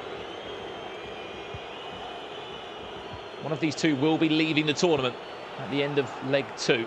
Or even if we need extra time or penalties, That's the reality. We're in R9 back to goal. Maybe a finesse from that's far out. Pele, quick feet from the Brazilian. Pele still can't find Cruyff. That would have been the perfect hat-trick for him, Gravison, and maybe that'll be a chance that he'll look back on in about an hour's time, depending on how this result does end, and think, if I could just link in Cruyff there, that could have been a completely different story. Yeah, that's the an issue you can have if you keep the ball for 6 minutes. That thing kind of activates, like when you pass the ball to a player, he doesn't initiate a run for a split second, so that's what happened. He passed the ball with Pele to Cruyff, and as he kept the possession for more than 6 minutes, he couldn't control the ball. So yeah, that was a bit tough for him, but I think a 2-1 result, I think it's fair for Denny. And we gotta talk about Cruyff, because Brandon, we don't see Cruyff much often, and right now he's just crushing the game, and he's crushing Cihan's hopes at the moment. Yeah, absolutely. I mean, Cruyff had a day to remember out there. Very nearly could have been a hat-trick. This was the goal that Cihan did get back late into the game. It was a frustrating first 70 minutes. How about this for a finish from Pele? Brilliant feet. Got it up on the volley. We certainly enjoyed that one in the commentary box. But at the halfway point, as we said, currently Cihan does trail by 2-1. A player that played in this tournament back in FIFA 19. Will he be able to pull himself back into the tournament? Because if he loses, he is going to be going home. Come back after the break to find out what happens here in Leg 2.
Well, welcome back to the eChampions League. We're here in day 2 in our group stages, but things are really hotting up here in the round 4 of the Swiss stages. You're joining myself, Brandon Smith, and Jaime Alvarez in the commentary box for this one. And we're not going to wait too long about this. We're going to jump straight into the second leg because we left it at the halfway point. Cihan is trailing by 2-1 against fellow German Denny. But Gravison, there's a whole lot of time left in this game. Yeah, 90 minutes, anything could happen. And obviously when you have both Cihan's and Denny's playstyle, I mean, you could score a goal at any single time. So I think Denny should be looking at not making defensive mistakes because he's done a couple and Cihan could punish him for that. But anything apart from that, I think Denny is playing a more complete game of FIFA and I think he deserves the win at the moment. But yeah, he's got to look out for those mistakes. But it's been a good game of FIFA for sure. Well, obviously another German name popping out into the scene is Denny 10. First club he did sign for was Bernard Leno's esports organisation. Yep, you've heard that right. The goalkeeper, professional goalkeeper, has his own esports team. He was playing under that last year before putting pen to paper. It was FC Heidenheim. Hat to goal, chance for Cihan, can't find it. Past Marquinhos. Well, I should say it's a dual partnership. He does play as FIFA 4 Leno esports and also Virtual Bundesliga for FC Heidenheim. It was a club championship last year. Winner. Just goes to show the accolades that this man does have alongside representing Premier League footballer. Here's De Jong, nice pass, too nice for Pele. A bit too heavy on the ball. We were talking in the break, Gravison, about the runs that both of these two have had, because there's a very different story between them. I mean, Denny went 0-2, so he was literally in elimination matchup back in round 3, which he did win. Now he's in round 4 as he comes forward, looking for a third goal in this game. Finds the cut back to Gravenberch into Pele's feet as Vajalo's a little bit hasty there, looking to clear the ball. And he took out both players' legs compared to Cihan, who did go 1-0. And now he's been on a bit of a losing streak. I think I know whose shoes I would rather be in. Yeah, definitely. I would love to be in Dennis's shoes because once you break that bad momentum and everything works out fine, it's easier. I think it's a downhill situation when you're in Cihan's shoes and you just lost back-to-back games. It's pretty difficult to kind of be on the winning streak back again. So I would definitely be in Denny's shoes. Look at Marquinhos there getting involved in that attack for a split second. Oh no, back to Pele. Oh no, we'll get another second. Quite the chance. If you're wondering what the score was in the first leg, Denny did win 2-1. So that is the aggregate scoreline to keep in mind. The man kicking from left to right in the red is leading this game. I don't know for how much longer. With Mohamed Salah bearing down. That right-hand side cycles back to João Cancelo for the time being. What a ball that could be! Oh, that was very, very interesting. He was offside, Hullet. But this is not normal FIFA, was it, from Cihan? He's playing these 30-yard through balls that no one's keeping an eye on.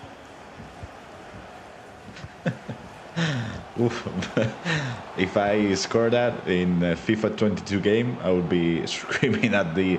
Maybe if I get eliminated, I would be happy because I scored the best goal of the day, because that would be an awesome game. This is a good through ball. Is he onside? He is! It's R9! He's got the time in the... Whoa! What a save from Schmeichel!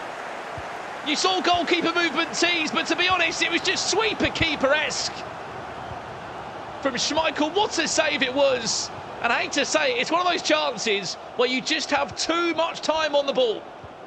Yeah, you could do so many things. You could cancel shot, you could ball roll the keeper, you could lob it, I don't know, whatever. But the thing is, when you have so much time, you just start thinking of things to do and you just gotta action. You just gotta turn into action. You shouldn't think as much and you just gotta make the right decision at the right time. It happens pretty much a lot of times when you have so much time to think, you end up messing up the situation. But yeah, that would be obviously frustrating for Cihan.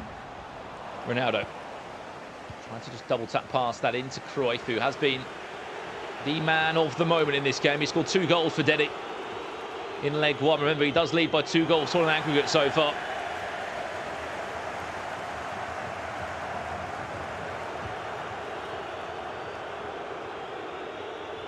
And Lodi. Dispossessed is Marquinhos. It's lacklustre and lazy from the Brazilian. It could cost him. Is he onside? Cruyff he is. Got 2 players round him, and he's got a bit too excited there and ran off the pitch as the Dutch forward. Yeah, that's a shame. I think he ball rolled into the wrong direction, and that's why he did Messi animation, but that's a shame for Denny.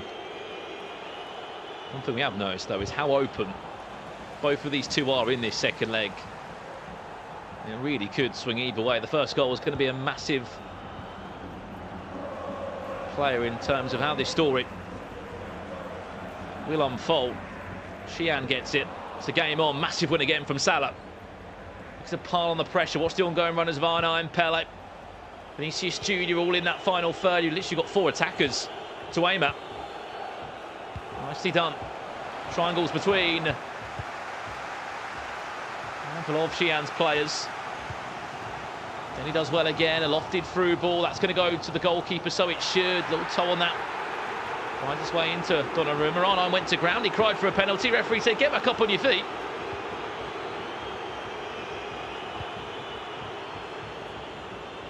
This will be the last chance of the half. It's another lofted ball that time.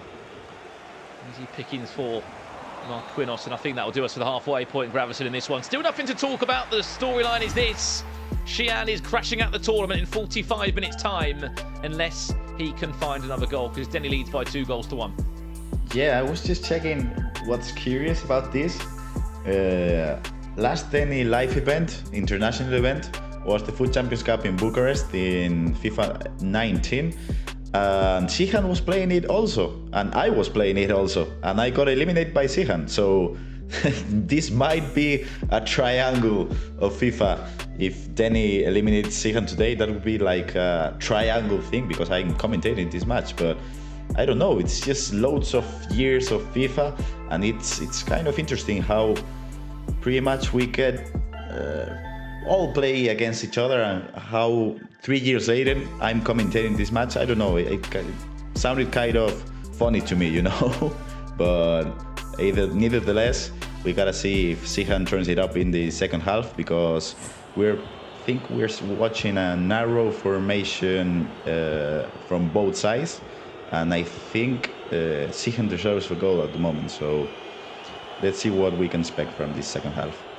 Well, as you allude back to that Foot Champions Cup you did match up at, that was his best ever season in terms of FIFA esports in FIFA 19, and that year qualified himself for a handful of events. He made 3 Foot Champions Cups also in that year, back to back to back. January, February and March he was there.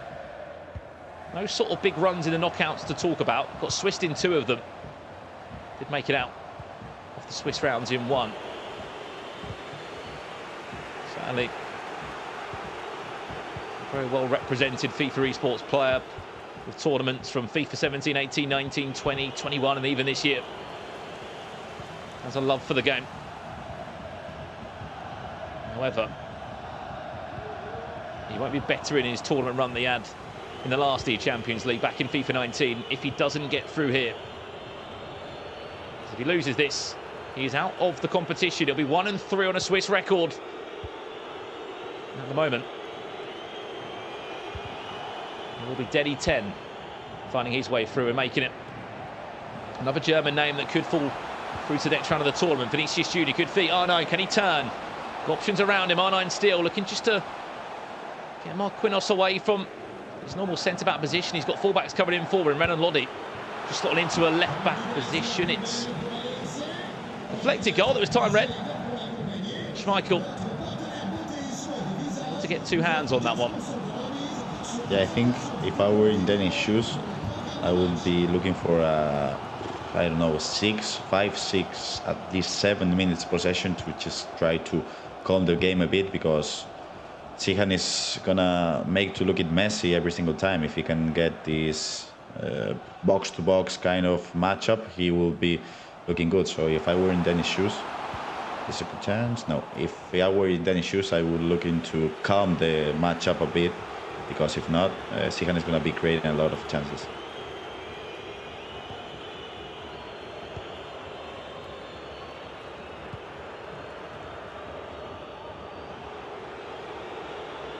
This is good from Cihan. Watch the youngs run. He's loving this. Space out on the far hand side. Vinicius can't find his feet. That one goes out. For another corner. Piling on the pressure.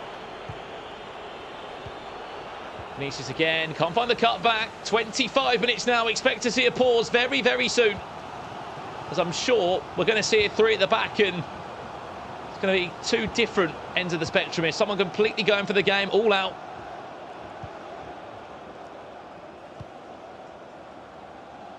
Yeah. There's that pause. We mentioned it. It's been cued. When will we see it? Team press time for Cihan as well. There is four red shirts. R9 could be onside if he wants to find him. Doesn't want to take the risk as Denny. Be patient instead. Pele just offside. We'll go into the pause. And as a pro player yourself, what are you changing in these sort of moments in terms of, obviously, fresh legs onto the field? Yeah, obviously some fresh legs on the midfield and on the wings. And if I were in Cihan's shoes, I would... You have two chances, or you're going with two options. You're going with three defenders at the back and try to attack on the wings, or you are going with a narrow formation, attacking with all the players except the center backs.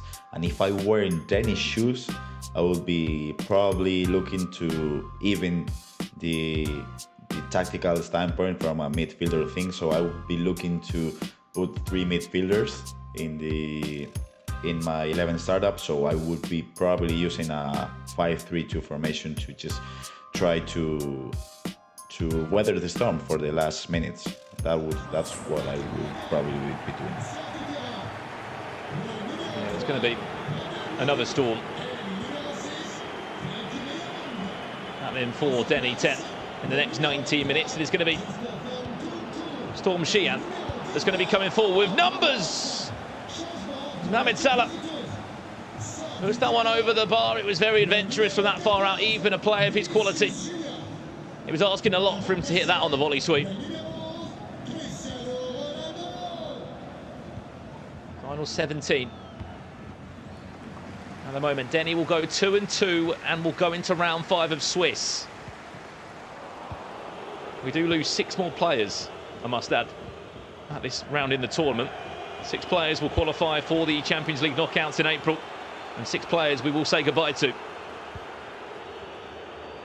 One of them could even be MoAuba. I'm sure we'll give you the headlines there of how his elimination game is going. He's up against the youngster of Arrow. Watch Marquinhos. Denmark. Ball into the box. It's a very long one, but it's a bit desperate, isn't it, from Cihan in terms of that. If that's his option, there's not much for him to go by.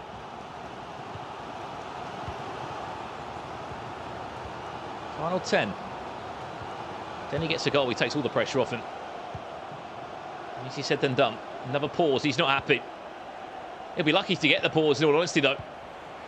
Because look at the space available. Cruyff into Salah. This is where it could get all a bit risky. Denny looking for the goal to conclude the tie. There's the ball. Cruyff will wait patiently. And so will Denny 10. He's been the goal scorer in this game. 3 goals to an aggregate.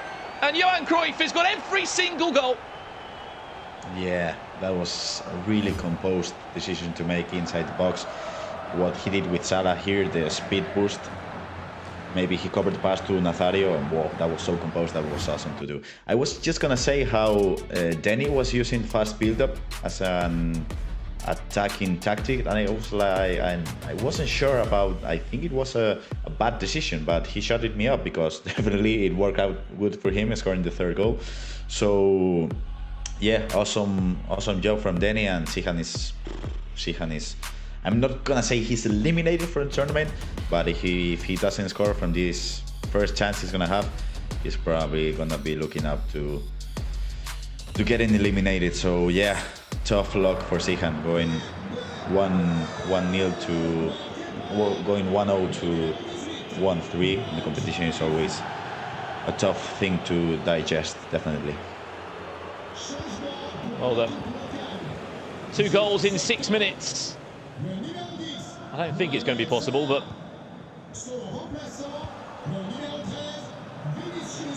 let's see what will happen. We've seen much more bizarre things happen in FIFA esports in terms of results that are being clawed back. But this really is asking for too much. Even a player of Cihan's quality and experience, 2 goals in no time at all, when there was just so many red shirts back. R9 is on his own, literally. Finds Pele. What a save! That was the chance if there was going to be any. Super Peter Schmeichel, who has saved him not once but twice across this game. 2 massive saves that no doubt are another goal on another day. Marquinhos back of his body, and I think that's all she wrote. The man that qualified for this tournament back in FIFA 19 of a top 16 finish will not be part of the final 32 this time, as he makes way for another German name and a new German player to try and find his way through. That would have been an unbelievable goal, but unfortunately it's not going to count. That is job done, and unfortunately another German name falls out the competition.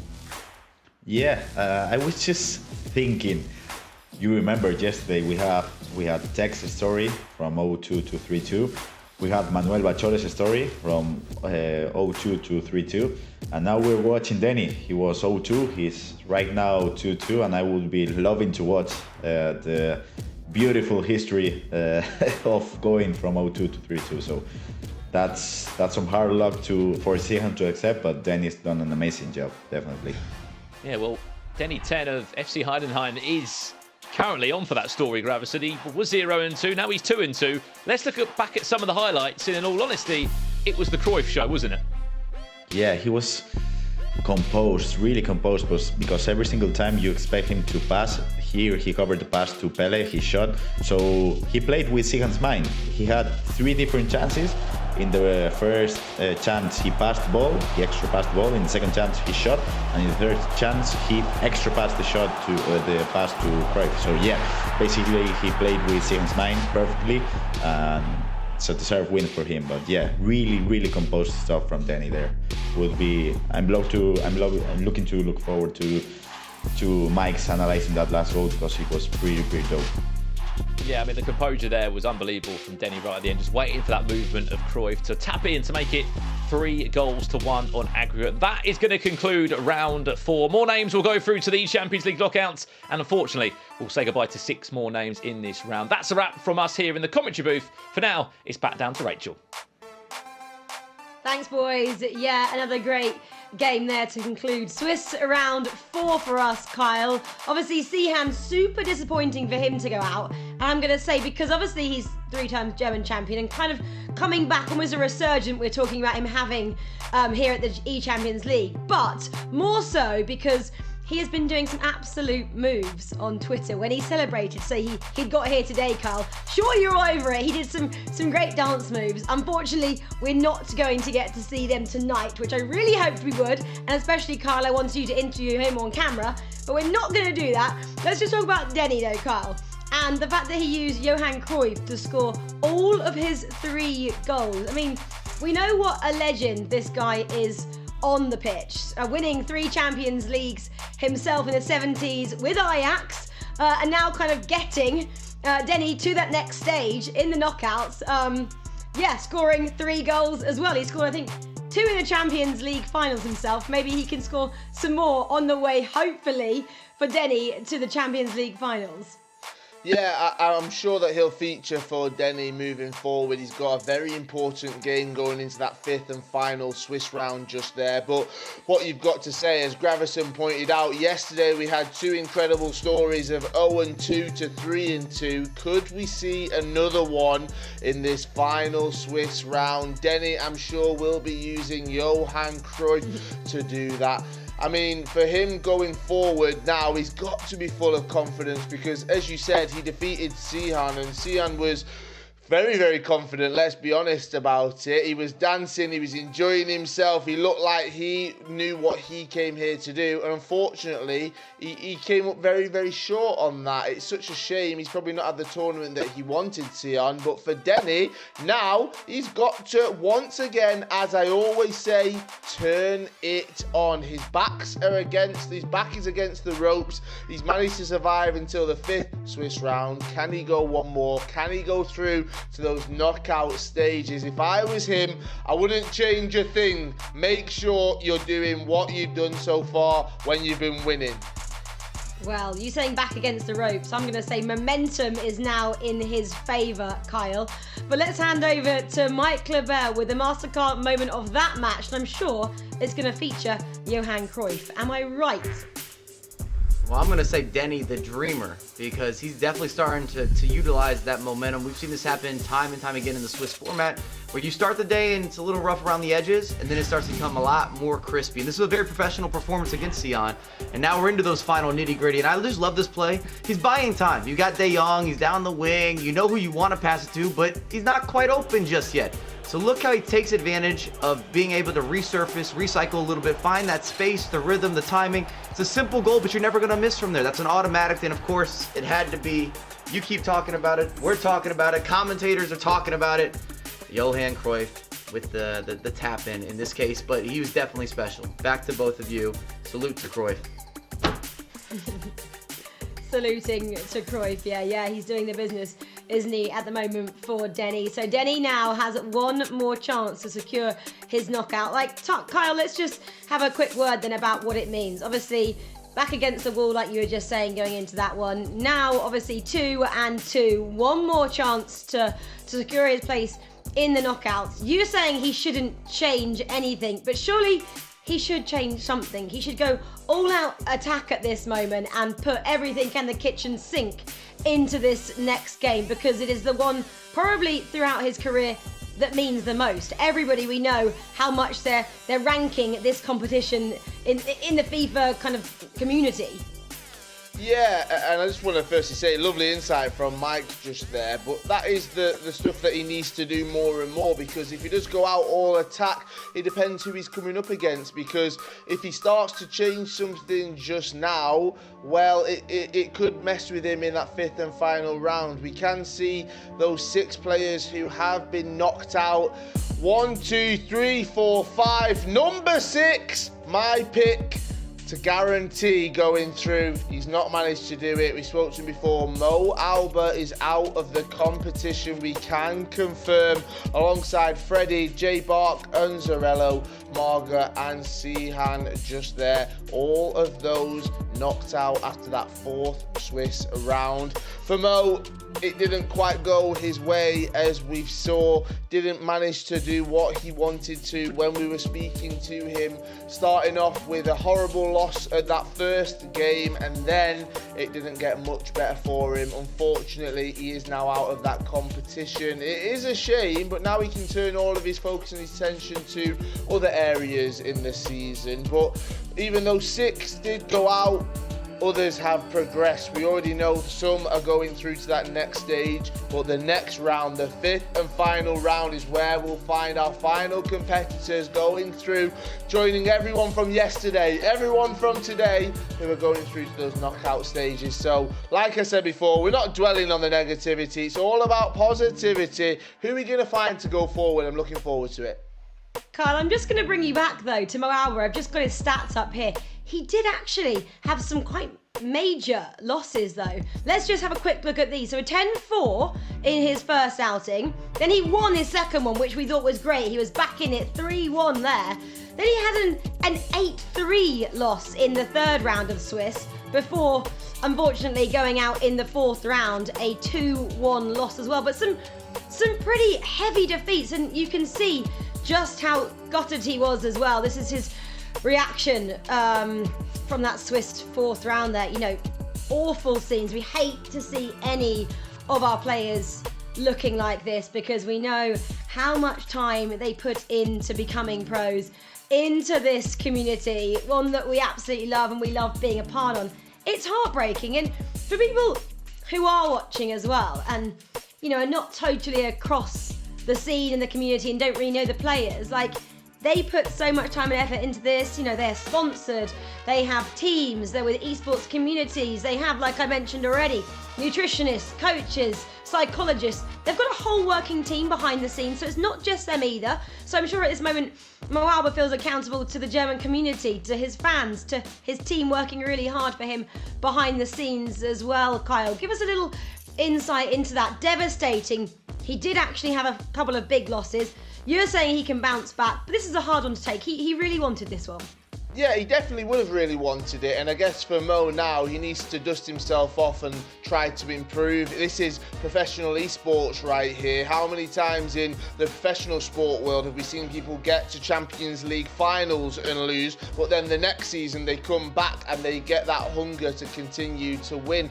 I think for Mo now, he has to find some positives out of it today. The game has changed, he was open about that. All right, well, how do I improve? How do I adapt? How do I change? There's no thought in my mind, it doesn't even cross my mind that Mo isn't working on these things already. He's one of the best FIFA players that we have seen over the years, and I'm sure he can highlight himself where he's not being good enough. So he's got to turn this negative into a positive. He's got to look at the future. There's no point just looking at this moment. Of course he's going to feel sad, he's going to feel down right now. Okay, what do we do next? Where do we move on to? Because he could still have a very successful season. He could still win quite a lot of things this year, and hopefully, fingers crossed, he comes back bigger and stronger than ever.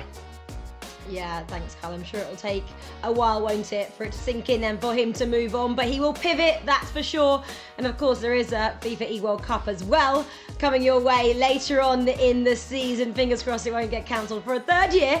And MoAuba, who knows, could retain that title. That would be something special, wouldn't it? Okay, well, round 5 of Swiss still to come. It is coming your way right after this break. We still have some players to qualify for knockouts, and unfortunately, we're saying goodbye to a few more. We can't wait. We'll see you shortly.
Well, hello guys, and welcome back to day 2 of the eChampions League 2022.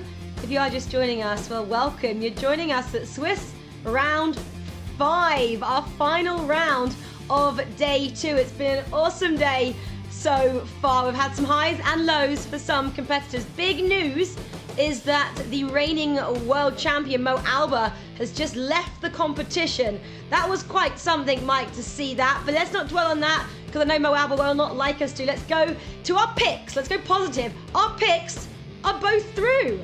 You picked who? I had Optolle. He's gone through, and I had Umit. Also gone through. A lot of Germans have gone through if you're looking at everyone that's already accomplished a 3-win. Remember, the goal is 3 wins before 3 losses, basically. I guess you could only have 1. There's 5 rounds, and that's what we're heading into. No, so an awesome day, of course, for a couple of our pros, and we're still waiting to see if a few more make it through. Like Mike just said, 3 wins and you are going through to the knockouts in April. That means a great deal to a lot of these pros, let me tell you that. This is a big event on the calendar. But we also have a chance for you guys at home to get in on the action as well. We have something called the FIFA Fan Cup, and that is your chance to win an all-expenses paid trip to the Champions League final. That would be absolutely awesome. I want to be a part of that. This is how you can be a part of that. Are you ready? The eChampions League Fan Cup is here. Build your best FUT squad, battle in tournaments against other players, and become an eChampions League Fan Cup winner. You could win an all-expenses paid trip to the eChampions League finals, as well as many more amazing prizes. Sign up now on PS4. PlayStation. No. Oh, well, that would be something special for any of you guys at home to go to that. I'd love to be a part of that myself. Well, Mike, we will hopefully be there in some capacity, but let's have a look at some of the players who are still hoping to be there as well. Because like we just said, still a chance for some of these guys to make it. Let's have a look at some of the matchups then in Swiss round 5. So a couple of these guys at top are already going through, but a couple still to see if they can book their spot. So RBP Legend had a great start, as did Gio, and now they're going to see who's going to be undefeated, Mike. That's going to be a special matchup, isn't it? No doubt about it, but as always, I'm going to be very blunt here. I care about those 2v2 matches. The winner go home. The tournament dream stays alive, or it ends right here, right now. A little bit of that added drama, tension, emotion. I'm glad I don't have to play in these games, but that's what I'm here for. I mean, who are you surprised, Mike, that hasn't already gone through, if anybody? Well, I said to be on the lookout for Keikarai as well as Skifter at the beginning of the show, and I actually kind of put that part of my guarantee because Skifter was playing up against Optolle, and I said Optolle's going to go through here, and that's my main choice, but I also expect Skifter to get through. That was part of my handshake ordeal, so I need kind of Skifter to get this W right now, and that's a huge matchup. I didn't really expect either of those players to be in this situation where it is, we're only going to see one of them in the knockout stages. That's the reality of the competition. Yeah, there's a couple of guys like that as well. I said Arrow is a young guy, isn't he, in the Danish scene as well, coming through.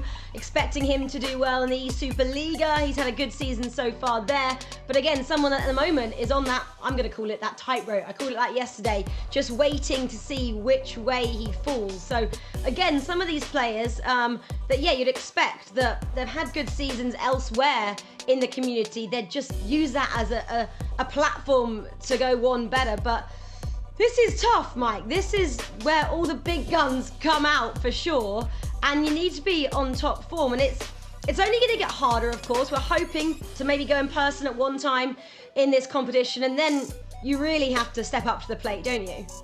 Well, it comes down to a few different factors. When you're playing against so many different pro players that have different styles and gameplay functionalities, it's about how quickly can you pivot, how quickly can you adapt, and then also putting together your best form. You play online for sometimes months to preparation for this event specifically, and then on the day that you show up or bounce doesn't go your way, how are you handling it mentally?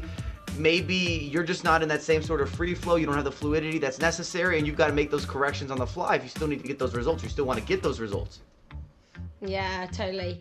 Well, we're about to get into Swiss round 5. Before we do, before this tournament actually kicked off, we got a bunch of our pros together and we asked them about their best moments from the eChampions League. This is what they had to say.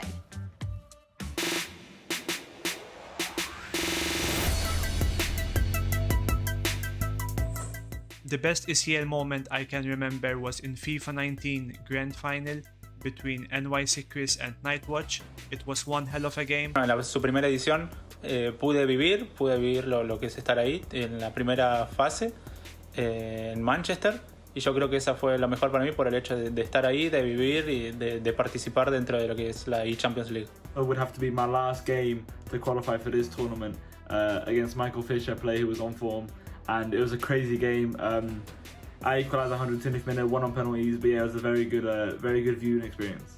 I think the best moment in the Champions League is when Oliver, who is a professional footballer, won the Champions League last year. Oliver PN als professioneller Fußballer ein internationales FIFA-Turnier gewonnen hat, was halt einfach geisteskrank ist. The fact that he's also a professional football player and has won a trophy in FIFA esports just shows how talented that he is. Probably me winning FIFA 20 eChampions League, because yeah, I won.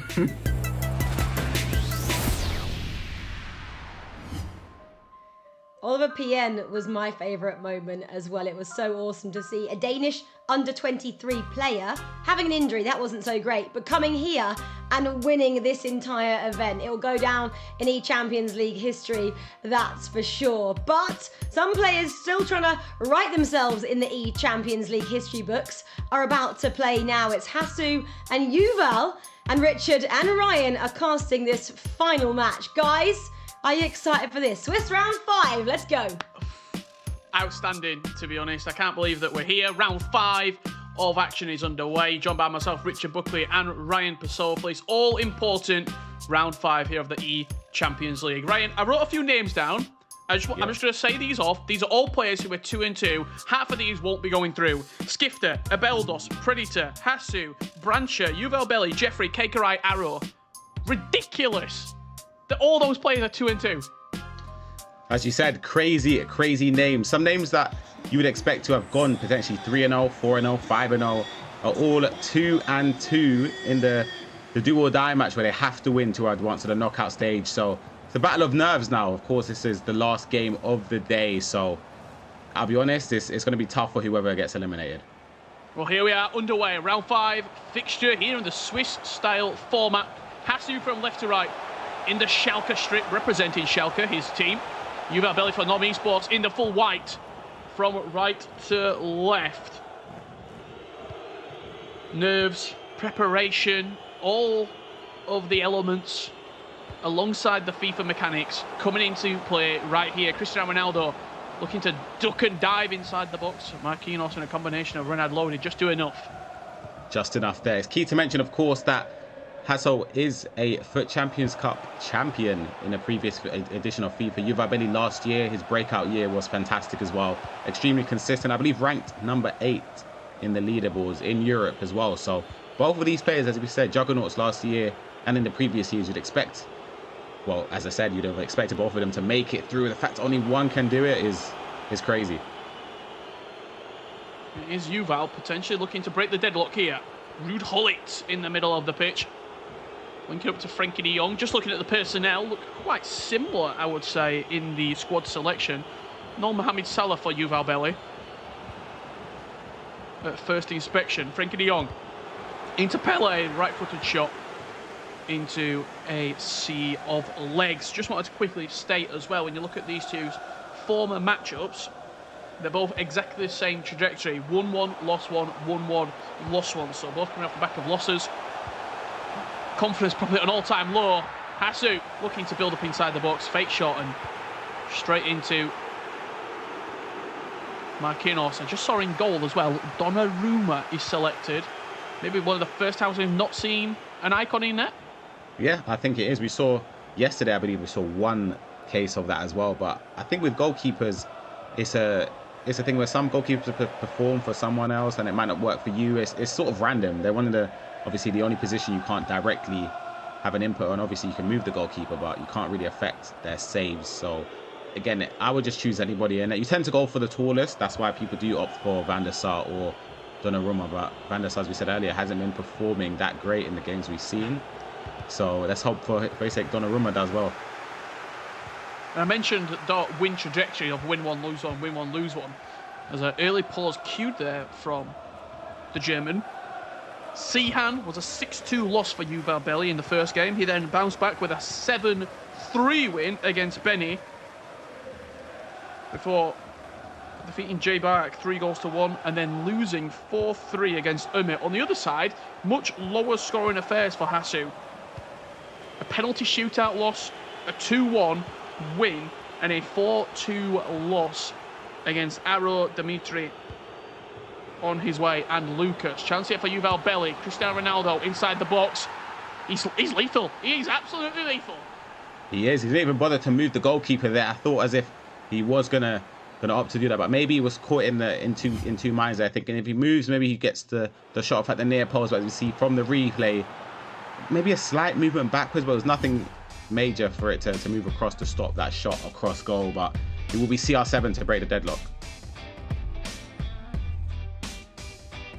So 1-0 down here.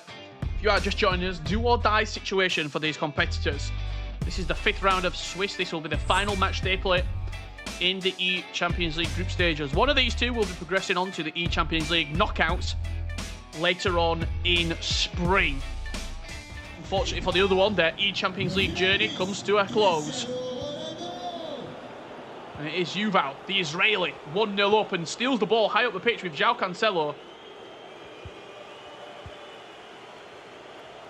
Certainly expect to see him looking to double or even triple this lead. Maybe with him feeling as though the momentum might be in his corner. R9 Ronaldo. Can't do anything on the ball. It will bounce back to Ruud Gullit. Now Frenkie de Jong involved in the attack.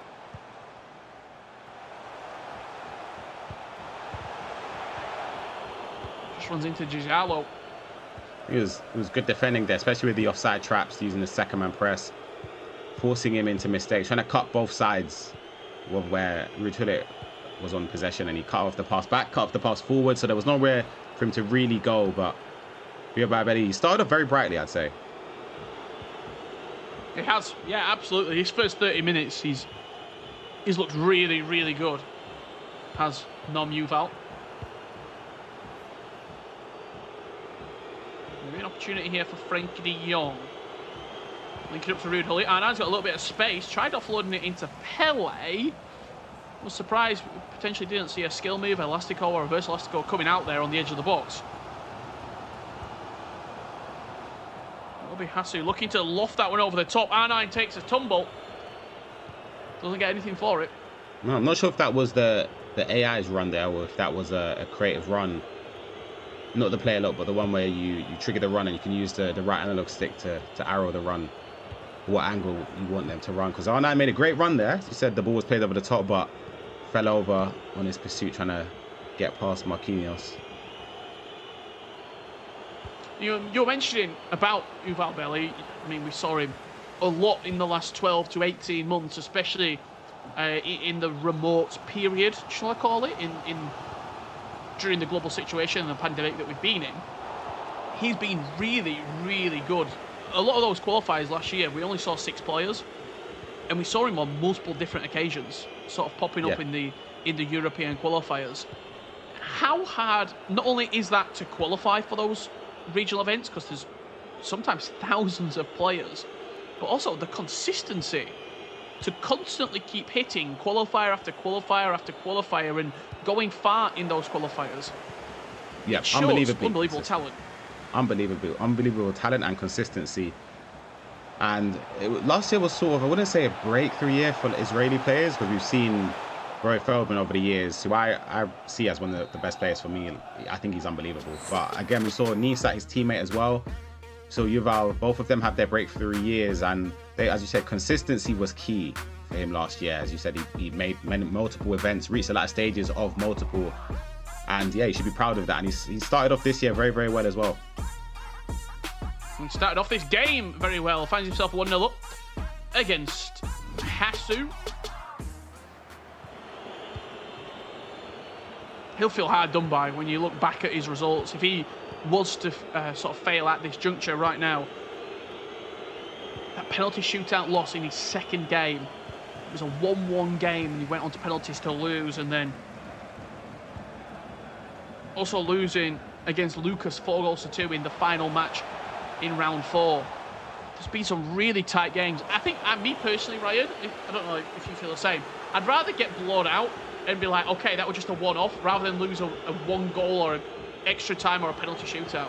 100%, and that's something that is the best way I can explain it is you have some pro players where they're happy. I think Tex said it yesterday. He's happy for it to be a dogfight. Those were his words. Where it's going to be a tight game as we see a chance potential for a goal for Yuval, but it was intercepted. But some players like to keep the game close. They're happy when they're up 1-0. They can genuinely think to themselves they can see it out, which is strange to me. I think you need multiple goals, maybe even a 3-goal lead to have any sort of. Even earlier, we saw a 3-goal lead given away in 15 minutes, but you'd expect a 3-goal lead in most scenarios to be seen out. So some players, when it's 1-0, 2-1, you lose some penalties, it's a toss-up because you're bound to lose a couple games like that.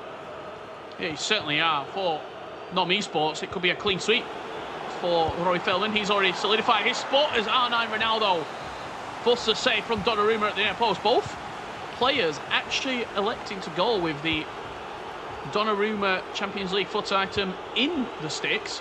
Maybe the Edwin van der Sar curse hasn't just been from the games that we've seen on broadcast. We'll have to wait and see. Frenkie de Jong into Hully, R9, looking to get past Thiago Jallo. Doesn't in the end, and Donnarumma will take that. Gravenberch at left back, is that for Hassu? Just having a quick look. Yeah, I think it is. Wondering what formation that is as well. It's hard to see when he's attacking like this because a lot of players are going to be up the field as he's lost possession there. It's not been the best start for him this opening 60 minutes. And I thought even from that corner there, I thought Yuval was going to whip it into CR7. I saw him hovering around the back post. As we see, it was fortunate, or unfortunately, in fact. I thought it was going to go over towards Pele, but now we can counter-attack here and hope to get a chance at goal. It will be Vinicius Jr. leading that counter-charge into Frenkie de Jong now. Looking to get past Ronaldo, just no blue shirts. Offering for a pass. Vinicius Jr. elects to go on his own. Into the box, looking to get to the byline. Surrounded by white shirts. And you're mentioning that formation there. Ruud Gullit, Frenkie de Jong. Gullit's been in the attacks for a lot of these players that we've seen over the last 2 days. On that occasion, he didn't even fancy getting near the box. Yeah, I don't think he wanted him to support him up going forward at all. I think it is a... Ooh, this could be Chance a chance, Pele. actually. Great finish. Fantastic work. Driven pass into the Pele. Scoop turn around the corner. And a finish into the top left corner. It's a great goal. It's deserved as well, as we saw. But Donnarumma was going to get to that, but it's a green time underneath the goalkeeper's arm as we see the highlights. Frenkie de Jong into Pele. Scoop turn into the top corner. And it's 2-0, and deservedly so. It's been comfortable. It's been very comfortable. I don't think Hassu's offered anything, I'll be honest. But then this is a tricky one because we saw it earlier. When your opponent isn't offering anything, I don't think everybody sits back here. I'll keep going. I'll keep going. Going for the kill, sure. 100%. You don't obviously bomb forward, but you still live just a tiny bit risk averse, but it's still enough to see a finesse potential. Yeah. That's how quickly it can turn, Ryan. Yeah, just like that. As soon as you see Salah set up on his left foot, you see the angle for the finesse open up. Green time. There's only one result, and that's the back of the net. 2-1 now. Game on. And that is how quickly a game can change as well. Yeah. We were just saying, Hassu not really been in the game. He's not really had too much. Ruud Gullit, one pass into Salah. Maybe not enough pressure on the ball. He was second man pressing and gave Salah a tiny bit of space on the edge of the box. Green time finish, top corner, 2-1, back in the game. Yep, I don't think you speak about goalkeeper movement there. I don't think even if he moves it. No. I think the keeper's far off his line. I don't know why. He seems quite far off of his line there. So it's a bit. See a mistake almost given away there. That could have been one way to give away a 2-0 lead in 2 minutes. well, we'll see the goal at the end of the game. Before we get into the second leg, I'll just have a look at the goalkeeper as well, if he's far off his line. Or does Van der Sar save that? Is that what we're coming back round to? Van der Sar, I don't think so. The way we've seen him, I think he'd be standing at the halfway line. Chance Pele. for Pele. Ooh, Beautiful Jesus. from Pele. Emphatic finish at the near post. All right, I've been speaking about goalkeepers over there. I'm not saying anything. You can just watch the replay for yourself there and tell me if the goalkeeper should save it. You make your own decision here. Pele, fair enough. Ball roll, near post green, surely. I'll be honest, Rich. I think I save that. I think I save it. That's horrible to concede, but straight away, and it's good for Yuval to get the 2-goal cushion again. Donnaruma's got his gardening gloves, never mind his goalkeeping gloves. Yeah. Chance here for Salah down this right-hand side. Fresh off the bench is Yuval's Mohamed Salah. Decides to go with Vinicius Jr. And obviously Cristiano to lead the line. Out wide. Ruud Gullit linking into Frenkie de Jong. Pele. He twists, he turns into Ruud Gullit. Out wide to CR7. Good chance this. Fake shot left. Oh my goodness! Oh, he's silly. He's made him look silly. That's dirty. That is outstanding. The dribbling there. He was just on one spot, literally one square of grass there, just twisting and turning. I can't wait to see the replay here. That is a fantastic goal. CR7 doing all the work. The stop into the elastical, across goal. Pele, easy, 4-1. Fantastic. That is so naughty. Goal of the day, surely. It's goal of the day. 100%. Gravenberch coming up the other end here for Hassu. Has to go backwards to Cristiano Ronaldo, who's just got nothing in the box. Cancelo comes across and does well. I think you can see the frustration, to be honest, for the German, because he's getting into decent areas, but he's not getting the support from his other players. As Yuval potentially in behind here, R9 just offside. That would have been millimeters offside. I was just about to say, I feel as if Yuval should keep possession for the last attack, but Hassu there, you can see that he's annoyed. That was rash defending, by the way, in that situation. He's lucky it's offside. He stepped out trying to close the gap when it was clear that he would have had space to run into to play the pass, but he's just lucky that it was offside. Well, he's pressed high up the pitch here. Yeah, he's gone on pressure. On Donnarumma's touch, he goes long. R9 doesn't win it, and I think Hassu probably putting the emphasis on attack here in the final few minutes, trying to snatch a goal back. 4-2 is a much healthier scoreline than 4-1. However, it's not going to happen for the German. And Yuval from Nom Esports leads 4-1. An incredible couple of goals at the end of the game there. Maybe some questionable goalkeeper movement and, I mean, goalkeeper saves in general. But that Ronaldo build-up play, it's a thing of beauty, Ryan. Yeah, it was unbelievable. He definitely deserved the 4-1 lead in the game. I think all of his goals were well built up. Of course, there's some goalkeeper blunders for both players, but again, that happens in FIFA as we look at the highlights from this game. We see the first goal was from Yuval. It was Ruud Gullit through to Ronaldo, as you see the pass here from Frenkie de Jong, just waiting, through ball, CR7 in, and just thought maybe a goalkeeper movement. Maybe he did, in fact, try. I think he tried. I think he tried because of the icon look there. As we see the goal to make it 2-0. Pele, top corner. I thought he greened it. Maybe he didn't. I always thought he done that. But this was the goal back for Hassu there, waiting for the finesse shot. Works the angle there. Salah, first touch, bang. It's got to be into the top corner after you green it. Yeah, and you see Hassu literally coming down the other end 5 minutes later. Pele gets away from Marquinhos. Donnarumma does get something on that. He'll be disappointed, but this goal is a thing of beauty. Yeah, outstanding. As you see the twisting and turning, the fake shot, turning either side. You don't know what he's going to do. I thought, that's unbelievable. I would have just tried to mark the Ruud Gullit pass at the edge, but he does the elastical after the stop, the pass across. You can't complain about that. I don't think he is. Even sometimes. Unbelievable goal. Unbelievable goal. Yeah, sometimes you just got to say, you know what? Fair play. That were a fantastic goal. As Nom Yuval leads 4-1 here. Round 5 of the eChampions League Swiss stages. Don't go anywhere, because we'll see if Hassu can pull something out of the hat here after this break.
Welcome back to the eChampions League group stages. You're joining us for round 5 here, halfway through round 5 to be precise, by myself, Richard Buckley, and professional FIFA commentator, esports analyst, you name it, this man can do it, Ryan Pessoa. Ryan, before I get your quick thoughts before we get into the second leg, it was an immaculate goal from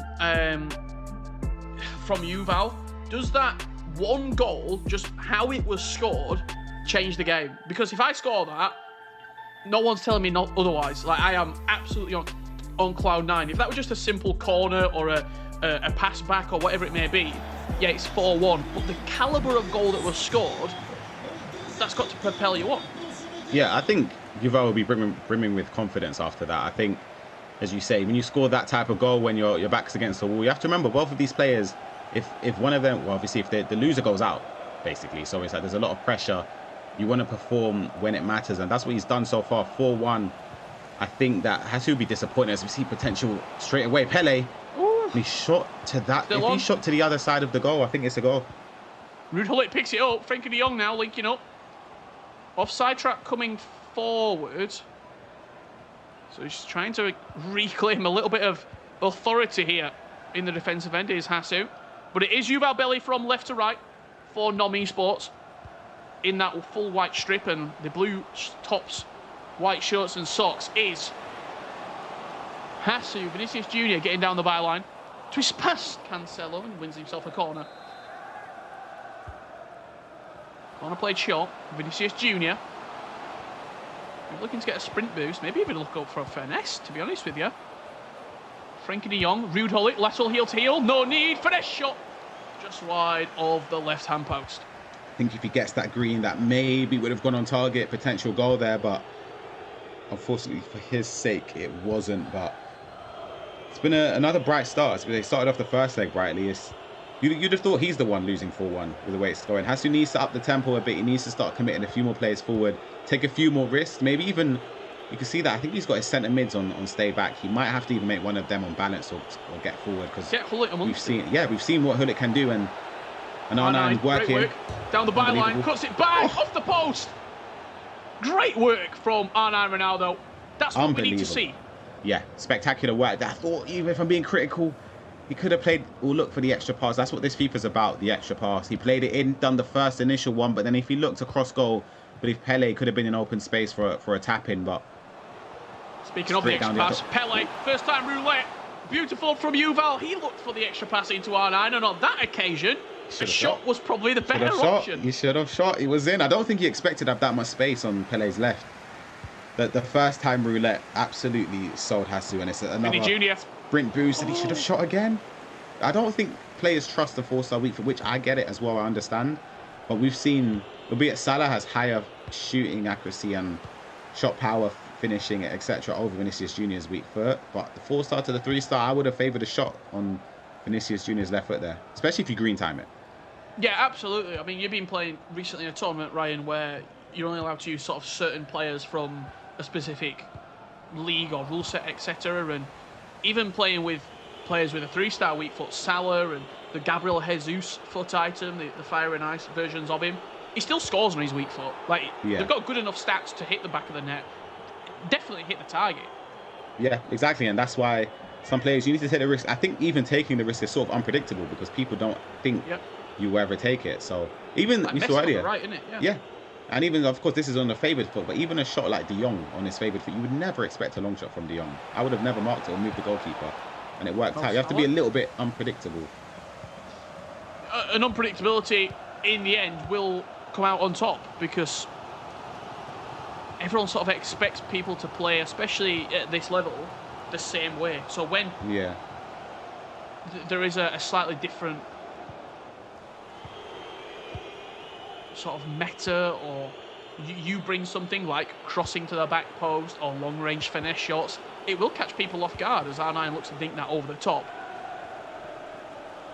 Yeah, and I think that once you do that one unpredictable thing and you get in that situation again, you don't even have to do the same thing. Your opponent is stuttering all over the place, doesn't know what to do because there's many options now because you've done that. So it adds that element of surprise again.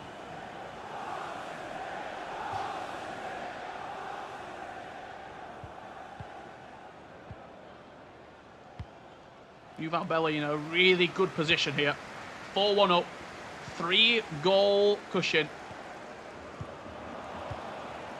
Hassu has shown that he's got a bit about him though. He can answer back. He hit the crossbar from some real neat, accurate build-up play down the left-hand byline, cutting it back to Vinicius Junior, I think it was. Yeah, the last game we casted, we saw a situation where a player was winning, opted to play a bit more defensive or a lot more defensive to try and see out the game. Didn't work out, and now we're seeing sort of the opposite. Again, I know it's a 3-goal lead, it's probably easier to say that you'd expect him to win based on there being only, 55 minutes left of the game, but I genuinely think Yuval Belly will win just because he seems like he's playing with confidence. He's still trying to get the goal. He's not doing anything too rash, but he's still pushing forward. And just that pass right there from Hassu, I don't want to say it looks defeated, but it looks like he's approaching the end of the road. Just little mistakes like that. He looks dejected. A shake of the head there from him on the face cam. I love being able to see the players live as sort of the gameplay unfolds as well, because it tells a lot about them. Seeing that face cam and seeing how they're feeling. Look at MoAuba earlier today. How he changed from 3-0 down to 3-3, and then that one mistake Van der Sar made, the game just completely changed on that, and you could see from his own perspective how the game changed. Pele, Lacroqueta pass into R9. Well, it was in acres. Yeah, thought that would have been it. I thought that was the nail in the coffin. 100%. Then he's won it back again. It's just, I think he's going to be sensible and try to keep possession here for the last attack, which he can start to push forward for now, because again, he's got still a whole half now for Hassu to get 3 goals to try and level it without conceding. He has to change something. For me, formation change, tactic change, custom tactic change, something's got to give, because he hasn't created enough to try and get back into it. It's been one-way traffic. And I know you mentioned about the game, sort of the game plan from Yuval Belly, maybe to try and keep possession.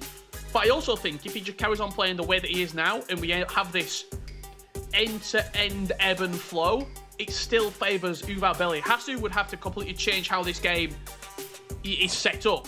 And that's what it looks like he's about to do right now as we see his custom tactics on the screen. CR7 is introduced. So big changes, big formation changes. Ryan, what's your take on that? You need someone like CR7. As I said, he offers the aerial attribute. He's not the fastest, don't get me wrong. He's not as fast as Vinicius Jr. and behind, or Salah or Sane or R9. A lot of the attackers. But he offers the physical presence, the aerial threat. And when you're struggling to get like in behind, I think that's something you could use just to push higher up the field, just to use him as an outlet. And he's lost it already. This could be danger.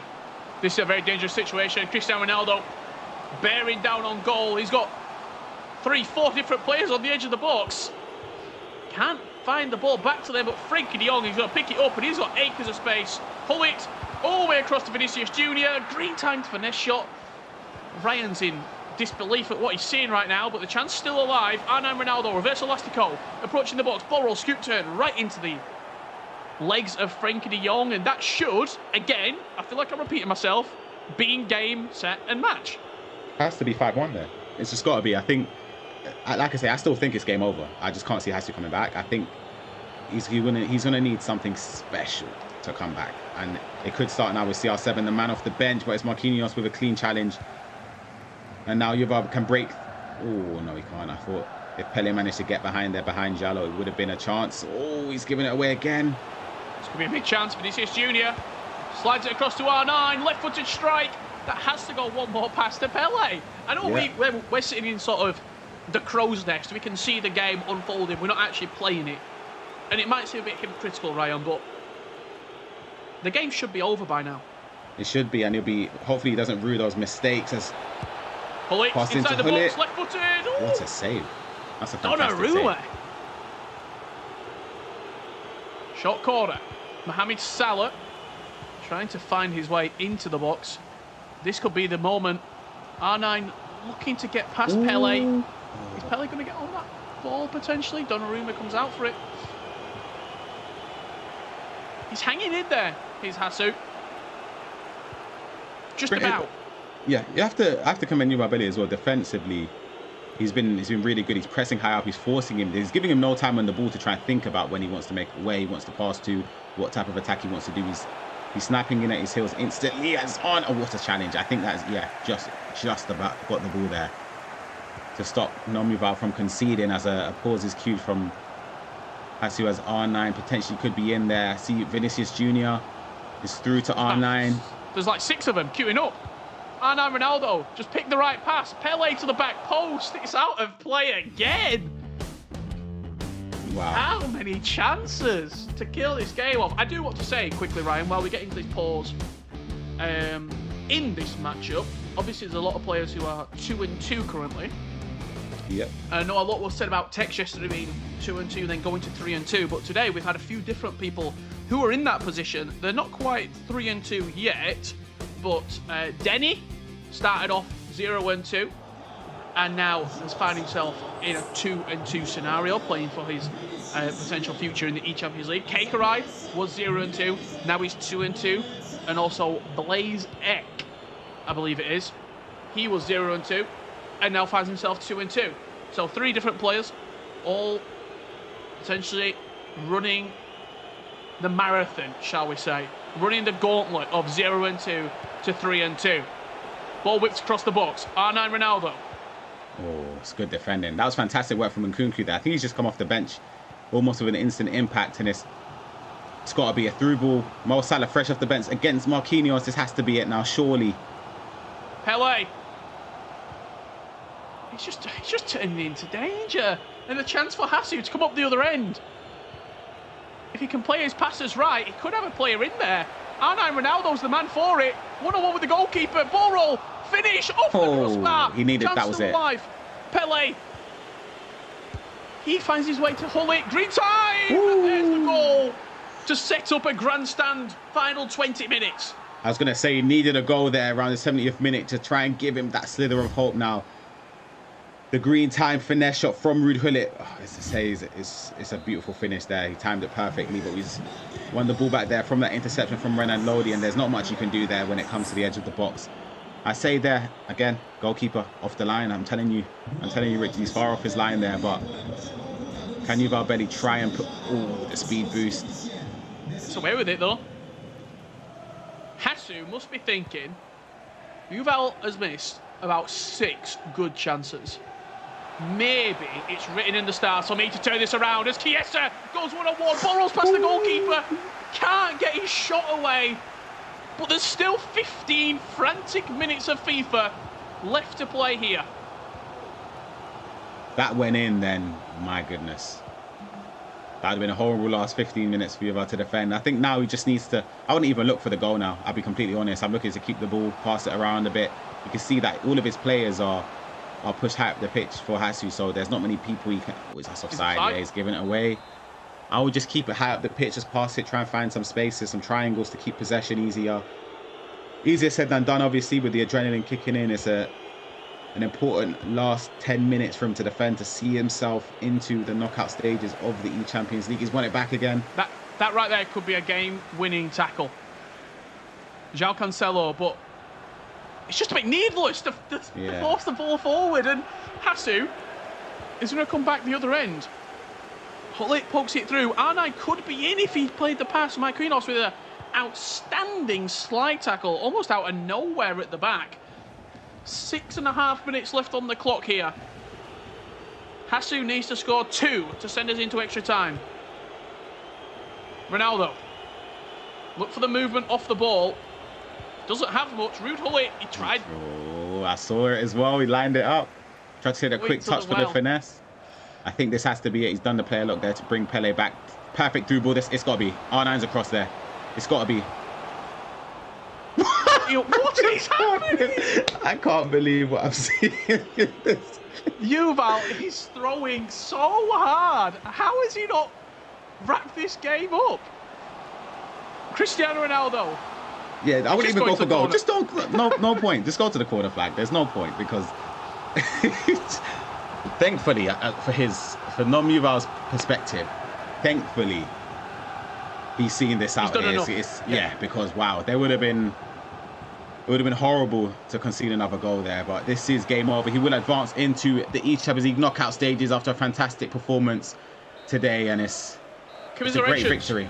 Yeah, commiserations to Hassu as well. It's a double eChampions League knockout performance for Nom Esports as well. Roy Feldman did it earlier in the day, picking up his 3 wins.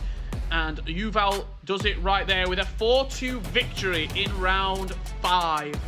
Ryan, I feel like if we looked at the extended highlights, we could have been here 25 minutes looking at all those missed chances. But we're going to look at the best moments from that sort of 5th and final game. I'm lost for words, honestly. I can't believe how many missed chances we saw right there. If Hassu would have scored, I'd have gone. If you'd have equalised then, I'd have been out the door. You'd have been doing it on your own. Yeah. Now, as you say, so many chances there to seal the game. So we'll see in the highlights some of the goals as well throughout. But again, I felt as if he had chances to put the nail in the coffin. But for his sake, defended well enough to stop Hassu getting another goal. But who knows what could have happened if that finesse shot from Ruud Gullit, he timed green, wasn't tackled at the last moment. It could have been a nervy last 10 minutes. And once again, we've shown the importance of having a good first leg. We've shown the importance of controlling the game. A lot of the matches that we've seen have been dominant first leg performances and then just sort of meandering through the rest of the game. Let's have a look at how Yuval Belly set up his eChampions League knockout victory with the best goals from this matchup. CR7 opened the scoring, and we talked about goalkeeper movement. Do you think just because you saw the little reticle player switch came up, he tried switching it? Yeah. I think he did. I think, of course, it's the same button to move the goalkeeper. I think he tried to move it across. Yeah, that wasn't a green time. It was the second man press I was looking at. So it was a shot in the top corner from Pele, but this was the goal to bring Hassu back into the game. It was a finesse shot timed green from Mo Salah, a pass from Ruud Gullit. But we saw 2 more fantastic goals in the first leg from Yuval. Builds it up here. Fantastic work. Pele near post green that time. You'd expect Donnarumma to save it, which he didn't. But this was the goal of the game, potentially the goal of the day. The turning from CR7, twisting, turning, stop, elastico, pass across, Pele, goal. Easy. Goal of the entire tournament. Goal of the Champions League so far for me. Like, the intricate play in around the box, it was outstanding. It took 70 minutes to break the deadlock in the second leg, and it was Hassu with that goal. It wasn't that there wasn't much happening. That was just the only goal. There was about, I would say, 10 opportunities to score in that game, and that was the only one from the second leg. Yuval gets it done. Ryan, incredible day of the eChampions League. Final thoughts from yourself? Yeah, some great performances, some great players, and of course, congratulations to all of them that have made it through. Commiserations to those who didn't, but I'm sure they'll be back for the remainder of the season. Well, for the final time here at the eChampions League group stages, we're going to throw it down from the commentary desk to Rachel. Take it away. Richard, Ryan, thank you so much. It's been great to have you as part of this broadcast. As always, loved your commentary and I loved your suit, Rich, must say. You're looking dapper this evening. Kyle, though, let's come to you now. What a final match we had. Let's start, unfortunately, with Hassu, who will be playing no further part in the eChampions League. He's had such a seesaw day today, hasn't he? He started off with a win, looking great, then a loss, then a win, then a loss. Didn't know which way it was going to go until the final then. That must be even more difficult, Kyle, than going possibly 2-0 to begin with, or 0-2 like some of these players have done. When you're just up and down, you're not really sure where you're going. Yeah, rhythm is a big thing that the pros talk about, and making sure they get into that rhythm and that momentum and carrying it through. Often, if they get a win to start the day, well, they're full of confidence, they can move forward, they know what they're doing right. But for Hassu, he manages to get a win, then a loss, then a win, then a loss. Coming into that final matchup 2 for 2, he has to get that win, and it didn't quite work out for him. Coming up against Yuval, a player that made it quite frustrating at times, and we saw that goal in that 71st minute of that second leg to make it 4-2 from Hassu. Brilliant goal, yes, it was great, but unfortunately it was a little too late. Could we have seen him push on? He had plenty of opportunities, but he didn't capitalise on them, he didn't put them to bed. So unfortunately for him, we do say goodbye. That's his time done in the eChampions League for this year. But for Yuval, wow, what a performance from him. 2-2. Obviously, all of our competitors are matched up on the same Swiss format. So he was 2 for 2. Coming into this game, gets the W, gets the win. He progresses through to the knockout stages of the eChampions League. I'm sure he's going to be a very happy boy right now. Yeah, I think he will be, especially he's the second Israeli player, of course, to go through. Feldman went through a little bit earlier on in the day, and Yuval is now joining his non-esports competitor. Kyle, I can't wait to hear his thoughts after a very great second day for him. Let's see how he's feeling about getting to the knockouts.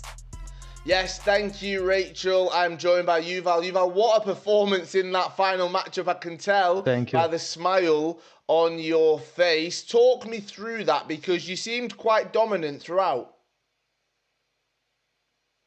Yeah, the last game was very tough because I didn't play good all the day, and before that game I played Umut, which was probably the toughest opponent I played. But yeah, I think I clutched up in the end, which is crazy to qualify to the next stage. What did you do differently from that game against Umut to the one that we've just seen there against Hassu? What did you change in the end? I think I was just more patient in my build-up, and because Umut was just pressing me all game, so I should pass the ball more and have more possession, and yeah, it was good to keep the ball. And how does it feel then? You've qualified for the knockout stages of the eChampions League. How are you feeling right now? You've had a big smile on your face. Can you put it into words for us? Yeah, I feel crazy to qualify to the knockout stage after not playing good all day, and I qualified to almost every single event this year. So it feels amazing to qualify to the knockout stage of the eChampions League as well. So then, for your season overall, would you say that it's been a very good season? It's been successful? Are there still things you want to go on to do? Come on, let me in. Let me know what your plans are for this year. yeah, the plan is obviously to make the World Cup at the end, because last year I didn't succeed to qualify the World Cup, so that's the main goal. But almost I qualified for every event, so the Champions League is obviously one of the best events this year. So yeah, I'm happy to qualify for that. Brilliant, unbelievable stuff today. Congratulations. You will be going through to those knockout stages of the eChampions League. Good luck in those next stages. Thank and you. Hopefully we'll see you soon. Thank you. Awesome job then for Yuval. Thanks for chatting to him, Kyle. He, of course, will be going through to the knockout stages of the eChampions League, joining 15 others from today. That makes up 16 on day 2 and 16, of course, from yesterday on day 1 of the eChampions League as well. 32 players, of course, joining us in the knockouts in April. But that is it from day 2. But join us after the break, where we'll have all the happenings from the last 2 days of the eChampions League with the entire team in the Pepsi Max post-show. We'll see you in just a few.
welcome to the Pepsi Max post show. What a day we have had. Day 2 of the 2022 eChampions League. We've had wins, we've had losses, we've had heartbreaks, we've had celebrations.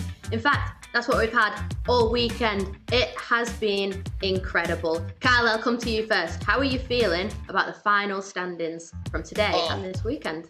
On top of the world, we've got our 32 competitors, 16 from yesterday, 16 from today, that are making their way through to the knockout stages. As you said, there's been heartbreak, there's been celebrations. Yesterday we saw comebacks, today we've saw comebacks as well, and we've seen some of the big boys, some of those guarantees. My guaranteed pick, the spotlight player, MoAuba, didn't go through. I don't think there's any complaints at all from any of today's gameplay. I think it's been close, there's been big gaps, there's been standout competitors. I've got a smile from ear to ear. I'm loving it. eChampions League is back. It's back, baby, and it's better than ever. Grab, welcome down to the desk. It's nice to have you down here, usually up above us. Kyle obviously mentioned MoAuba not going through, which obviously was his standout player that he guaranteed would go through, so heartbreak for Kyle there. Is there anyone going through that you didn't expect? I don't know. I obviously didn't expect Giovi, the Italian player, to go that much on a win streak. I'm not sure if he went 5-0 or 4-1, but definitely he was an astonishing player. He went 3-0, so he qualified with no losses in the start. So I think he was at least my breakout player of the day, because he was actually amazing. And in the game to qualify, he was starting losing 0-0 and 0-2, sorry. And he did an amazing job with that La Croqueta goal with Gullit. So for me, it was amazing to watch Giovi today. It was amazing for me to watch as well. We know I love my skills, the La Croqueta and the comeback. It was amazing. Rachel, how are you feeling after today? I mean, mentally frazzled, I think. There's been so much to keep across, hasn't there? 2 days of action, 64 players. It's been end to end, like Kyle was just saying, smiling from ear to ear as well. It's been great. There's been some upset, heartbreak, but obviously we do have our 32 players advancing to April's knockout. And MoAuba was the shock, but Grab just mentioned Gio. I'm going to say RVP legend as well. He was a player that had to go up against the reigning world champion first up. And yes, you can maybe look at his past four MoAubas and say he hasn't been playing that well. But mentally, when you're going up against a world champion your first round, you must be a little bit nervous. So for him to progress in the fashion that he did was great. And then Umit, he was my guarantee. Mike's guarantee, Optolle as well. The other Israeli, Feltman, joins obviously Yuval, who we saw go through a little while earlier against Hassu as well. So many names advancing to a couple of months' time that will join the players from day one, which is just going to make an absolutely awesome knockout. I can't wait. If this is something to go by, it's going to be great in a couple of months' time. It has been incredible indeed. And next up, I want to bring Mike in, because as the showboat I am, I want to see the goal of the day. This is the Expedia goal of the day. Take it away, Mike. Thank you so much. And we're going to rerun. We're going to be talking about this Cihan versus Denny matchup. And congrats to Denny. I call him Denny the Dreamer. He was one of those 0-2 to 3-2, got the job done, made it to the knockout stage. However, Cihan has the goal of the day. If you remember some of the build-up, we have this gorgeous just knockdown in the finish. We didn't really have anything quite this acrobatic throughout the day. Look at this extra pass right there, the knockdown, hitting that right off the bump. Pele. It's something that's hard to imagine in many ways. You get inside the box, you're looking for any way to create, to express yourself, to find an opportunity on goal. Catches everyone off guard. Where there were oohs, there were ahs. You heard the commentators erupt saying that's got to be the goal of the day. I agree with them. And I'm sending it back to all of you. You can agree with me or disagree. I'm listening. I'm open for your feedback, but I think that's clear. I mean, there was a lot of good goals today, but I do think I agree. Pele, it was classic Pele style, wasn't it? The skill, the flair, like he did like an acca off his thigh, straight in. Oh, it was beautiful. Kyle, what do you make of that goal? There was definitely oohs and ahs, and that was just me watching that goal. You should have seen my face. Oh, unbelievable. To do it on the big stage as well. This is what it is all about. I think some incredible skill moves, and what a goal that was as well. Definitely deserved to be the Expedia goal of the day. But as you said, there's been plenty of goals throughout today and yesterday as well. What a weekend it's been, a goal fest. We were worried that we weren't going to get plenty of goals. We thought, oh no, even today, low scoring games, but there's still been some high quality FIFA 22, so that's what it's all about. But that goal definitely might stand out as well. Low scoring games across the board, but I think they make up for it in quality. And to be fair, like, they have been low scoring games as a whole, but players have stood out with high scores. So Rachel, I believe you've got the FedEx top scorer stats for us once again. Do you want to talk us through that? Yeah, I love my stat packs, of course. And yes, FedEx top scorers, here they are, right at you. Abeldos then gets the honours today with 28 goals. And I was having a little look at his stats as well. He had 2 8-2 wins. So that just shows the quality that player had to advance today as well. So 8-2, that's a pretty nice scoreline to take home, isn't it? RVP legend then, he actually ranked second, didn't he? Just losing out to Gio then on the top scorers with 26 goals. Umit, my guarantee, oh yeah, my hand's in the air here, 26 goals. Henin, 25. Gio, obviously our undefeated player with 25 goals as well. So pretty high scoring. I believe Levy Carl yesterday was 27. So, you know, we kind of actually topped that today, didn't we? So we just pipped him. I like it. Progress on yesterday. How are you feeling about all of the goals, Grab? Anything left you speechless like yesterday? Yeah, speechless again. The thing is, we've seen our RBP legend, his first match against MoAuba, scoring 8 goals. We also saw Umut creating those chances with a narrow formation, and we saw a lot of goals today. So yeah, I kind of like some possession play sometimes, but when you're playing narrow against narrow, you just gotta expect a lot of goals, and that's what we saw today. And before, I just gotta say something else. I saw Rachel picking Matias Bonanno yesterday. He went 4-1. She picked today Umut. I just gotta say, when I'm back competing, I want you to pick me because your picks are always spot on, Rachel. I got your back, Grab. Don't you worry. I'll pick you any day. I feel like Rachel's predictions should always be right. She's got that many stats, guys. I do my homework, guys. Okay, I watch these boys. I'm around the scene, so hopefully I know what I'm talking about. You absolutely do. Next up, though, we have Mike with the Gazprom save of the day. Hit us with it, Mike. I hope it's a goalkeeper this time, not like yesterday. It will be a goalkeeper, but I'm not against not having goalkeepers, as you know firsthand.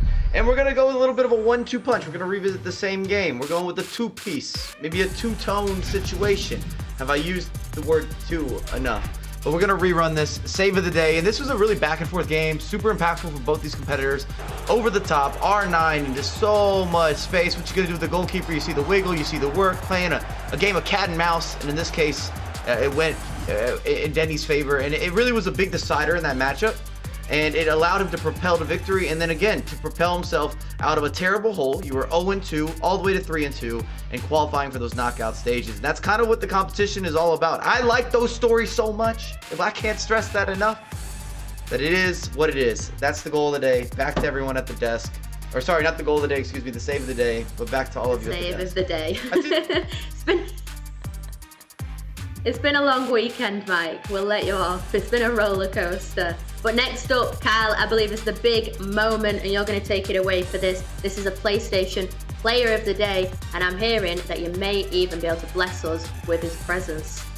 Yes, definitely. Thank you, Liv. What a day it's been for this gentleman just here. He is the PlayStation Player of the Day. It's Nest Giovi. Nest, it's so good to have you here. 5-0. What a performance from you. But I need some insight, okay? Was it just the stars aligning and everything went well for you today, or have you been putting in the practice over the last few weeks? I think the key of this tournament was using Patrick Vieira in my midfield, because, you know, he's a wall, so I played so good in the pitch, so in the midfield, and then I think he was the key, as well my player Vinicius. And was that something that you came up with this week, or was it something that you thought of, or it just came to you to put Patrick Vieira in that midfield? I mean, these were some of the goals you scored. That header from Hullet, we've seen that plenty of times. You were definitely making use of the meta. Yeah, of course. I'm using all the skills that I prove over all the season. So I did this I can call it like a bug. I don't know. I use it and then I score this goal, and then what happens?